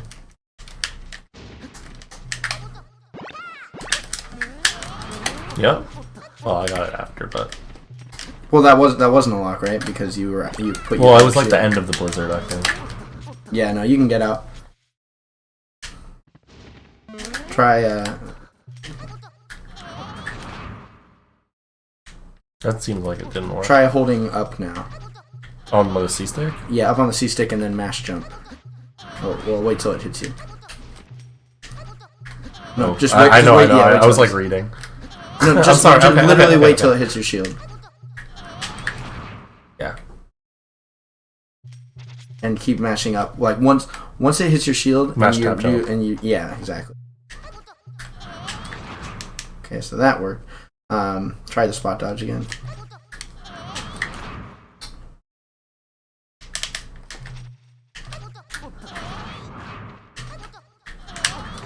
Yeah. Yeah, they can spot dodge out of it. I mean, it's still like it keeps them close, It's and a that's good- tricky. But and also, like, they could spot dodge. Spot and then dodging at a SDI time up. that you wouldn't... Try spot dodging and then SDI up, Yeah. and like mash up.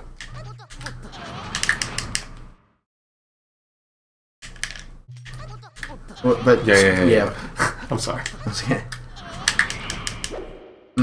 Well, okay, I guess I'm just 2% now. Yeah. So there are applications to it, but the reason why I think that's something that usually won't come up a lot is because the difference. Go stay on the platform.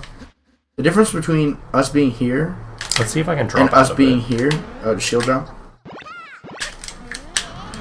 No. The difference between us being here and us being here is monumental. And if we're this far away, can't quite get to the platform. So we'd have to be at least here. And like we're already not gonna like we're here, they're not gonna just stand there. Right. They're gonna be a little more active looking for something. So you kind of have to be about this far. And you'll just hit them a little bit. That's kind of my thing with that. But also, I feel like we're not going to shield Nano. Right, yeah.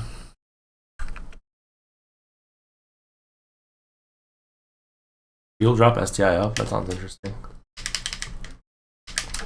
Shield drop SDI up. That sounds hard. Yeah. Let's try it. Okay, I'll just try here.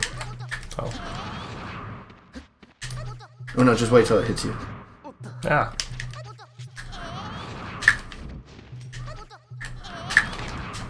Yeah, I mean, I don't think I can get my analog stick from shield drop position. Oh, that's sort of there you work. did it, and then you just have to jump. Ooh. Or I could even just do it behind you. Just STI behind you. Oops. Yeah, so yeah, that was Shield sick. drop it, Good call, Plum. If you do that blizzard a lot, Marth will eventually start shielding it on the platform. So they can shield drop out and SDI up. Plum, you're a genius. Okay, so back to the match. We'll go back a little bit to see what's going on. Oh, down throw, down air, reverse. So you tried to do a turnaround down throw, down air on Marth, which looks like this. I think we probably don't even need to pause it, right? So if I do down throw, down air in place, Marth goes right in front of me. But if I have my backup climber instead jump forward, whoops. Try not be DI. Yeah, don't DI. It sends him behind me. That's way closer. So then I can do a turnaround grab. So then what you want to do as Marth, again, floaties and midweight characters, you can just die. You want to SDI up and then jump. Alright?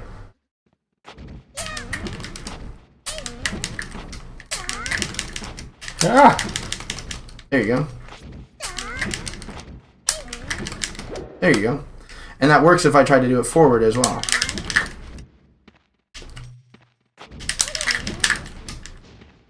You just SDI up and you jump out of it. Yeah, so that's how you deal with that. Back to the match. So again, Mewtwo King. Yeah, he couldn't tell if he SDI'd or if Chu just kind of didn't do it great. But I don't know if he SDI'd. He might have actually just DI'd up. yeah, he SDI'd though. So that was good. If the inputs for SDI up are literally just you hit up on the analog stick during hit lag, which is like after you've been hit, you like freeze. But it's just up on the C stick on the analog stick at a good timing.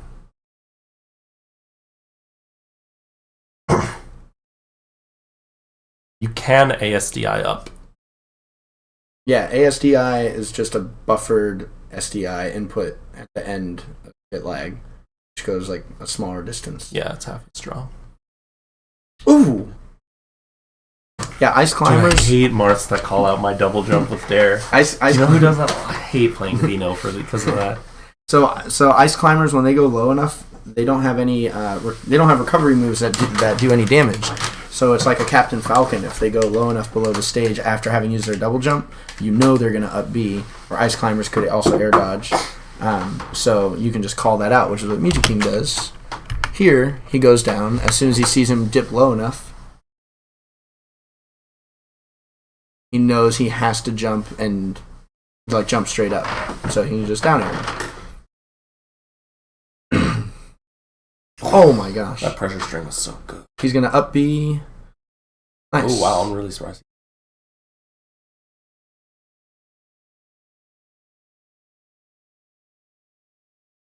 This Martha's looking nice. That wasn't so nice. Oh, wow. Yeah, Mewtwo King is in control. This is from every region. I'm from every region. I'm from NorCal, but I live part of the year in New York City. That's a wobble, or just in down throw up smash. But might as well wobble, because what if he lived? Maybe he could have, maybe he couldn't have, I don't know. Maybe Chu knows the percents that well to know that he got the grab at 107 and that was it. Yeah, this is the tricky thing. Like Ice Climbers, they start jumping too much to try to challenge Marth, and they're done for. But Chu could be doing desyncs here, but he's not. So he's not doing anything to like put any pressure on Mewtwo King. But he called out Mewtwo King going backwards, which is what I was talking about earlier. You approach enough times and you see what they'll do, you get a sense. Oh, and that was a great shield, because Mewtwo King got punished for going backwards. Right, and then he keeps jumping up with those up airs. So now he just shields. And if he had really committed and gone super forward with the shield, like instead of wave dashing and then walking, if he did like 2 wave dashes and a shield, he could have grabbed shield that. Grabbed the fair, yeah. And I think also because he did the light shield. One of them at Yeah. least. See, now his shield is too low, so he can't really be doing that.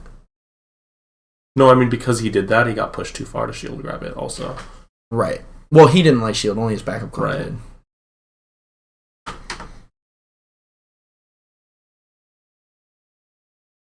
Oh, nice.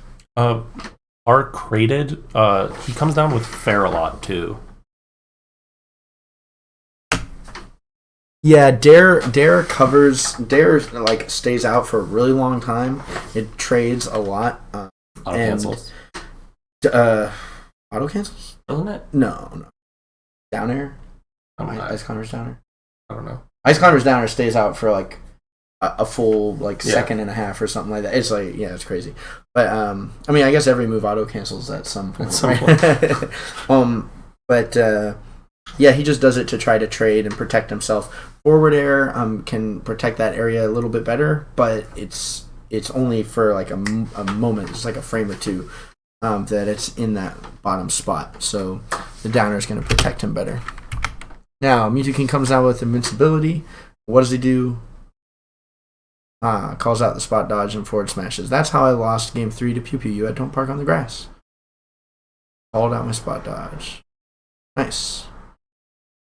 Nana's dead. And for anybody who doesn't know, the backup climber, once they've used their double jump, if you can put them in tumble, they cannot be saved. Like here, didn't really send them that far, that back air, but they Or can't. hit him that hard, yeah. Yeah, but it's because they're in tumble, Chu cannot save Nana with an up B or a side B, and they can't get out of tumble.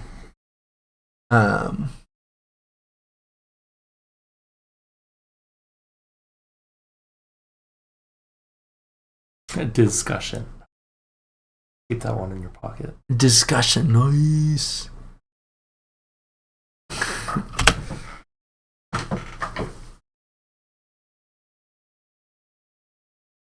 Oh wow, you too can. Good. Yeah, right.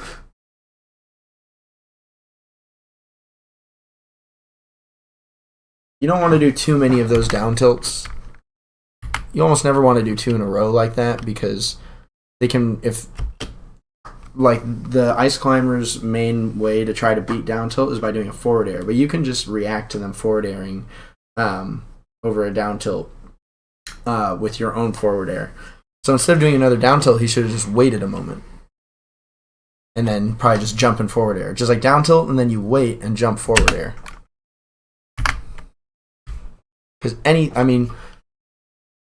Chu is so cornered here, there's nothing he could possibly do. Forward air is going to be so safe. Like retreating forward air. Yeah, even if he shields it, like, he's just going to get pushed off. Yeah, so. exactly. So that second down tilt was not so good.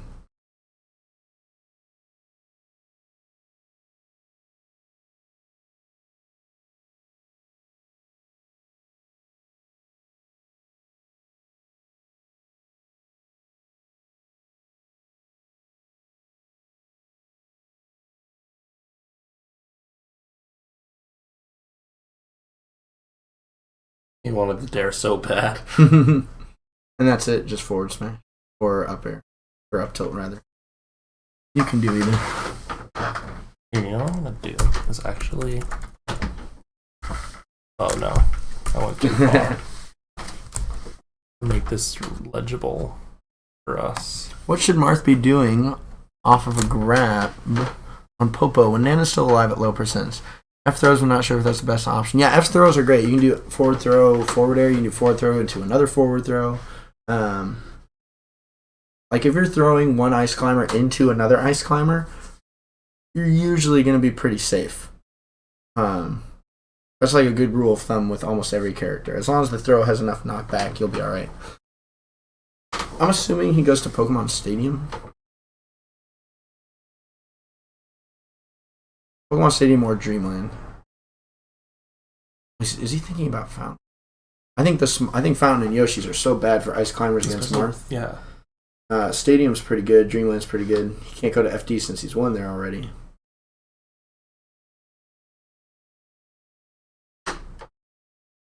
Chew, you're so crazy. Okay.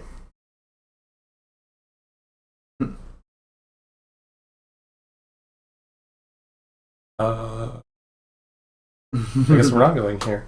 No, Mewtwo King just wasn't ready. See, is his towel the same brand? Yeah, right. What brand of towel are they using? Because if it's the same brand, they're probably provided. Huh.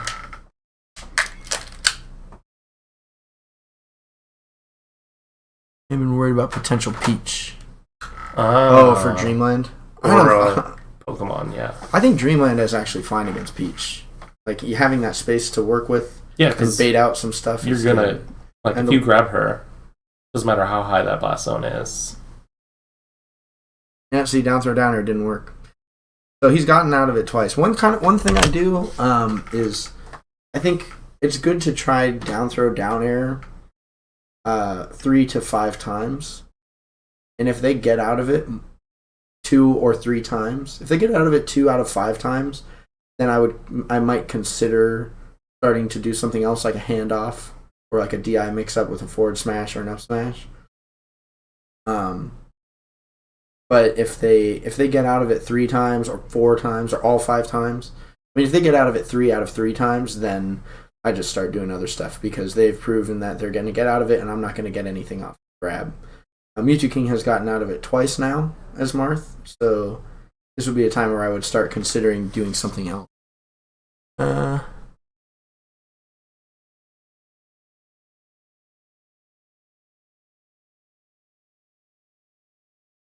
With fair setups. Know about down throw forward air setups. But cool to know about beating down throw down air SDI up with fair setups. Oh, we were talking about this. Oh, right, yeah. Yeah, we were talking about that earlier. You can use that, the forward air. At low percents, it's super good.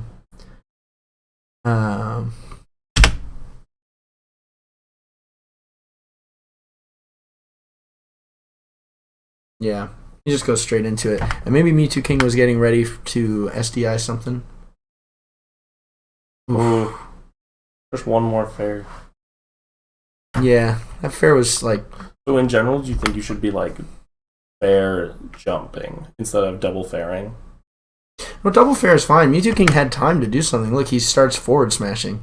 See? So he had time to like roll out or spot dodge maybe. But that fair was too close. You know, he hit with like the sheath of it. Or the hilt, the sheath.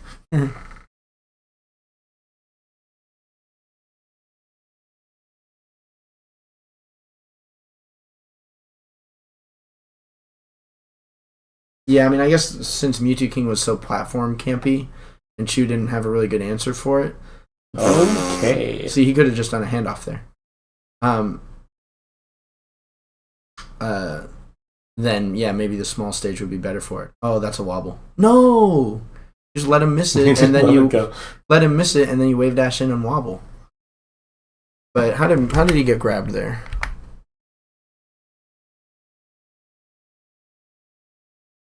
Yeah, I think dash dancing is not really the game for Marth against double ices. It's good against a solo climber, but like you need to be putting out some more hitboxes if you're going to be on the ground.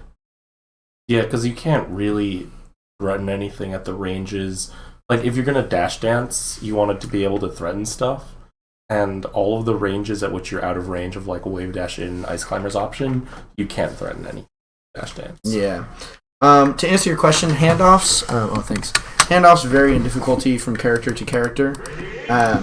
Against Marth, they're not particularly difficult.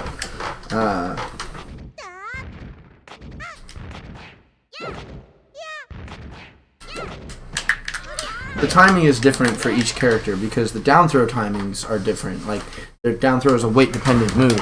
So like with a character like Bowser or Donkey Kong, you have to wait a really long time between pressing grabs. But then with like Jigglypuff, you have to do it almost instantaneously. Dash back, it's all about late in air, fair, and down tilt. Yeah, exactly. I agree, Arian. Like, it's Marth needs to just be putting out hitboxes. Like down tilt and reacting to us trying to fair over it is like very difficult. If you move a little bit and then just down tilt, like that's so good. See, there you go.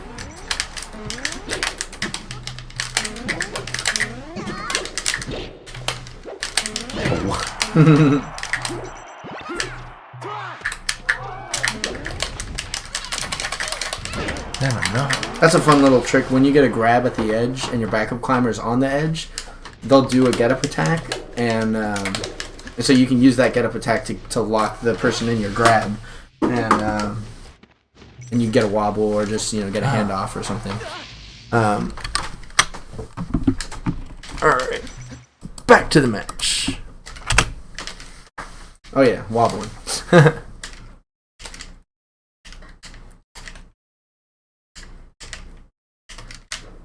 Dang, Yang Ming with the super data. 3-frame window for the handoff. Marth has 2. So Marth's is harder? Oh, that's crazy. I always felt like Marth was easier than like Samus, Luigi.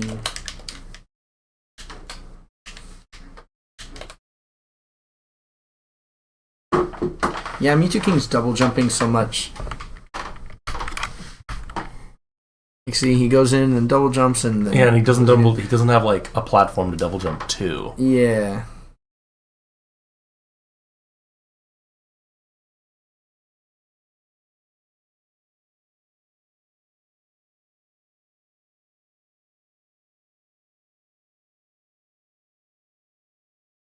Oh, yeah. He just need to get off the edge sooner, because Popo had to, as soon as he does that.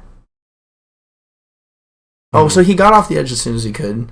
Although maybe he could have, instead of getting up from the ledge, he could have done a back air from the ledge to hit him again.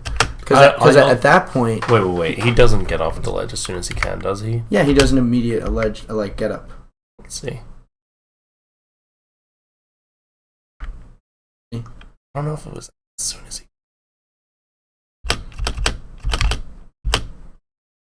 It was like... Yeah, it was like, there was a few frames, I mean, but like, it was good immediate, enough. Yeah. So, but I think instead of getting up like that... Do you know what he could have done also, though? Is literally just dashed backwards and then F smash. That's true, yeah. He might have gotten confused by the blast of Nana dying. Like, what's going on? That's some ninjutsu. Yeah, he could have ledge dashed, but Marth can't ledge dash, so... Ooh, Chu's still living. Oh my gosh. Whoa.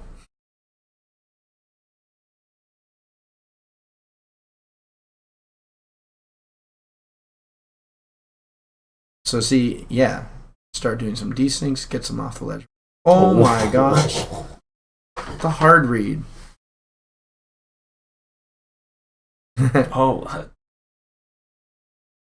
Oh, see, this is what I'm talking about. That's hard for Marth to deal with. And Chu does it for a second, roll back Blizzard, Ice Block, and then he's like, I'm tired of this. He's tired of waiting around. 3 stocks, man. He's tired of waiting around, so he wants to go back and wait around more. Going for jab grabs. Okay. Okay, Nana is dead. Oh, and that was a dead Popo. Now he's going to take a bunch of damage here. Up airs. Back air, yeah, that's so much. Yep, That's that same situation. Again, Ice Climber's going too low. They have to jump, and they have to jump straight up. They can't jump away, and you can down air them.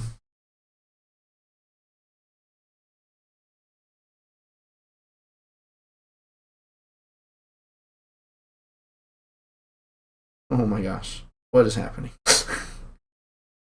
Oh, that was a chance. He's trying to ledge camp them. I want to say he's trying to M2K them, but he's really trying to hex them. Oh. He wanted that quick kill. He could have just forward smashed right there. Right. Yeah. I'll just go back again so you guys can see it. As soon as he hits Nana off that top platform there, boom, right there, forward smash. So, like, he hits Nana off, and then he hits Popo one more time. As soon as he lands, he can just forward smash. I guess he wants the solo climber kill because, unlike, I mean, I think right, but it would have hit both of them. Right. Like he just wanted to try to get a quick kill with that. There. That down air. I guess that's how we thought he was going to get back in the matchup. Chew that. Yayas to everyone. That is not the fist bump. Rising talking Nair about. to beat the Marth down air. No, definitely not. Not nearly enough of a disjoint.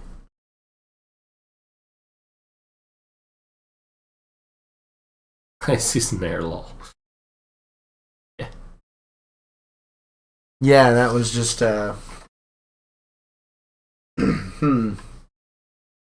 Yeah, I think so. The Mewtwo King Peach was tilted, didn't play well, and his Marth was playing patiently and smart on the big platforms, but then he just wasn't doing enough smart things on the ground. Like he wasn't using hitboxes properly. He wasn't down tilting in the right spots.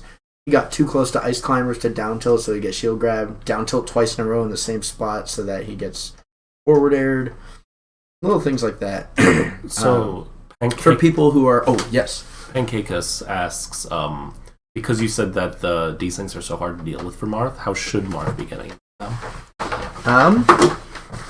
Alright, good question. So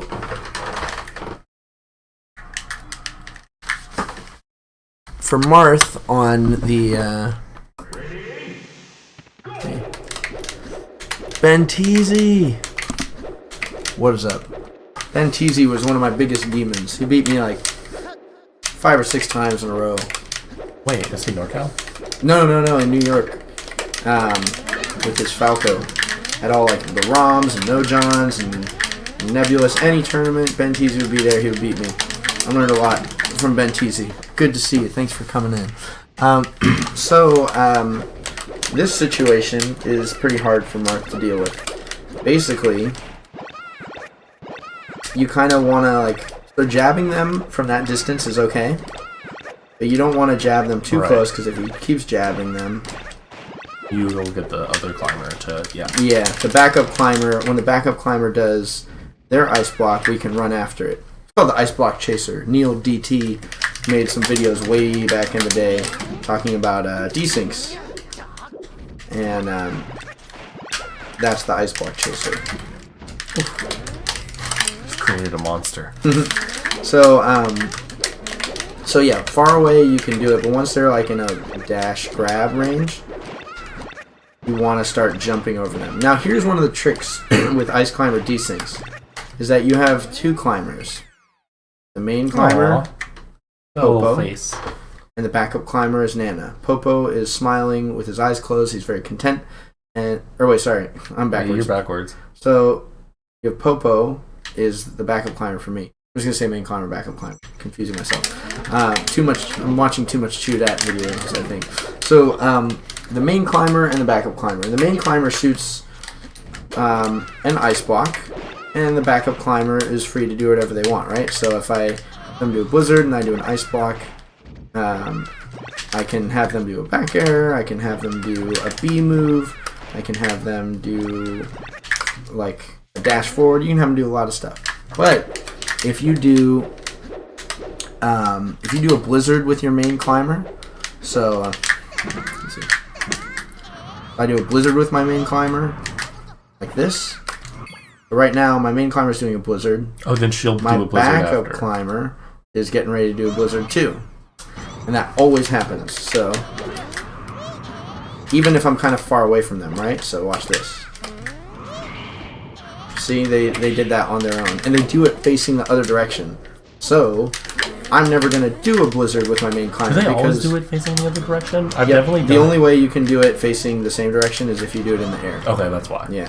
So if I were to do a blizzard with my main climber, you can know that my backup climber is going to be completely defenseless from the behind and above them. But then you just 'Cause I'm never, doing don't you just blizzard. never really do it with your main climber? Exactly. Yeah. You never do a blizzard with your main climber. Therefore, as the opponent of ice climbers, you can know that you are going to be safe from a blizzard after the backup climber does something. So if the backup climber does an ice block like they just did, there's not going to be a blizzard, which means you can almost always jump over with that ice block with like a fair, right? Exactly. But you have to be careful because if they blizzard, it's hard to jump into it. try.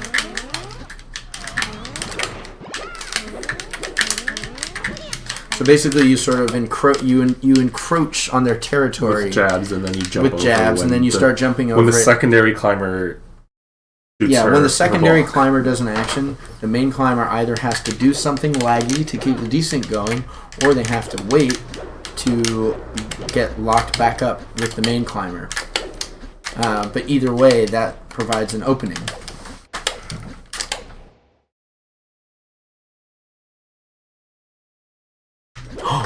Smasher 89. Smasher 89, I believe, if this is who you are, was like in Europe for a long time, like the guy who like played with Armada way a long time ago. Oh. I think that's Smasher 89.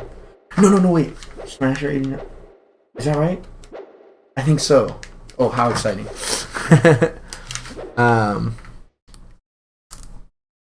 Yeah, wow, how cool. So oh yeah, Marth players to study versus Ice Climbers. So there are different styles of playing the matchup, which I think all have a lot of validity to them. So QPU, who I mentioned, is like, he's actually a little bit dash dance heavy, uses down tilt a lot, and he kind of likes to go, and he doesn't camp a whole lot. And he has a really good way of like taking space and holding space, being very comfortable giving up space. So I think he's good to check out. The Moon is a person who's always mentioned as someone who's really good against Ice Climbers. He's beaten all of the great Ice Climbers. I don't know if he's ever played Chu. Wait, yeah, he beat Chu at Air, a right? European, yeah. Double eliminated him? No, Chu lost to Armada as well. But anyway, so he's beaten literally all the top Ice Climbers.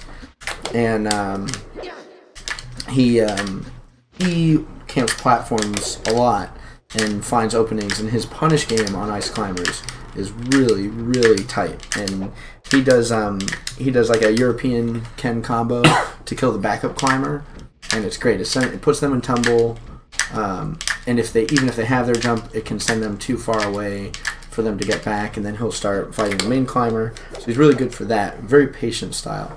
Arc is another great Marth against Ice Climbers. I learned a lot from him.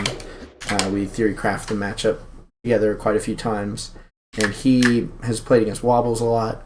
He's tried a lot of different characters against Wobbles, and his Marth also has a really sophisticated punish game, especially the throw game. Everyone remembers QPU doing the pivot tippers against Hungrybox at Apex. But what they don't remember is that for like the 8 years before that, Arc was the pivot tipper guy, forward smash pivot tipper. So, and he has a bunch of really cool throw technology to use against Ice Climbers. So he's good to check out as well.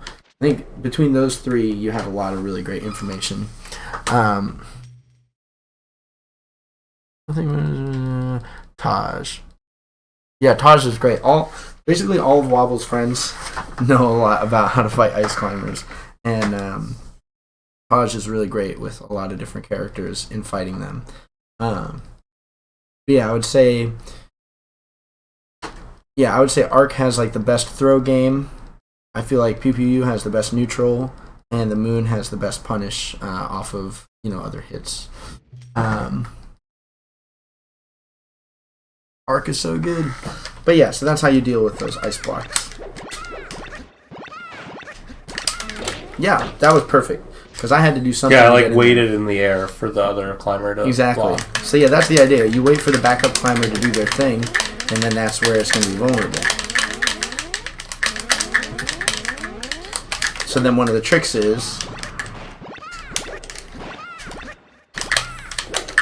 then we have to start like running away from you and backing up. But then you've got so much stage, so then you can like come in, and if the main climber backs up, then you can down tilt.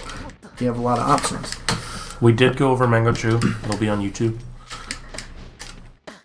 Yeah, we did look at Mango Chew. We'll definitely be talking about it. Really, the main thing with Mango is, for me, that he doesn't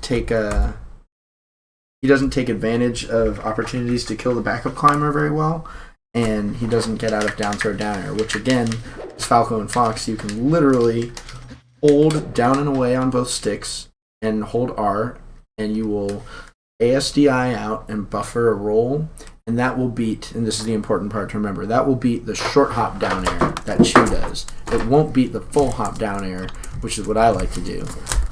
With the full hop down air, you actually have to SDI. Short hop down air, which is the one that Chu almost always does, just hold down and away. This kid Booger, what? Hello. How I feel about Chu? I think Chu is making some serious waves, and I'm slowly learning how to learn from him. For a long time, I would watch his matches and kind of not understand what he's thinking, but slowly some of it's starting to make sense. Although, more often than not, when I watch Chu play, I just kind of see what the other person is doing wrong. So I'm waiting to see him play someone really good at the matchup and have him do really well. Because when he's run into people who really know it, he has struggled a little bit more.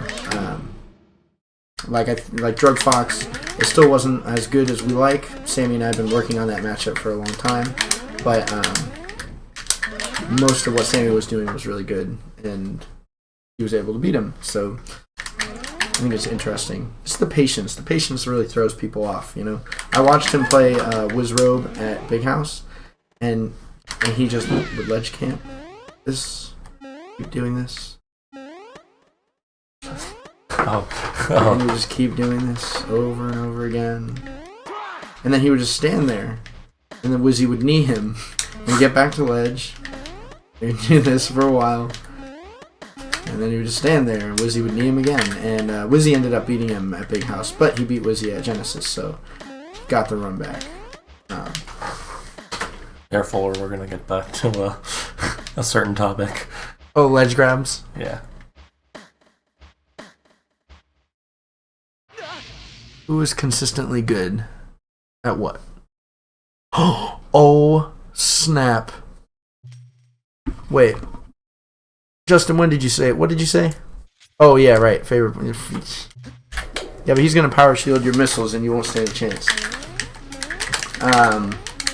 We actually were talking about you earlier, Justin, because I was talking about I think Chu's playstyle would get really easily overwhelmed with a technical player who knows the matchup well. Such as like yourself or Colin. I think that would be like the most difficult thing for his style. And when there's just like a bunch of Samus missiles going in and the downers and everything, it's too much. Who's consistently good at the Ices matchup? So I named a couple people for each character. To go over it again, talking about Fox, Cobalt is the best. Professor Pro is a close second. And then Mojo, Rush, a lot of the MDVA Foxes are really good at it. Yeah. Is moonwalking a viable desync option? I think is moonwalking. I don't know. Moonwalking. This is hard for me. I'm not good at it. But IBDW. Shoutouts to Cody. I think he's pretty darn good at the Ice Climbers matchup. As long as he's playing well and keeping a good mindset, I think he can do really well. But yeah, the ones to study for Fox are definitely Cobalt and Professor Pro. And then we talked about Falco, and everyone should check out Matt.z. It's freaking good. Dang, Scratching Magician. You're killing me, man. I got Johns for that one, but I won't even bring them up. But no, I did get pretty wrecked in that set. But then, let's see. Each player's Armada has a really good one. Any sets in mind that Cobalt played?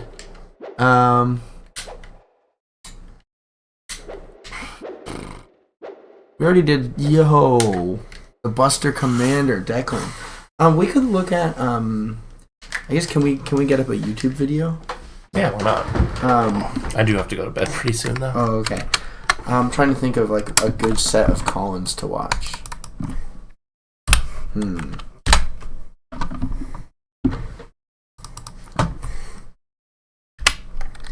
Cobalt. How about Cobalt Ices?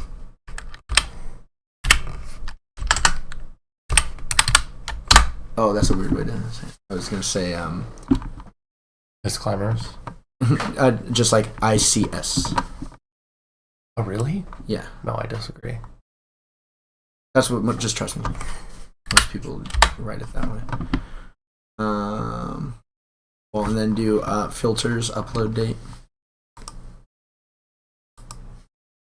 Weston Dennis's Falco compared to his Fox. I think there are just weird situations with his characters. I think he just makes some bad decisions. Okay, you can try Ice Climbers. Cool, Ice Climbers.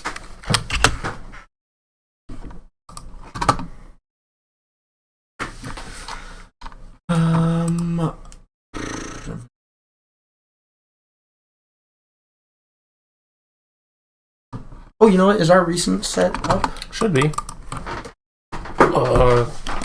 Colin and I played Diz Debs. at Apollo. Let's do this. Yeah, let's see. Mob them beat their punch game by using much stronger. Double fairing platform camping Marths. Rollback Blizzard is super good, and then if they're platform camping, you just catapult your Blizzard. Here you go. No, we're not here. No, that's it's wrongly zealous. Weird. You like Okay, so we're gonna get up Cobalt versus me Here. from Apollo, which just happened. And are we still? Oh wait, we'll keep it on this for a second, just to briefly show you guys. Here, let me play Fox. Oh no, just stay on Marth, just to answer. Chain grab me, bro. So again, if they're so if they're double fairing, just like come down and do like some double fairs.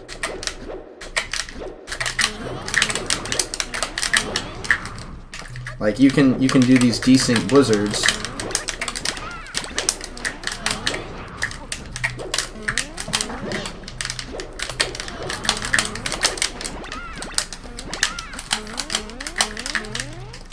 And you're trying to move yourself with him so he doesn't like get a read on how stationary you'll be.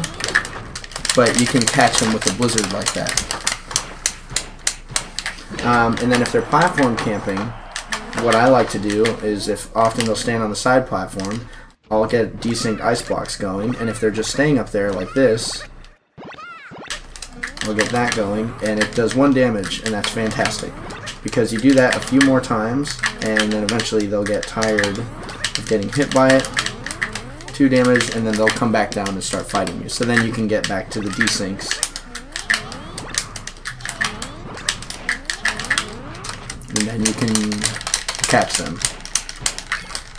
So those are the main things I do in that. Okay, so we're looking at me versus Colin at Apollo, which was a month ago. Oh yeah, about exactly.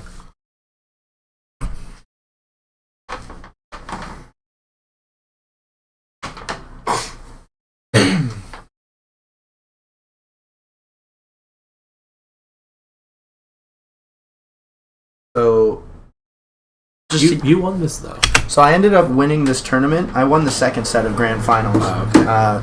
Cobalt came from losers, and he won the first set of grand finals. And we had played. We played twice before Fight Pit 5, and then we played we played twice in a local before CEO. We played twice at Fight Pit 6. We played We played at SmashCon. We played at an NYU free entry tournament. We played the first set of grand finals.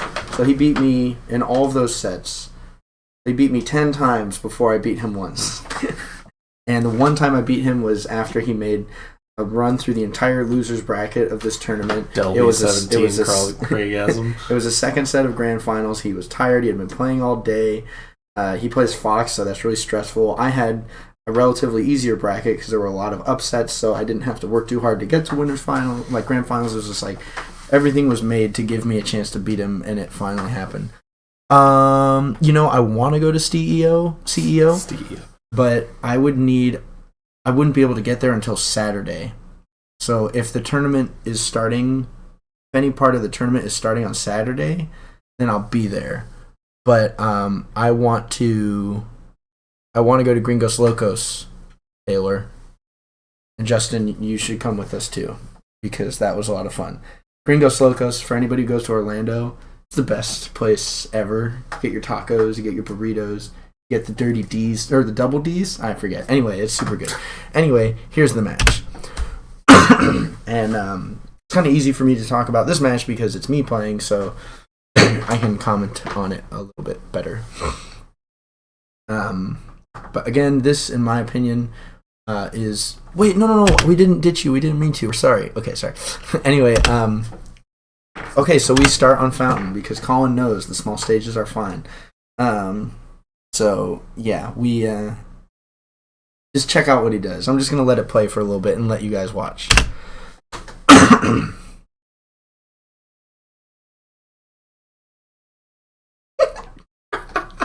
Okay, I just already have to stop. It's so good. Like, you guys, everything we talked about with Mango against Chu, like, he just does it naturally, right? Okay. So the first thing is, I start with a desync, and he goes in and drill shines us and separates us. And then he waited there for my backup climber to run towards him because we're separated. So he knows that it's going to go. In fact, wait, I'm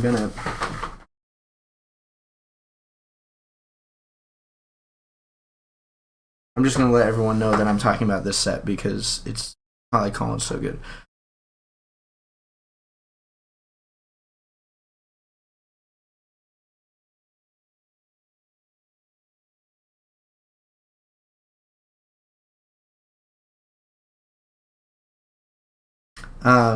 So yeah, he just crouched there and waits for them to run to him, and then he shines them. Then after that, he knows that they're going to do the get-up attack. So he jumps and shines them after it, right? He crouches here, shines, boom. And see, he jumped, waited for the get-up attack, and then shines them. Then he grabs ledge. Now, he doesn't do the get-up attack, which would have worked, but it's fine because since I'm on stage, they're going to go up, and they're going to go straight up and try to land at the edge. So then he just jumps and shines them after they've lost their invincibility. Boom. Perfect. That was perfect. Like, you really couldn't have been more efficient than that. And it's all from that drill shine. As soon as that drill shine happened, I didn't have enough time to get there and stop him. It was beautiful. A work of art watching Colin play against ice climbers. Oh! Oh! He meant to up air, yeah. His hands were hurting a lot that day, so it was like not so good. But here's another example. Once he hits us off stage, he knows we have to jump, and if we don't jump, he's going to be fine. So he just goes to put that.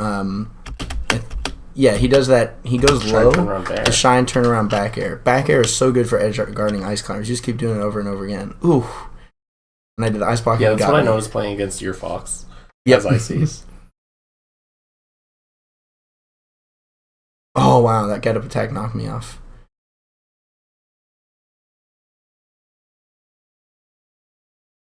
So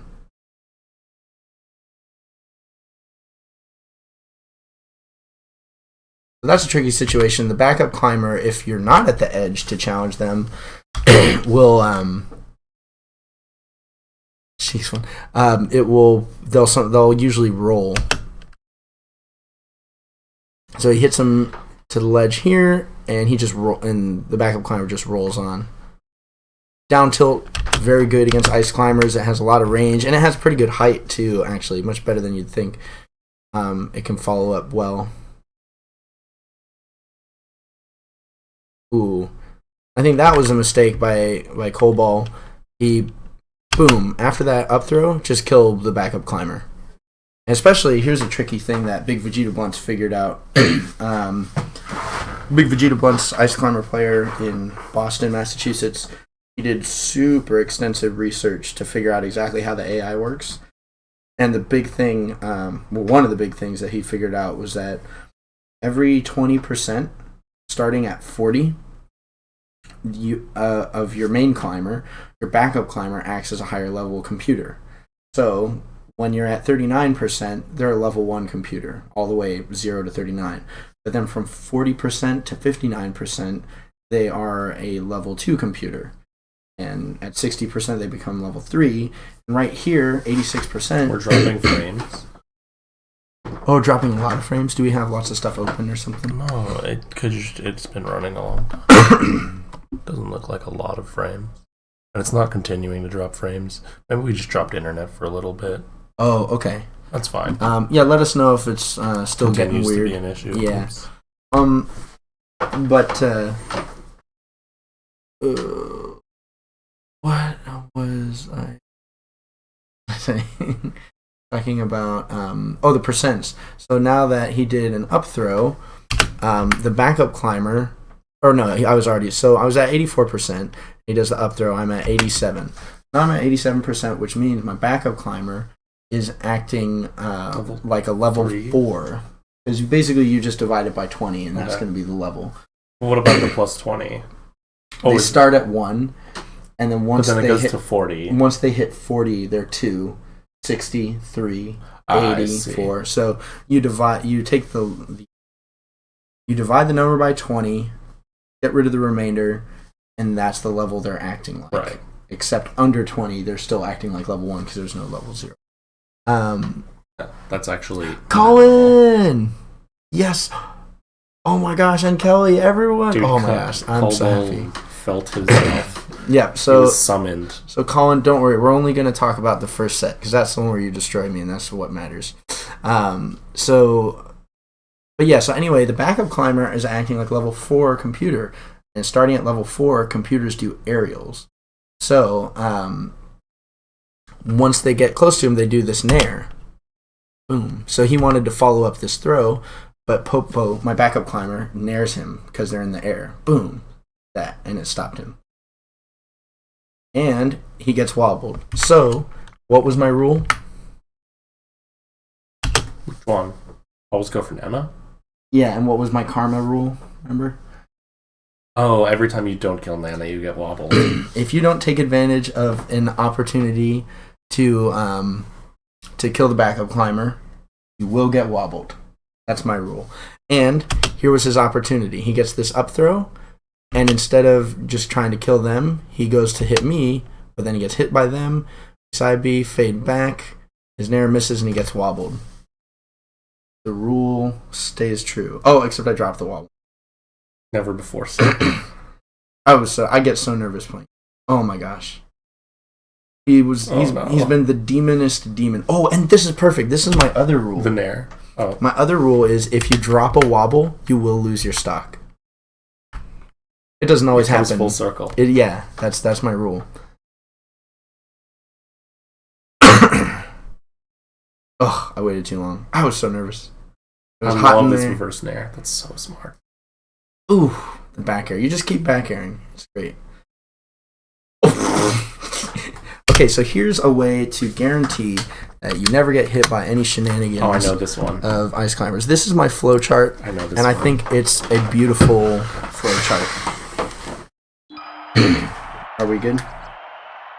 We'll go to Battlefield because it's like bigger so you can see. Now, when ice climbers come off the respawn platform, notice we're facing left, and maybe other characters, I don't know. But yeah, I've point is, never thought about that. we're facing this way, So here are some of our options.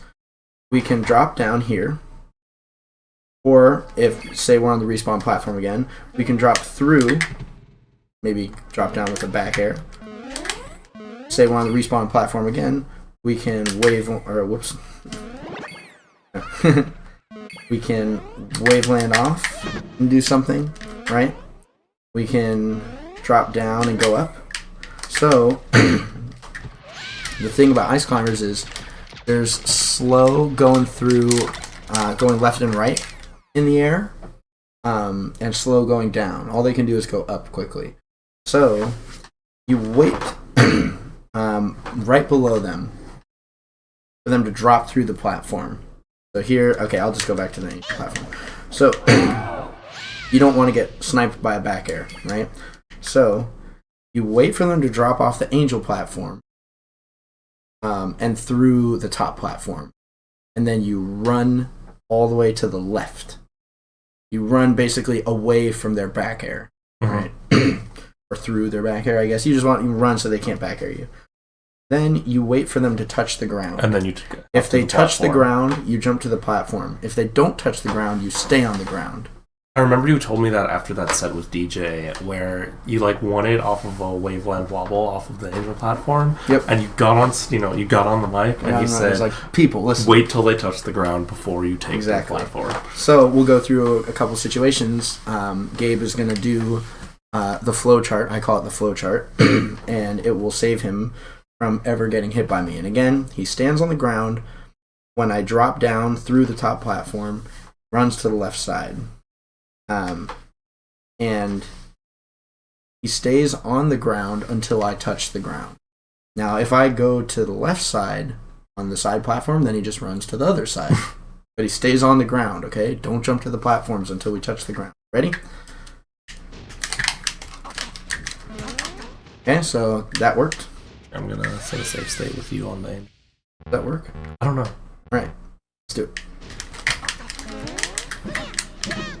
Okay, that was alright. Oh yeah, try the save state. Nope. So it won't work, I think.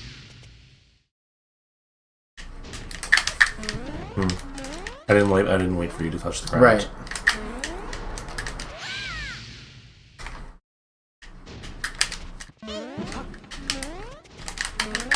Okay, so I'm basically hard reading that he's going to the platform, which is exactly what he's doing, and I still can't get him.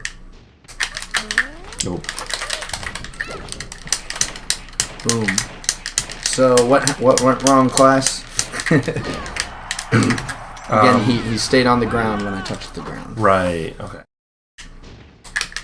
Right. So first you run to the left once I drop through the top platform. You don't want to be close to me when I'm here. Yeah, exactly. So you're like here. And then since I landed on that platform, he runs to that side. Back to the middle. You didn't touch the ground, but still.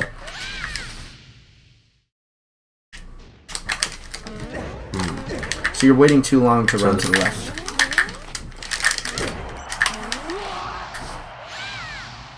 Does Diz mind if people download his stream VODs? Don't bother. I'm going to put it on YouTube. Alright. So one more time to demonstrate to you guys. Once I drop off the platform, he runs to the left. Oh, sorry. I wasn't paying attention. He runs to the left, and then once I touch the ground, he goes to the platform. If I don't touch the ground, he just stays far away from me. I'll take that. And that's like the most I possibly could get, and that's if I hard read it. Alright, back to the match. Let's see more of this Colin Green action.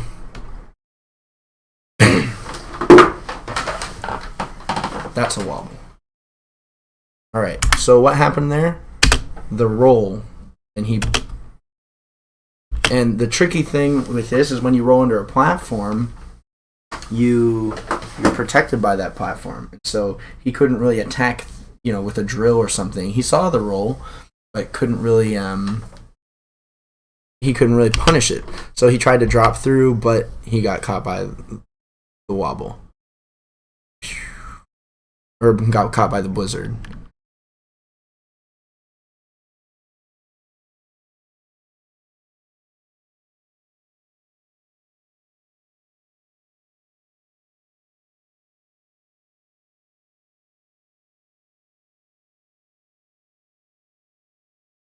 Ooh, there's the classic down throw, and he did down throw shine. No level 9. He does that shine jump. Ooh, back throw, up throw. What was I thinking? Yeah, it was a tech flub. I should have done a back throw here, or I should have done down throw tech chase. Okay, one sec. Pause. They're asking us to move the player count.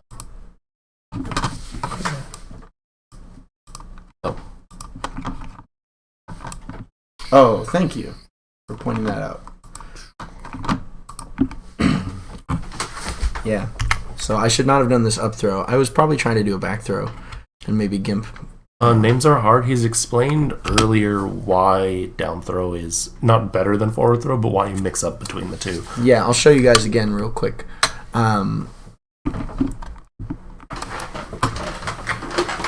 So forward throw is really good, and Professor Pro uses forward throw all the time. And this is why it's good. He does a forward throw, and the backup climber is out there. So then he can just run and shine them. Yeah, sorry, you were ready. So you can just go shine them and kill them, and that's a gimp, right? But the problem with forward throw is that it's shield grabbable. So he's going to forward throw and then buffer a spot dodge. Not even nearly enough time. Let's see, 1 second. Oh, yeah. Yeah. So even my backup climber could get that grab. But so down throw is not shield grabbable. He's going to do down throw shine. And I tried to shield grab that, I couldn't. Now he's going to do down throw turnaround up tilt. That also can't be shield grabbed. But the reason down throw can be beaten is like this. Whoops. You want me to grab Nano? I need to grab whoever. I can up smash out of shield or do any other aerial out of shield. Ooh, I got grab soon. armored. Yeah. Right, so we can do aerials out of shield to beat it. But forward throw, if I try to up smash out of shield, I get hit. So they basically serve as a mix-up between each other. But the thing about down throw is that you have to react right at the beginning of the throw, whereas forward throw, you wait in shield and can react. So it's easier to punish forward throw, but it's harder to punish down throw, because you have to react to being grabbed. You can't really react to being thrown. Question. Frame Perfect Series 2. Drunk Sloth would do running desync charge smash attacks, which I'd never seen before. Why do others not do this? Yeah, let's take a quick look.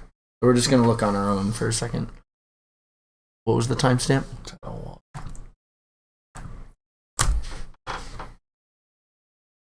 Ooh. Oh yeah, that's a pivot desync. It's dash. Oh really? It's a dash I thought attack. it was dash attack. Yeah. No, it's a pivot desync because what happens is here, I'll show you guys. So when ice climbers dash, the backup climber can't dash dance because they can't pivot. So you can do. Is that really why? Yep. That's so funny. That's why like this desync works. Because you can't crouch during dash, but you can during run, right?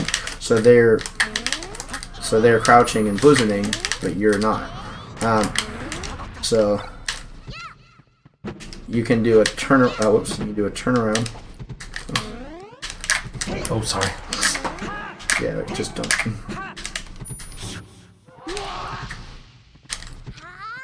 Oh, You can do that. the way dash she attack. slides. That's so dope.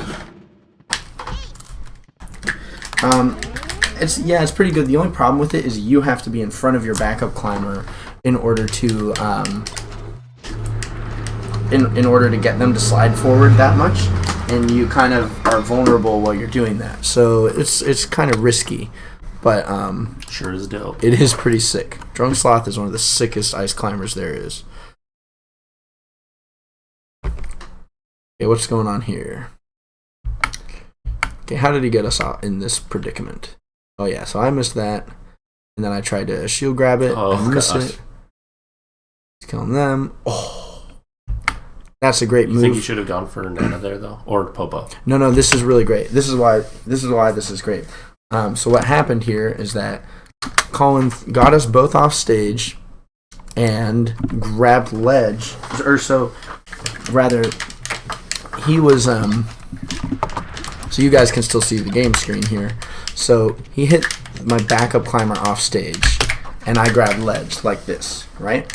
So I'm gonna grab ledge and just jab them. Maybe forward tilt them. Oh shoot. Okay, so actually, you know what you can do? Just get on the other, grab them and back throw them. Okay, and then just wait here for them to come back. So when the ice climbers want to save the other ice climber, we can do, like when you want to save your backup climber, you can do this up B ledge stall, which is pretty good because the whole time the backup climber is not flashing and their foot is out, they're invincible and they have this super strong hitbox that has priority over like everything. I don't know all the data over it, so don't quote me on that exactly, but it hits hard. So what you can do in that situation, forward throw them. Okay, so I'm gonna try to save my backup climber by doing that desync, by doing that ledge grab mechanic. But then what Gabe's gonna do, and we'll do it again so you have time, he's gonna go grab the edge from me. Okay? Yeah. So forward throw them, then grab the edge from me. So you see how it forces me to go up on stage? And then he bears you instead of her because she's invincible. Right, well, you can bear either. You can wait until they come down vulnerably, right? Throw them again. Fair. Ow. Oh, wow. Wow, then it killed Yo, my popo is cat-like.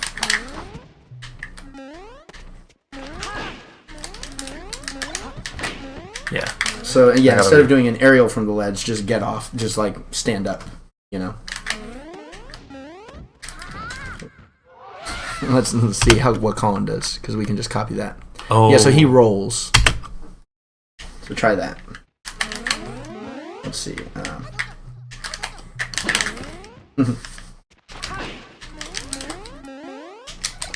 And now he has a free kill on the backup climber, right? So grabbing the edge to stop them from doing that little save is really a great way to beat that. So I'll go back so you guys can see it again. I ever feel bad? I feel bad when people are like mean about it. Like I understand when people are down on themselves about getting wobbled or like playing badly. Like I understand that. I don't let it affect me negatively, but I feel for them. But when people are like really mean about it, that's kind of hurtful, and I don't appreciate that. Cool. But I don't really say anything. I don't ever want to be seen about it. So I just let them take their time to deal with it however they want. And most people usually come to me afterwards and apologize or at least say something nice. So it's usually cool. Anyway, here he goes. He gets them off, and he goes and grabs ledge to stop me from getting them. But then I do that side B to save him, but then he does that immediate back air to stop me from side Bing, right?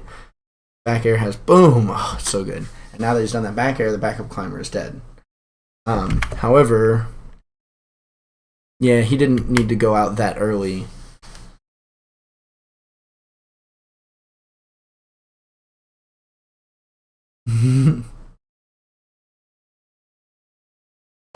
I should have jab reset. Oh, down air. That's the chew. Yo, let's go. Yep. Sona. Oh my. What do you call solo Nana? Solo climber. Fair. But you could call it Alona. Ooh, that's great. Or Sona or Nopo. Oh, I like Nopo. But the thing is, we don't want to that down smash. We don't want to define a woman by the absence of a man. Fair. So. And puns are bad, so. I have no idea what he wanted with that down smash. Could have been mashing, could have been trying to input a drill. Alone. Oh, there's the down throw. Oh, I had him. Dash attack, grab, handoff. Oh, that was it. And they're dead. Oh, okay. Nice. Oh, and I'm dead. Gosh darn it. Had him. Could have been it.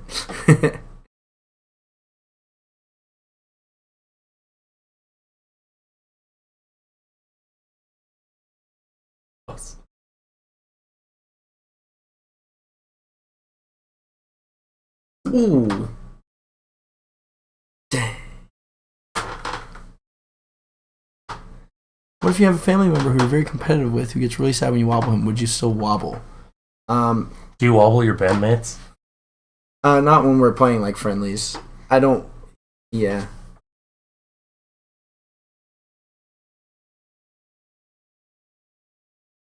All right, FD. Shines. Mm-hmm. Oh, the mash. yeah. I wanted to hand off. I saw you. I Like saw he you mashed walking out of it. forward, Mhm. and so I knew. Ooh. Ooh. There's that down throw. But notice he didn't do a shine or an up tilt because the other one wasn't close enough. Clever. So he didn't need to. Ooh, but there he did the forward throw. And now easy kill in the backup. Whoops.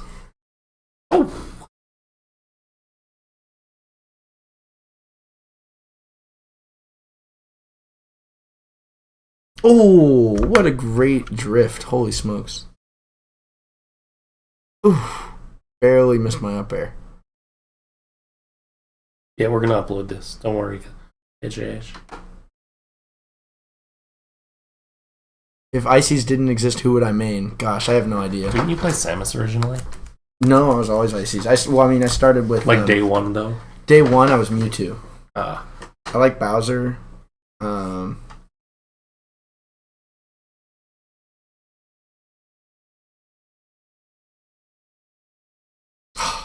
I missed my down air. He would have gotten out, though. Oh my god, I want to rewind that. I don't even know Like, what happened? there. So... Oh, you grabbed him out of it. I did grab him. I wonder what he tried to do. Well, it was a down throw. I feel so lied to. He probably just messed up. Yeah, I feel like he didn't get the shine out in time or something.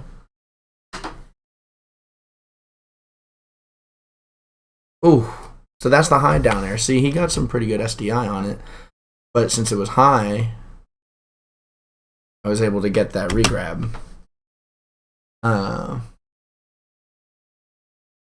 My parents played Melee when I wobbled them. Probably not. I would wobble the hell out of my parents. No. My mom went to Genesis. She watched and met a bunch of people.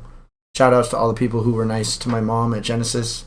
But Pup, if you're still in here, I'm so mad at you. Pup four-stocked me in front of my mom. Okay, at least you didn't four-stock your mom. Like my mom met him. I was like, your Mom, this is my friend Justin. He's really, really good. He's like, sixth in the world, and he's super cool, and I think he's a great guy. And she met him, and was like, oh, I'm from Apopka. And it's like, oh, where's that? And it was a very nice conversation, and then he four-stocked me. Ugh.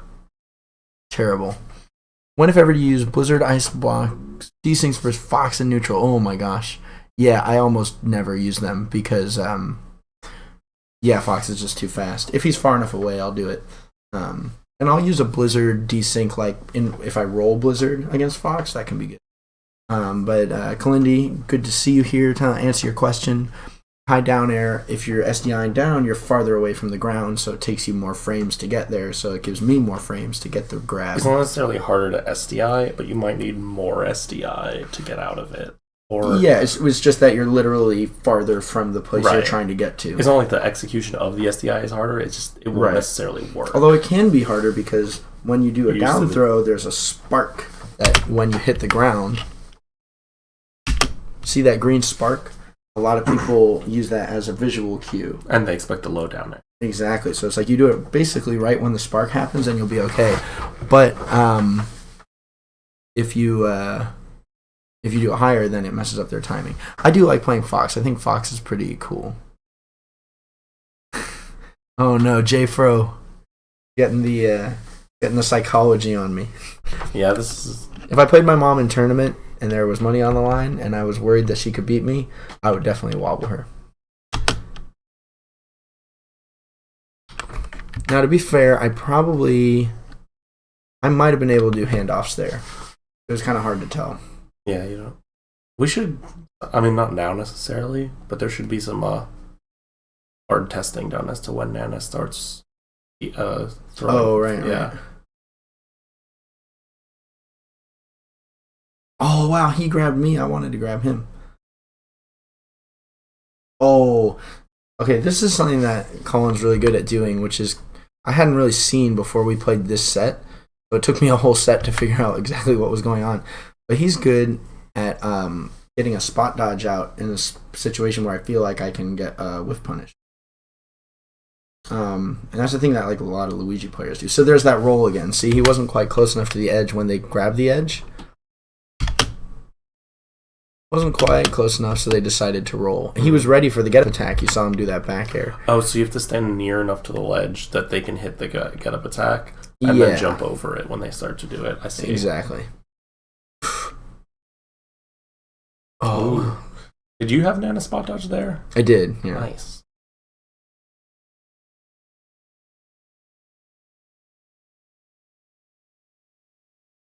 That's a wobble.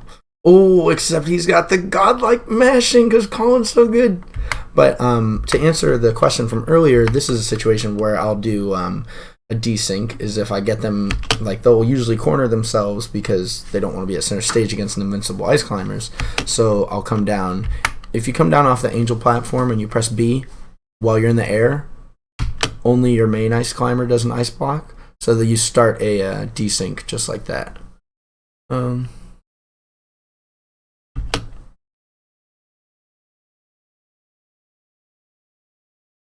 As soon as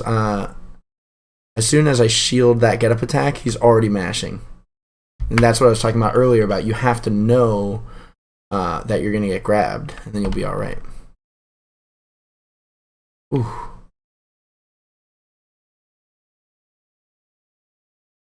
Oh, that was so good. Yo, tag is somewhat meta. Who are you? Because you shouted me out, and I didn't respond because Kyle was probably in the middle of making a good point. But you're definitely Nebs. So I'm trying to figure out who from Nebs you are, and I can't. Oh snap! Flipsy is in the chat. What is up? Flipsy beat DJ Nintendo at CEO Dreamland, and DJ Nintendo is someone who has beaten Fly. He beat Fly at Big House. He beat me. A lot of times he was one of the people who like taught me how to play, but gosh, he beat Wobbles at Genesis last year.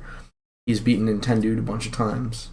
I don't know if he's played Chew. He must have. They're both so old. He's played him, and I've seen him lose to him, but I don't know if he's ever beaten him. But he's beaten all the other ones. So Flipsy is super sick, and I got to play him at CEO Dreamland. Ice Climber Dittos, super fun. What a matchup. Yeah, he wrecked me on. Oh, hey, stage. El Copy, yeah. But, sup? But anyway, yeah, Colin frickin' clipped me here. Boom, right there. That back air, that's like, so I do this up B to try to stop him from hitting me, but he just grabs ledge instead of doing a back air or a shine. I thought he was going to shine. I do the up B, and then he back airs me because I'm vulnerable. And then I'm trying to side B, but then he gets that back air shine on me. Ooh. And this is me getting mentally frustrated. If you see in the player cam, like, no. Oh, come on. Darn it. I'm trying to compose myself. Was this set a 3-0? No, 3-1. Was it this game? I don't remember. You win.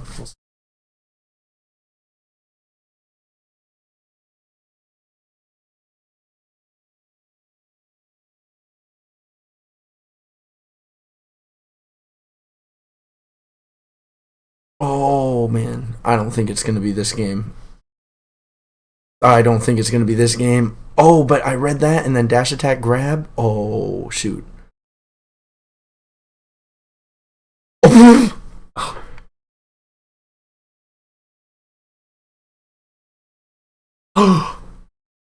So good. Was that a read? That was a I mean- reaction. I mean, it had to be because it's random, but like, dude, you're a god. Okay, so he got that. Okay, so Could you have done that if she didn't pummel 3 times?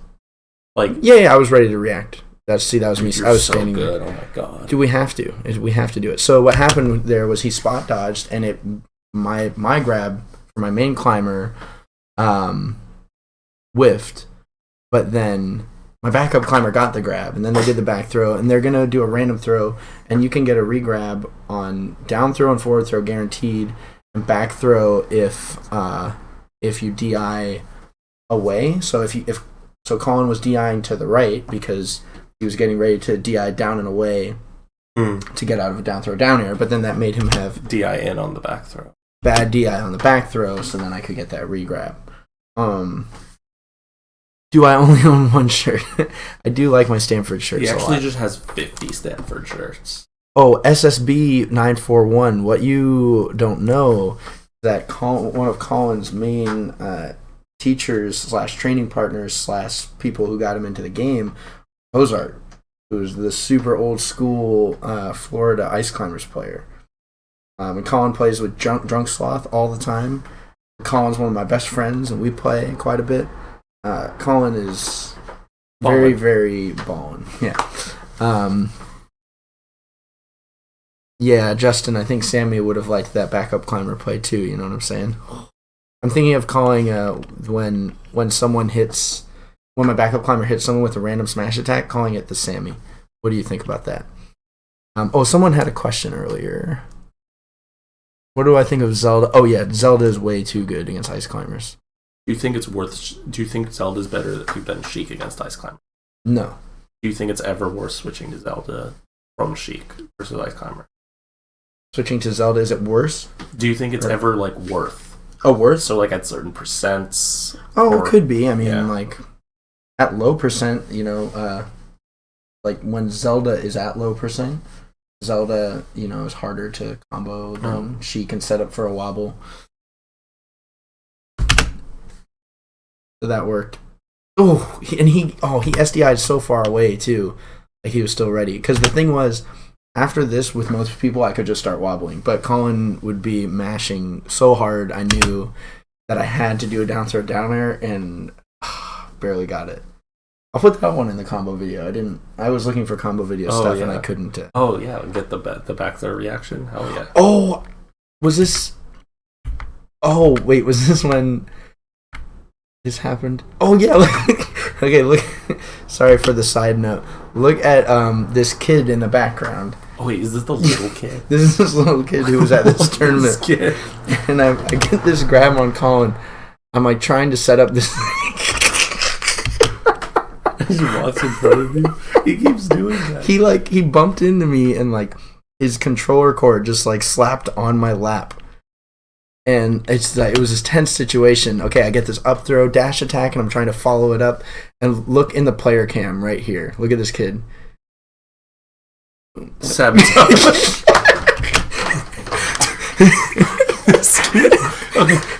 This kid is so funny. He's at Nebs like every week, and we had a crew battle bracket, and we were all like fake talking shit and stuff Right. the whole time.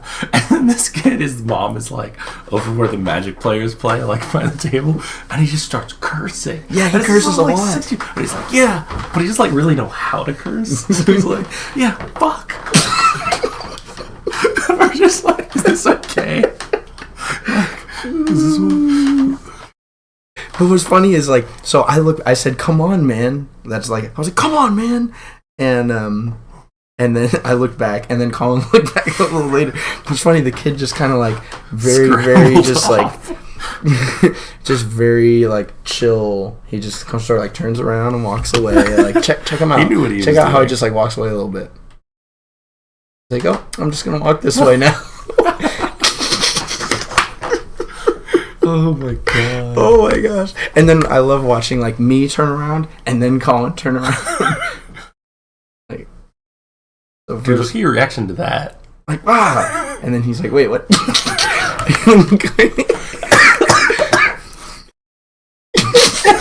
What does he do with his arm? It was pretty funny. Anyway, but like it took all. So I'm like, hey, can you guys like take care of that kid, man? Get him to stop. Like, but it was funny actually. Before the set started, I was like, hey, that kid's been like walking around. Can you guys? Someone else was playing. Yeah, it was someone else. I think it was Losers Finals. Yeah, and I was like, hey, can you guys like keep the kid from going in from like messing with us? He kept walking in front of the player cam too. Yeah, and I was like, sorry, Colin. I was just like, don't be fooled. He's a Russian. Yes. Colin loves Pokemon Stadium. It's pretty darn good for Fox. Oh, wow. Oh, he's already going in so hard. Down throw, down air, but I accidentally forward throw. But it's okay. He would probably would have asked. Because the down air came out. See, I see it. Because the trick is when people. Because you're trying to get her to dash. Well, yeah, they don't necessarily have to dash. I actually don't do it that much. Or just drift forward, I guess. Yeah, but let me show you guys. So, again, remember, here, if all you do is hold down and away on both sticks, and I do a down throw, down air in place, it looks like this. See how the down air missed him? So then I can't get that grab. So I have to have them jump forward a bit. Whoops. That's been happening all night.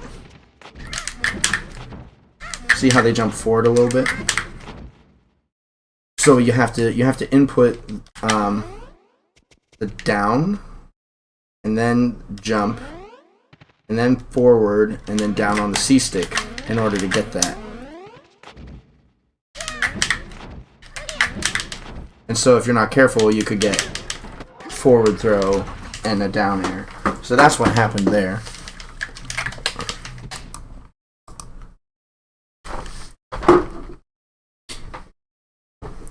Oof.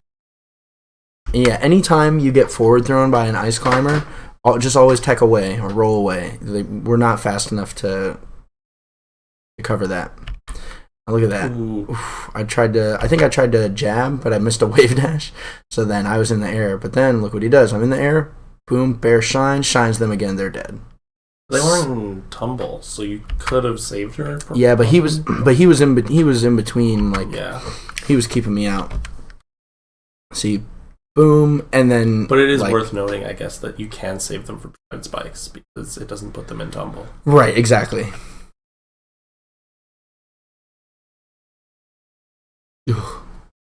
I'm just like I'm fishing for something. I'm just begging. So you can't SDI the down throw down air every time. You can, yes, you absolutely can, but it's just harder to do if we do it better. Yeah, on the higher one. Yeah, it looks like he just like Chew is only doing the lower ones. So right, Chewdat only does the lower ones. So you often don't even have to SDI. You can just ASDI.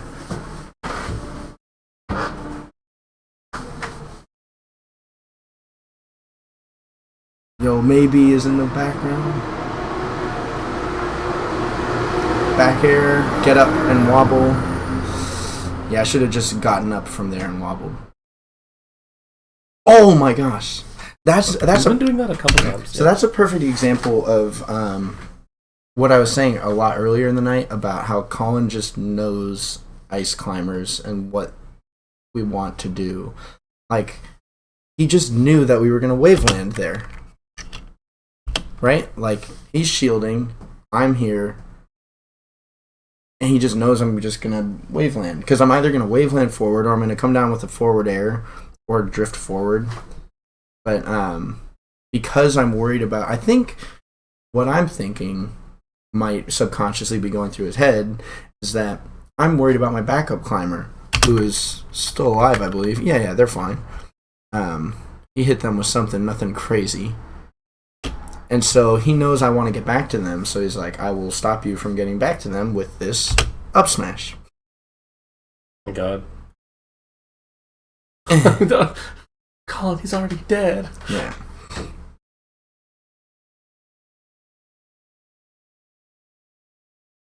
I knew he was going in there, dude. Yeah, of course. Now this is the trick. Usually I'll should be able to get this. That's a wobble. So I'll usually, unless there's a fox who's like very known for their precise, clean technique, I will challenge them in the pit. Yeah, because we usually Like fuck it up and get- I won't take hacks in there. I took Silent Wolf in there, and it kind of was a wash. He got a stock one time out of it. I got a stock one time. Yeah, I should. Looking back at it, you're totally right. SSB 941. I should have gone for ledge, but I think I was trying to get back to my backup climber so that he couldn't just freely kill them. That's why I didn't go for that ledge in that situation. But yeah, I'll challenge them. And that wave shine is good. You can also yeah, that He's really slow. you can also shine short hop laser. That's what Professor Pro does. It's so much harder. Anyone who doesn't get knocked down from shine, you can just do that. But if you wave shine, you have to wave dash ever so slightly forward. Right, Because you get pushed away. Yeah. So here, jab reset, but like it doesn't work, and then get up attack, and then it's. And here, do I switch to down tilt? No, we've been there long enough that I think I don't switch to down. I just stay with the forward tilt. Do you just up smash it? Or do you wait it out? I think I waited out. You have time. Yeah. Yeah. Definitely. I guess you. Oh, so you were thinking of switching down tilt to make it take To make it him take less longer, percent, exactly, yeah. Wave land on the platform, try to shield drop, can't shield drop.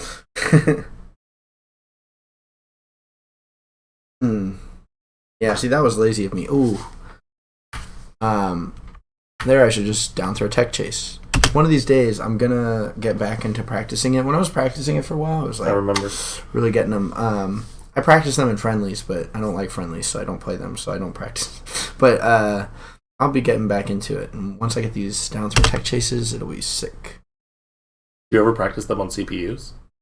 Like 20XX CPUs? Yeah. Ooh, see, like, remember Chu did the up air and then came down with the forward air, and that I think that hit Mango. I think we looked at it. Yeah. He did up air, forward air. I try the same thing, but Colin just jumps over it. Watch. Again, I'm up air, forward air, and my forward he just nairs, and it just goes straight over my forward air. He actually hits my backup climber before they can forward air, and then his nair hits me after my forward air. So boom, boom. Oh, I'll probably come down with another forward Okay. air. Everyone's asking about why you don't like friendlies. Yeah, I don't like friendlies because most people like don't know anything about ice climbers, and they don't really ask questions. Like they don't demonstrate that they're trying to learn about ice climbers. They're just trying to like beat me or something. So it's like it's not very enjoyable because it's just not fun playing against that type of play style.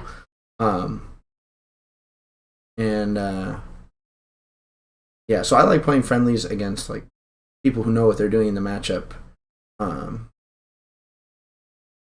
But even so, sorry, I should clarify. I don't like singles friendlies. I was gonna say. Yeah, I like love them. I just like teams so much better. And like if it's me and one other person, I would rather practice team combos against a computer than play singles. And if it's me and two other people, I would rather practice 2v1s than play singles. And with 3 other people, that's a no-brainer. We're playing teams, baby. So that's kind of how I feel. But yeah, with singles, it's like the other night I was playing friendlies with Hacks, and he's fine, and he's really starting to get back to form, and it's really fun playing with him because he's very smart. But a lot of other people, it's not always fun because they're not doing smart things, and they're not like trying to ask questions and learn things. They're just sort of autopiloting and like, oh, I'll get experience and I'll just learn by doing it. And it's like, that's cool, but then I feel like I'm just being used. It's like, what am I here? Like, what am I supposed to do? But Drug Fox was talking to me about ways I can make friendlies more enjoyable in terms of, things that I can work on. So. Hacks is super coming back. You guys haven't seen the VODs from Saturday yet? But, Saturday, he went in hard. We'll get them up on Tuesday, and you'll see. Super coming back. Oh, I know, Cody. I know it. They only want me because, like, I want ice climbers practice, but then they don't actually ask questions. They just keep trying their thing until it works. And then if it doesn't work, then they just get frustrated. And if it does work, and I'm like, well, this isn't. But Hacks is sick. You can't see it yet. We didn't have internet. You Tuesday, can't see I it. promise. It'll be up on Tuesday? Or you're saying he'll be there Tuesday? Well, either if the internet's fixed on Tuesday, it'll be up on Tuesday. If it's not fixed on Tuesday, I'll bring a flash drive home. Oh my gosh, what am I doing? Sorry. Yeah. And yeah. Oh, I'm so desperate right now. Look at this. These grabs, these dash attacks, all this. Like, oh, what let me get him. Give me the fox. Oh no. Oh, okay. Now that was not great by Colin. It like is working out. Those bears. Okay, no, it didn't work out. So once he threw me off stage, all he has to do is shine spike the backup climb. Because she's gonna jump out, or he's gonna jump out.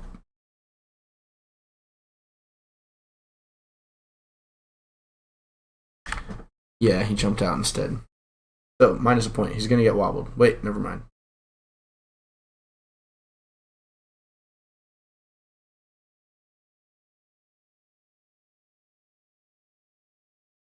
And now I'm frustrated because Colin's so good.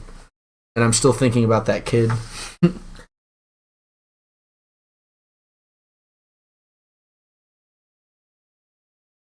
That's a really good point, Kuryoku. Yeah, that I know that happens a lot too. I think you just have to keep asking, because I ask questions all the time, especially like in the first few years when I kind of didn't know anything. I would just keep asking questions, and some people would give good answers, some people would not. But you also have to learn how to ask the right questions. If you just say like, "Hey, what can I do to get better?" It's like, well, come on. But then if you think if you have a specific question to ask, then they can give a specific answer. Oh my god, how did that split you? So I tried this desync and notice we're already split apart. So he just drops down. I just can't believe that the bear put Nana behind him. Yeah, well, because he got Such a weak. Yeah, well, he also sort of drifted back a little bit. Oh, that's true. The difference between you.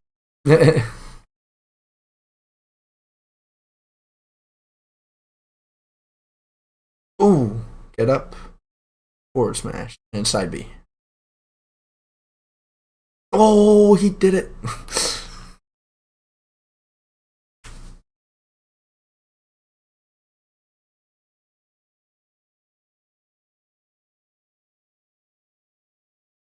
How long have I been playing Ices? I started playing Ices in, I don't know, like 2002, whenever I got the game and played with my friends.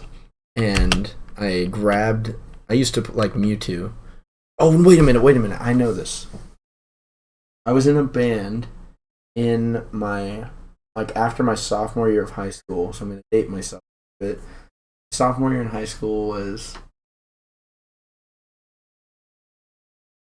2004. 2004, I was playing Mewtwo against a trombone player in the band. And who did he use? He used Peach and Luigi, and he used a bunch of characters. And I couldn't do anything with Mewtwo. But then, like, I had liked Ice Climbers a bit, and I tried them a little bit. I was able to take a few games. So I was like, okay, Ice Climbers. But the thing I always liked about Ice Climbers is that you grab someone, and then you press the C stick in a direction, you throw them and do a smash attack at the same time. God, like, that was the first thing that made me be like, wow, these Ice Climbers are super cool.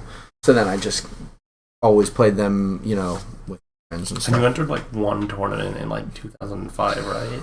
Well, I entered tournaments over the course of like 2005 through basically 2013. It would be, so 2005, I entered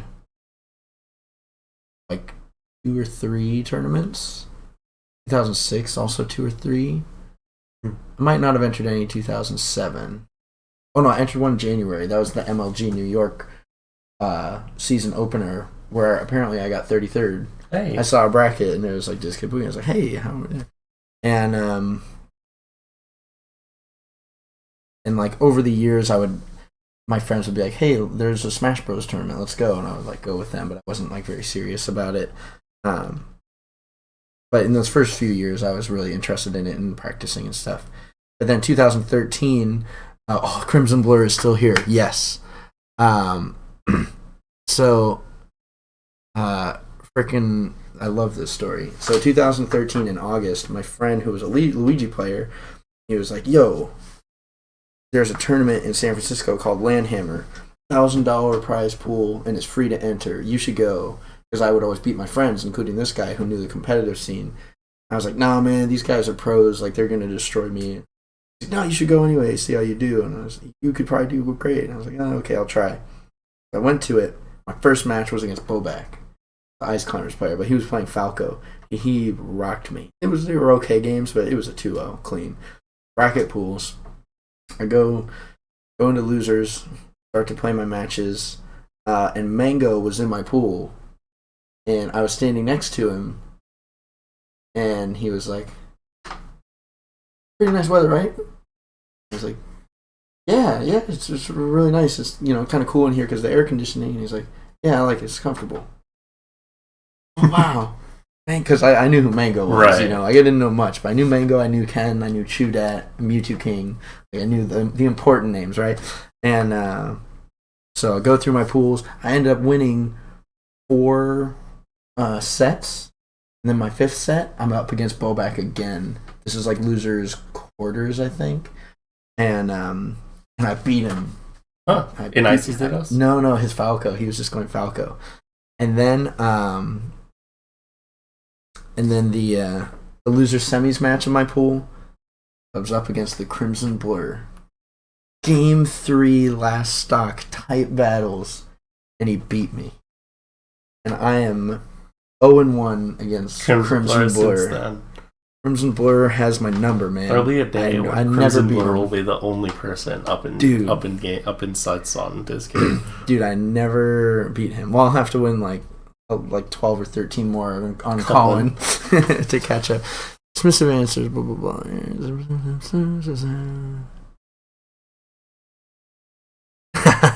The Crimson Blur. I love it. Yeah, so that was the story. Good story. Oh my gosh, I'm so desperate right now. Look at these grabs. It's so bad. And then he just down throw up smash because he knows I'm standing there to try stuff. Like, the down throw, if they don't punish you at the beginning of it, is so good. And even if they punish you at the beginning of it, it's hard for them to get a whole lot out of it. Okay, that down smash wasn't good, but it was the same idea. See, he's in between the two of us, and he's waiting for them. For the long story, yes. Yeah,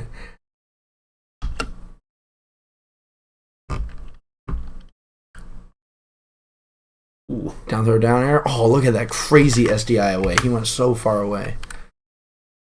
Oh, godlike. Oh, it's too good. Forward air, side B. Oh, you got that. Yep, and then the back airs. And here, back air will hit everywhere, and if I try to fade back, forward smash will hit. Just jump over me and up smash. I don't think Blur timed me out. He beat me, fair and square, not like a lame-o. Just kidding. We talked about that. It's not lame. Oh, snap. Just grab ledge. Please grab ledge, Kyle. So stressful. Oh.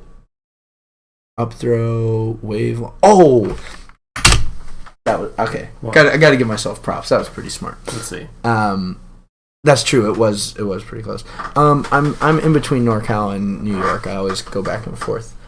So really technically you're Midwest or something. Yeah, technically I'm like Kansas. Wow, was it really a timeout? I don't remember.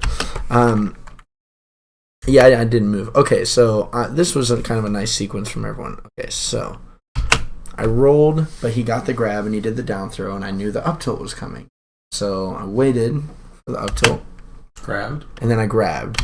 And then I was going to tech chase, but I was like, okay, the smart thing to do against ice climbers when they throw you to a platform is immediately get up attack. Because they want a waveline grab. Yeah, and they'll wobble you, and all they're going to do is hit you.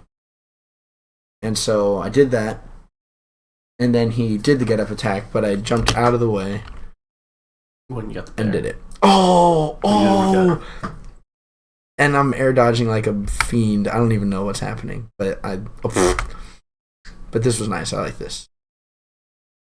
Oh, Could have punished that. Did you expect him to do the full length side B, and that's why you held Probably. shield and faced the other way? Yeah. Yeah.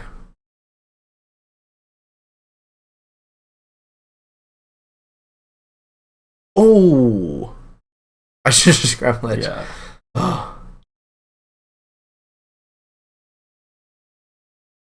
Do you have throw down throw mix up? Yeah, it's just the forward throw is not as good because it doesn't really set up for a gimp. But Right, 'cause but you both don't of have those shine. throws work Well, the same way. Although down it's throw, fine. I think down throw we can't even attack out of shield.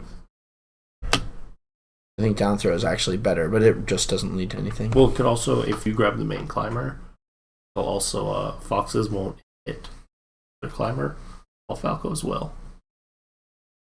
because his lasers have stun. It still hits. It just hits less. Foxes, Oh, I mean, it won't. yeah, because It'll the shield person stun. that he's throwing, Right. the person that he's throwing is a hitbox. Oh, that's the Sammy.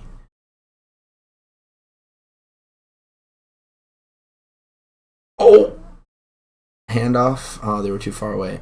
Oh, I should have grabbed ledge. Oh, I'm done. Done for it. See there, they rolled again, right? He was not standing next to them, but he was ready with that back air. And the nice thing was it hit me too. Oh my gosh. Okay, so I'm going to try to side B probably. Will hit me. Oh, smash. Bracket reset. Holy. I'm sorry, I can't watch this one. Can't I've watch the gotta- next one. I've Okay, gotta let's cut you just off. watch the last game of the next. Do you do something sick? Just use the mouse. Oh, okay. Took a long time to think about this one. Wait, this isn't the last one, is it? This is third game 3.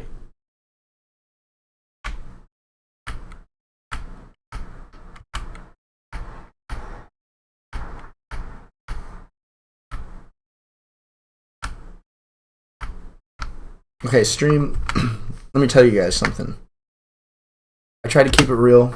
I try not to, get too up on anything about Kid Boogie, but this meant a lot to me. Colin is I think he's awesome at this matchup. He's so amazing. He beat me so many times. To finally beat him was I was excited. So I'm gonna show you guys the last game, and you'll see. It's kind of like. Do you have a huge pop off? Nope, no pop off at all Nice. because of how the game went. Oh, does he fuck up? But that one felt pretty good. That just little jab.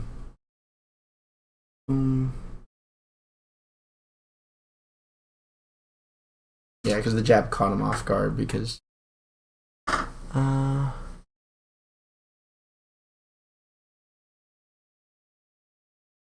Point of study.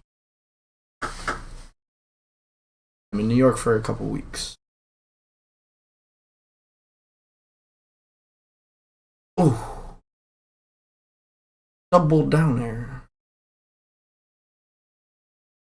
Ooh, let's go.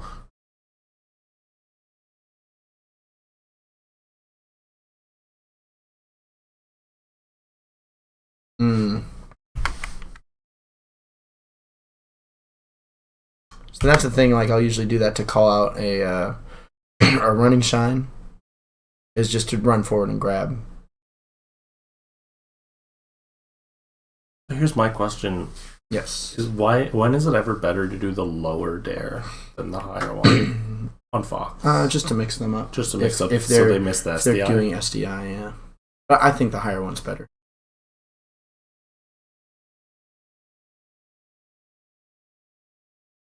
Ooh, nice Nana. Yeah, right. Or Popo. That was a bummer. So this is why there's no pop off, because at this point, it's 4 stocks of 2 is still really scary. Yes, but this is not. Right.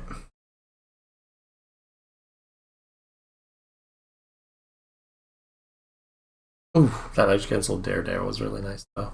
learned that one from Wobbles. He does it against Ty at a local, and Axe is commentating, and he's like, "Ooh," he's like, double down air down smash, because he did like down air edge cancel down air to down smash, double down air down smash. Popeless dare is what's the word? Set not back. So percent is irrelevant. Oh, never mind. 40-second already got me.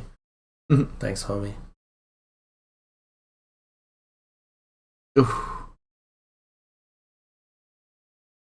Oh, I waited for the spot dodge. Felt so good. Oh, and I had an edge guard there.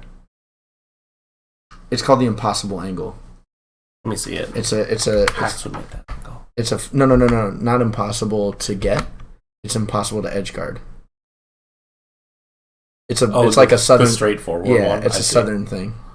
No, I know it. I do it all the time. Like, oh.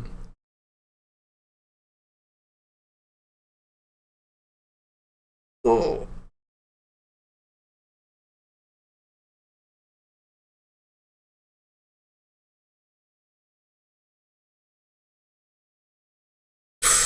Yikes. Ooh, what a firm handshake. It's almost as good as a pop-off.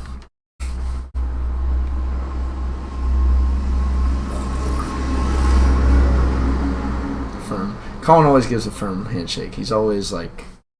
He's professional. Always. Okay, last thing and then we're done. Okay. Because no stream with DizKid Boogie is complete without teams, baby. Everyone, I want to see Neb's teams in the chat. Neb's teams. You live in Area 51. Dude, Area 51. Alright, this is me and Colin.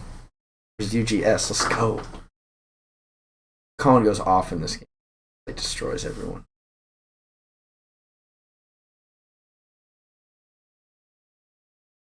Oh, yeah, Sheik's at too low percent, so that nair didn't work. I should have done it. Oh, getting wrecked. Should have done like a... Do they not let you have red? We rock, paper, scissors. Fair.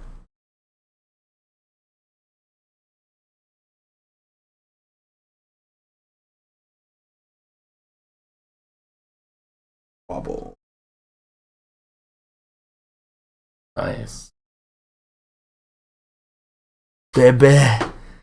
Teams, baby. Icy's Falco is sick. Falco can Are shoot you short subbed hop. to Nebs? Am I subbed? Or I write Neb's teams here. On Twitch. No, I don't sub Okay. to anyone. Screw that. I don't either, except I'm just Nebs. I had to sub to Neb. Dang. Oh, I was playing friendlies with someone at Smash the Record, and I was like red ice climbers, Diz tag, and beating them like super hard. And they said, you know, we talked for about. I'm like, oh, my name's Kyle. And I'm like, oh, okay, my name. And they're like, you sub to any top players on Twitch? That's what they asked me. That's wild. What? Maybe they want the secrets that you have. Dang, Justin, I'll get you a Publix sandwich if you sub to me. How about that? I want a Publix sub. Oh, I think I'm definitely gonna come to Orlando at least after Bad Moon Rising, maybe. Bad Moon Rising's Georgia, right? North Carolina. Ah.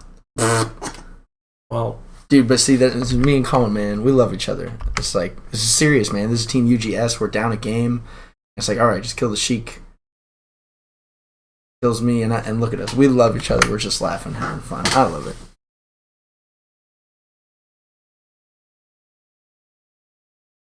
All right.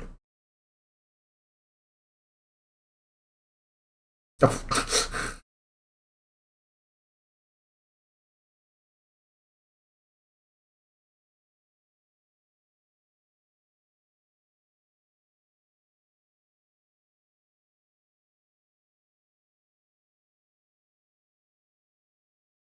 Back. Ugh. Oh, so good. oh my god, how did he live that?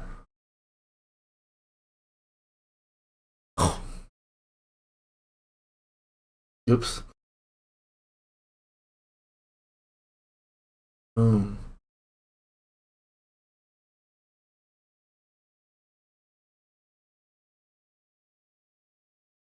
Now we should have done the monologue. Which is? You'll see it. They'll know. They'll find out. Pup knows about the monologue. Colin knows about the monologue. You're not going to tell us? I can't. You guys have to experience it. How will we know? I developed the monologue at CEO Dreamland. Started with Colin, and then I did it with Sammy. I did it with Justin. I did it with Pup. Like we did it with everyone. Like the monologue. I did it with DJ Nintendo the other day. It's possible for Fox to get out of down throw down air regrab with good DI and ASDI, but no SDI. It depends on what kind of down throw down air we do. Yeah, if we do it with the. If we do the high, like the full hop down air, then no, you can't get out. But you can get out of the low one. No, you guys you'll see the monologue at some, like, you have to play teams with me. If you play teams with me, you'll experience the monologue at some point. That's all I can say. But Gabe, who has so kindly set up all this stuff for us to show you. Yeah, you guys should see the setup. It's actually super dope. We have a laptop to read the chat, a nice microphone. We got this big old computer to do the streaming. We have a CRT down here with Melee on it. We got the cube. We got the computer. We got capture card. There's the splitter, the powered splitter, the Wii. There's like so much just technology back here. But Gabe, aka Jib, again is a Fox player and TO in the New York City tournament scene.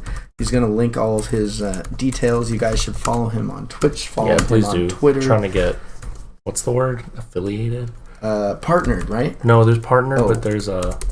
There's like a low level below. Yeah, there is now. It's pretty dope. So yeah, without him, this would not have been possible.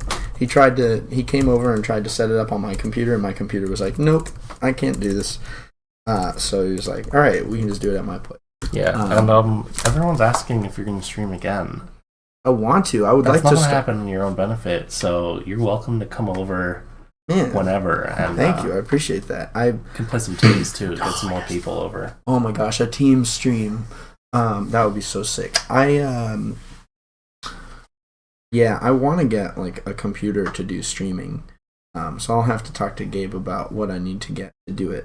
But this was a lot of fun. I really wanted to. I've been wanting to stream for a long time to just teach people about ice climbers, but especially after hearing I didn't see the Hungrybox or the Chudat sets until recently, and hearing everyone talk about ledge grab limit and like, yeah, this is so campy and lame, blah blah blah, like made me really want to talk about it, because I've always felt like there was a lot of top players weren't doing properly against ice climbers, and I want to try to help educate people. And I think there's a lot that Chu, even though he's amazing and you can't possibly take away from his recent success even if you tried, but there is a lot that he doesn't do that could help him do even better. So I was hoping to be able to spread some knowledge to you guys, and definitely want to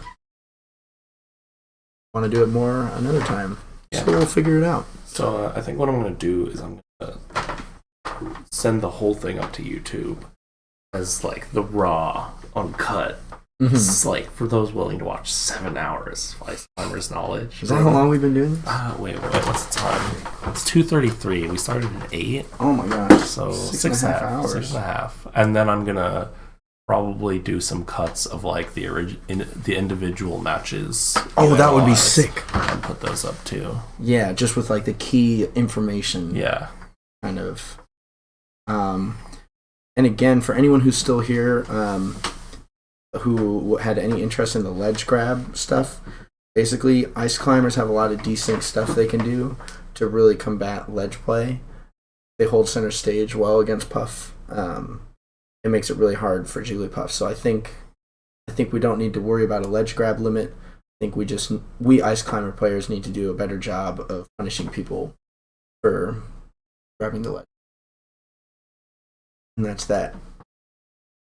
So if there are any other questions, any last questions, I would love to answer them. Otherwise, we're going to let Gabe go to bed because he is super tired. And it sounds like tomorrow. It sounds like one of those would be a good thing for you to have. I need like a bot or something. I don't actually know how it works. We need a Gabe bot. But it's also your channel, so I don't even know if we need a DizKid bot. DizKid My bot, secondaries are the DizKid something. It started with DizKid Bowser, which made the most sense because it's like Boogie's Bowser, right? Yeah. But then, DizKid Fox. That's not enough.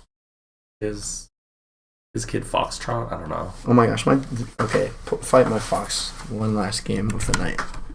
Fox versus Ice Climbers. Let's go. Okay. That sounds good.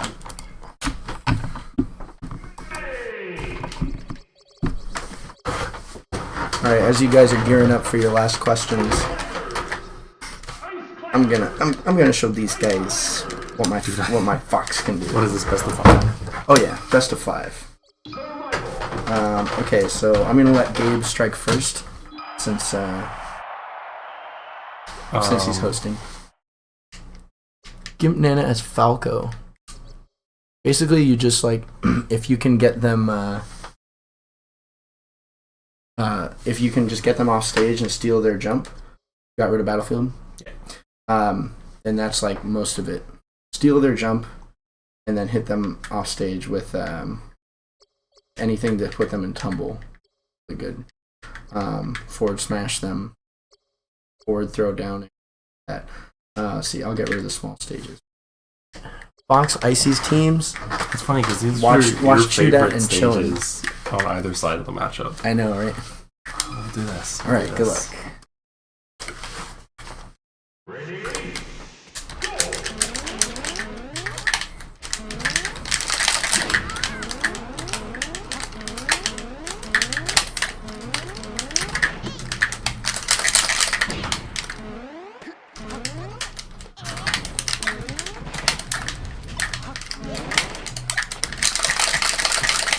No. Everyone take a great sense of Schadenfreude. Fox Ices, I think it's always good to go to the flat stages. But you guys saw that DI though? Got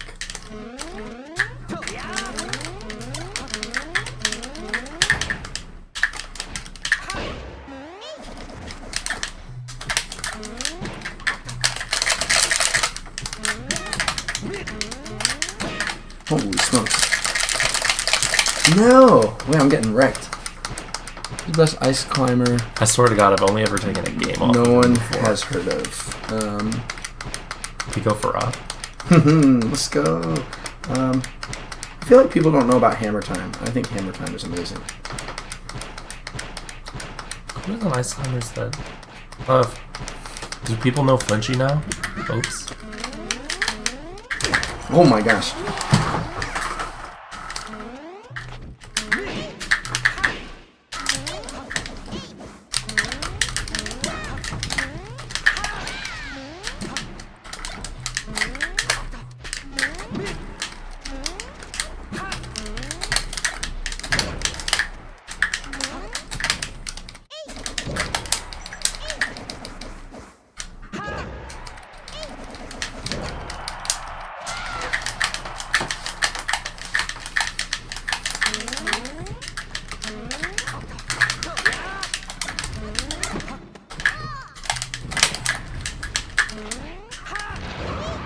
Ooh, interesting.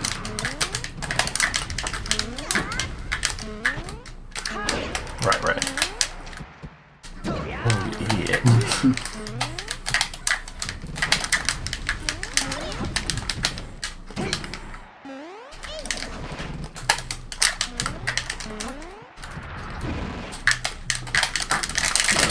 Oops.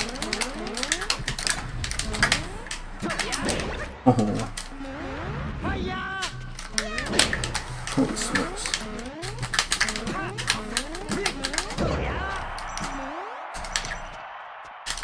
Got it. uncle. I didn't realize they lost their jump.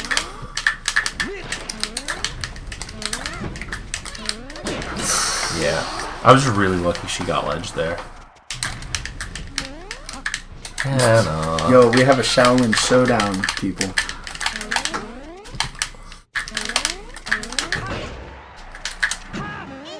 Oh my god. Okay. Wait, I have to pee. I'll let you think about your counter pick. I'm going back to FD.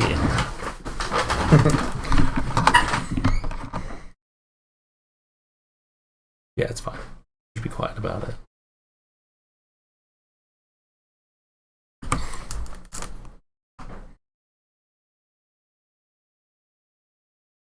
This kid, have you ever heard of Running Shine? This kid's fox is like all bare. It's crazy. I'm so sad I choked that away.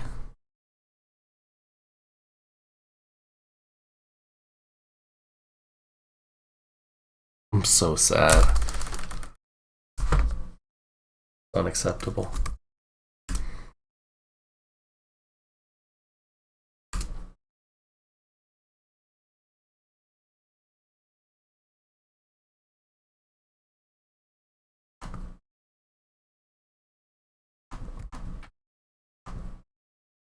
No analysis is done. Now there's only DizKid fucking up my ice climbers with his fox.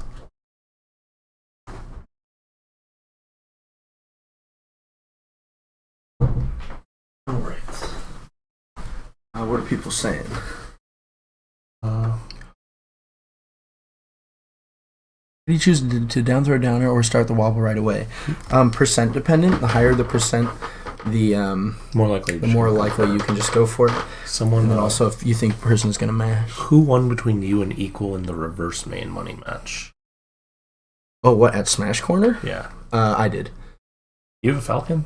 No, but I just know how to fight. I see. I see. Yeah. What's up, underscores? Well, I like Analysis. that. We finished. That's great. We finished. We finished the analysis. We're playing a best of 5 reverse mains before we sign off because Gabe has to go.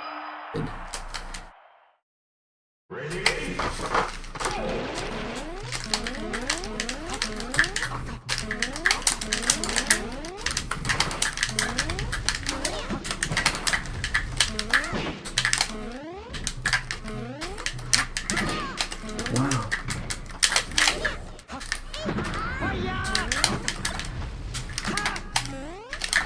No.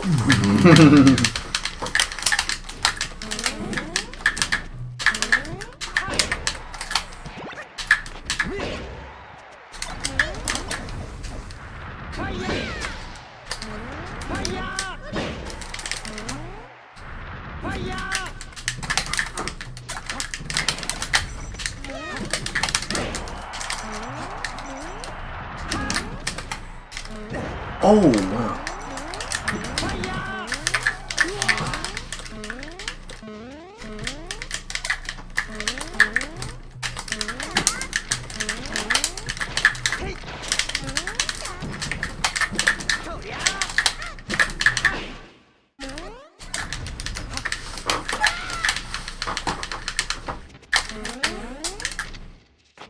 Shoot.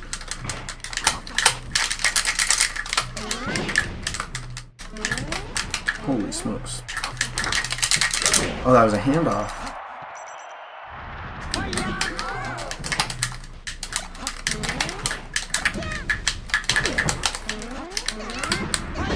Oh my gosh.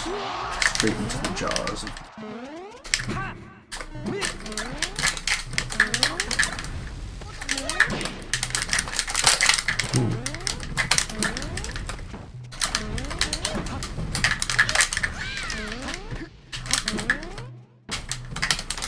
Whoa. Oh, how did I miss dash that? What's good with me?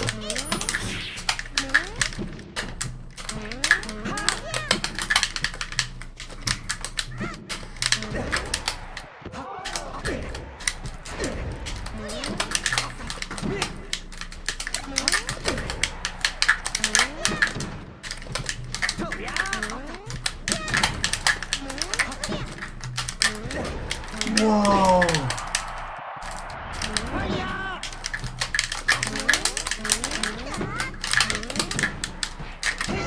No, how did I not down smash? Oh my god. Crash cancel. Have you played PM Ices? Someone asks. I have. They're really hard. They're like very different than melee ices.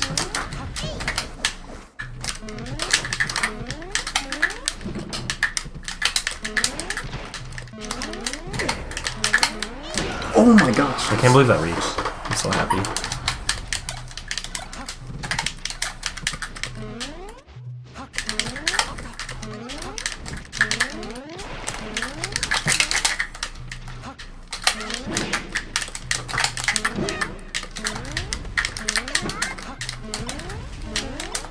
Yes. What are you doing? Oh my god, you're crazy, Nana. Popo. Actually, I don't know. Yeah. Popo. Alright, let's go. No. Okay, I've got one more FD in there. Stick with ices for Peach or switch to Puff. Depends on how much you like Ice Climbers. I love Ice Climbers so much, and so I always will stick with them. But yeah, it just depends on what you like. And then what stages are bad for Ices versus Falco? I think Dude, that's like the equivalent of what you do versus people.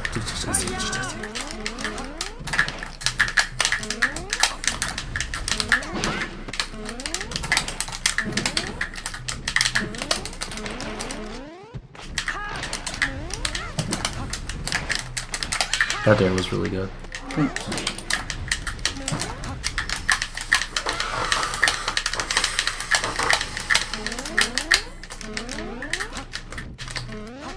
And why didn't you hacks me? no. Yeah, I didn't mean to go off stage. Okay, you know what I'm gonna do? What? I'm gonna run this back. Okay. Yeah.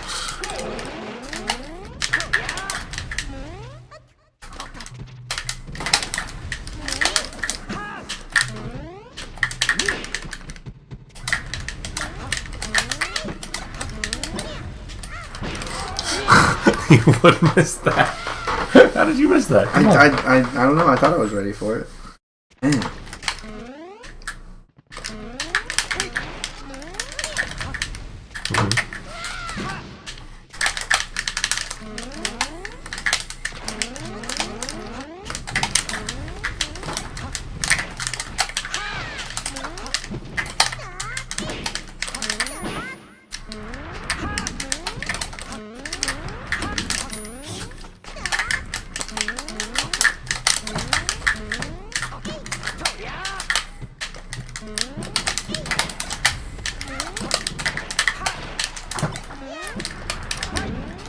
Wow.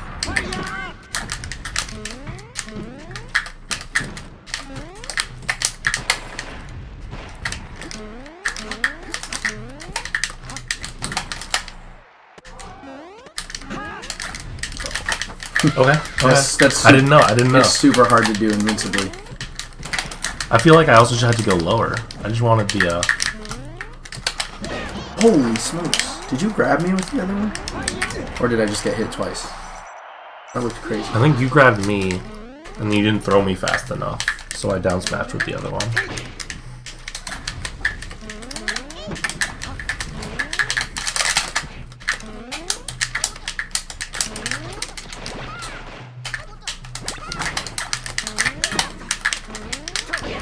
I like how you wait for her to come closer. Yeah, that's the prof thing.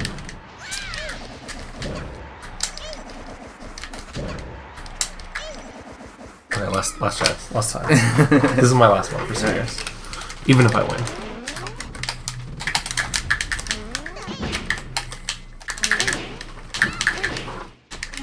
God, I just can't shield.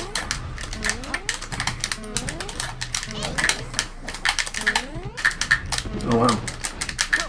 I thought I was gonna get a grab off of that.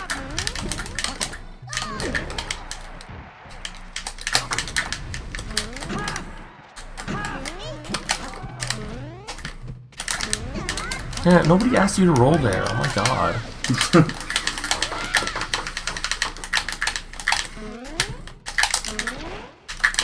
Oh.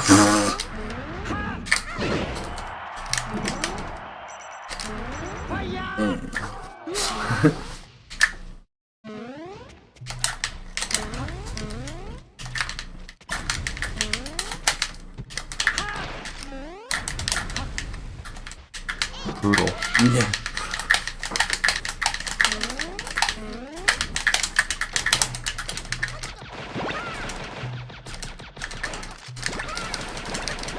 They're not gonna reach me. Oh no.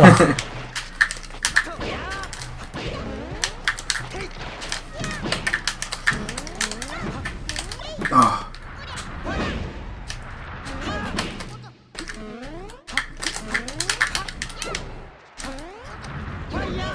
Oh.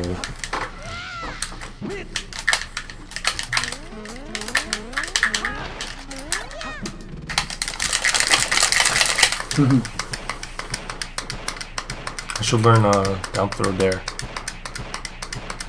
Yeah.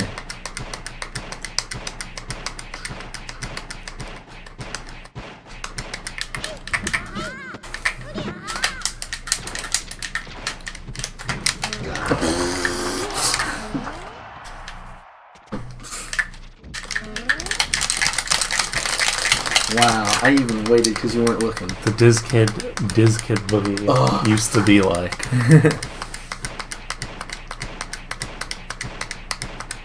Do we have so many viewers? I don't know because We can check in a sec. my fox is pretty fraudulent. Oh my god, this Isis is pretty fraudulent.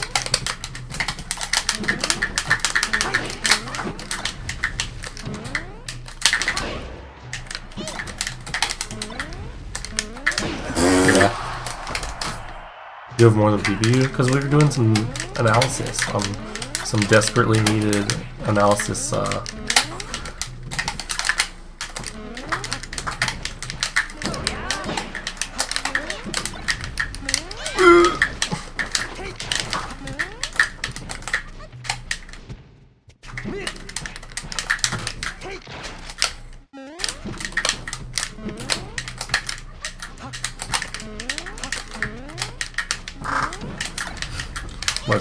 Let's go.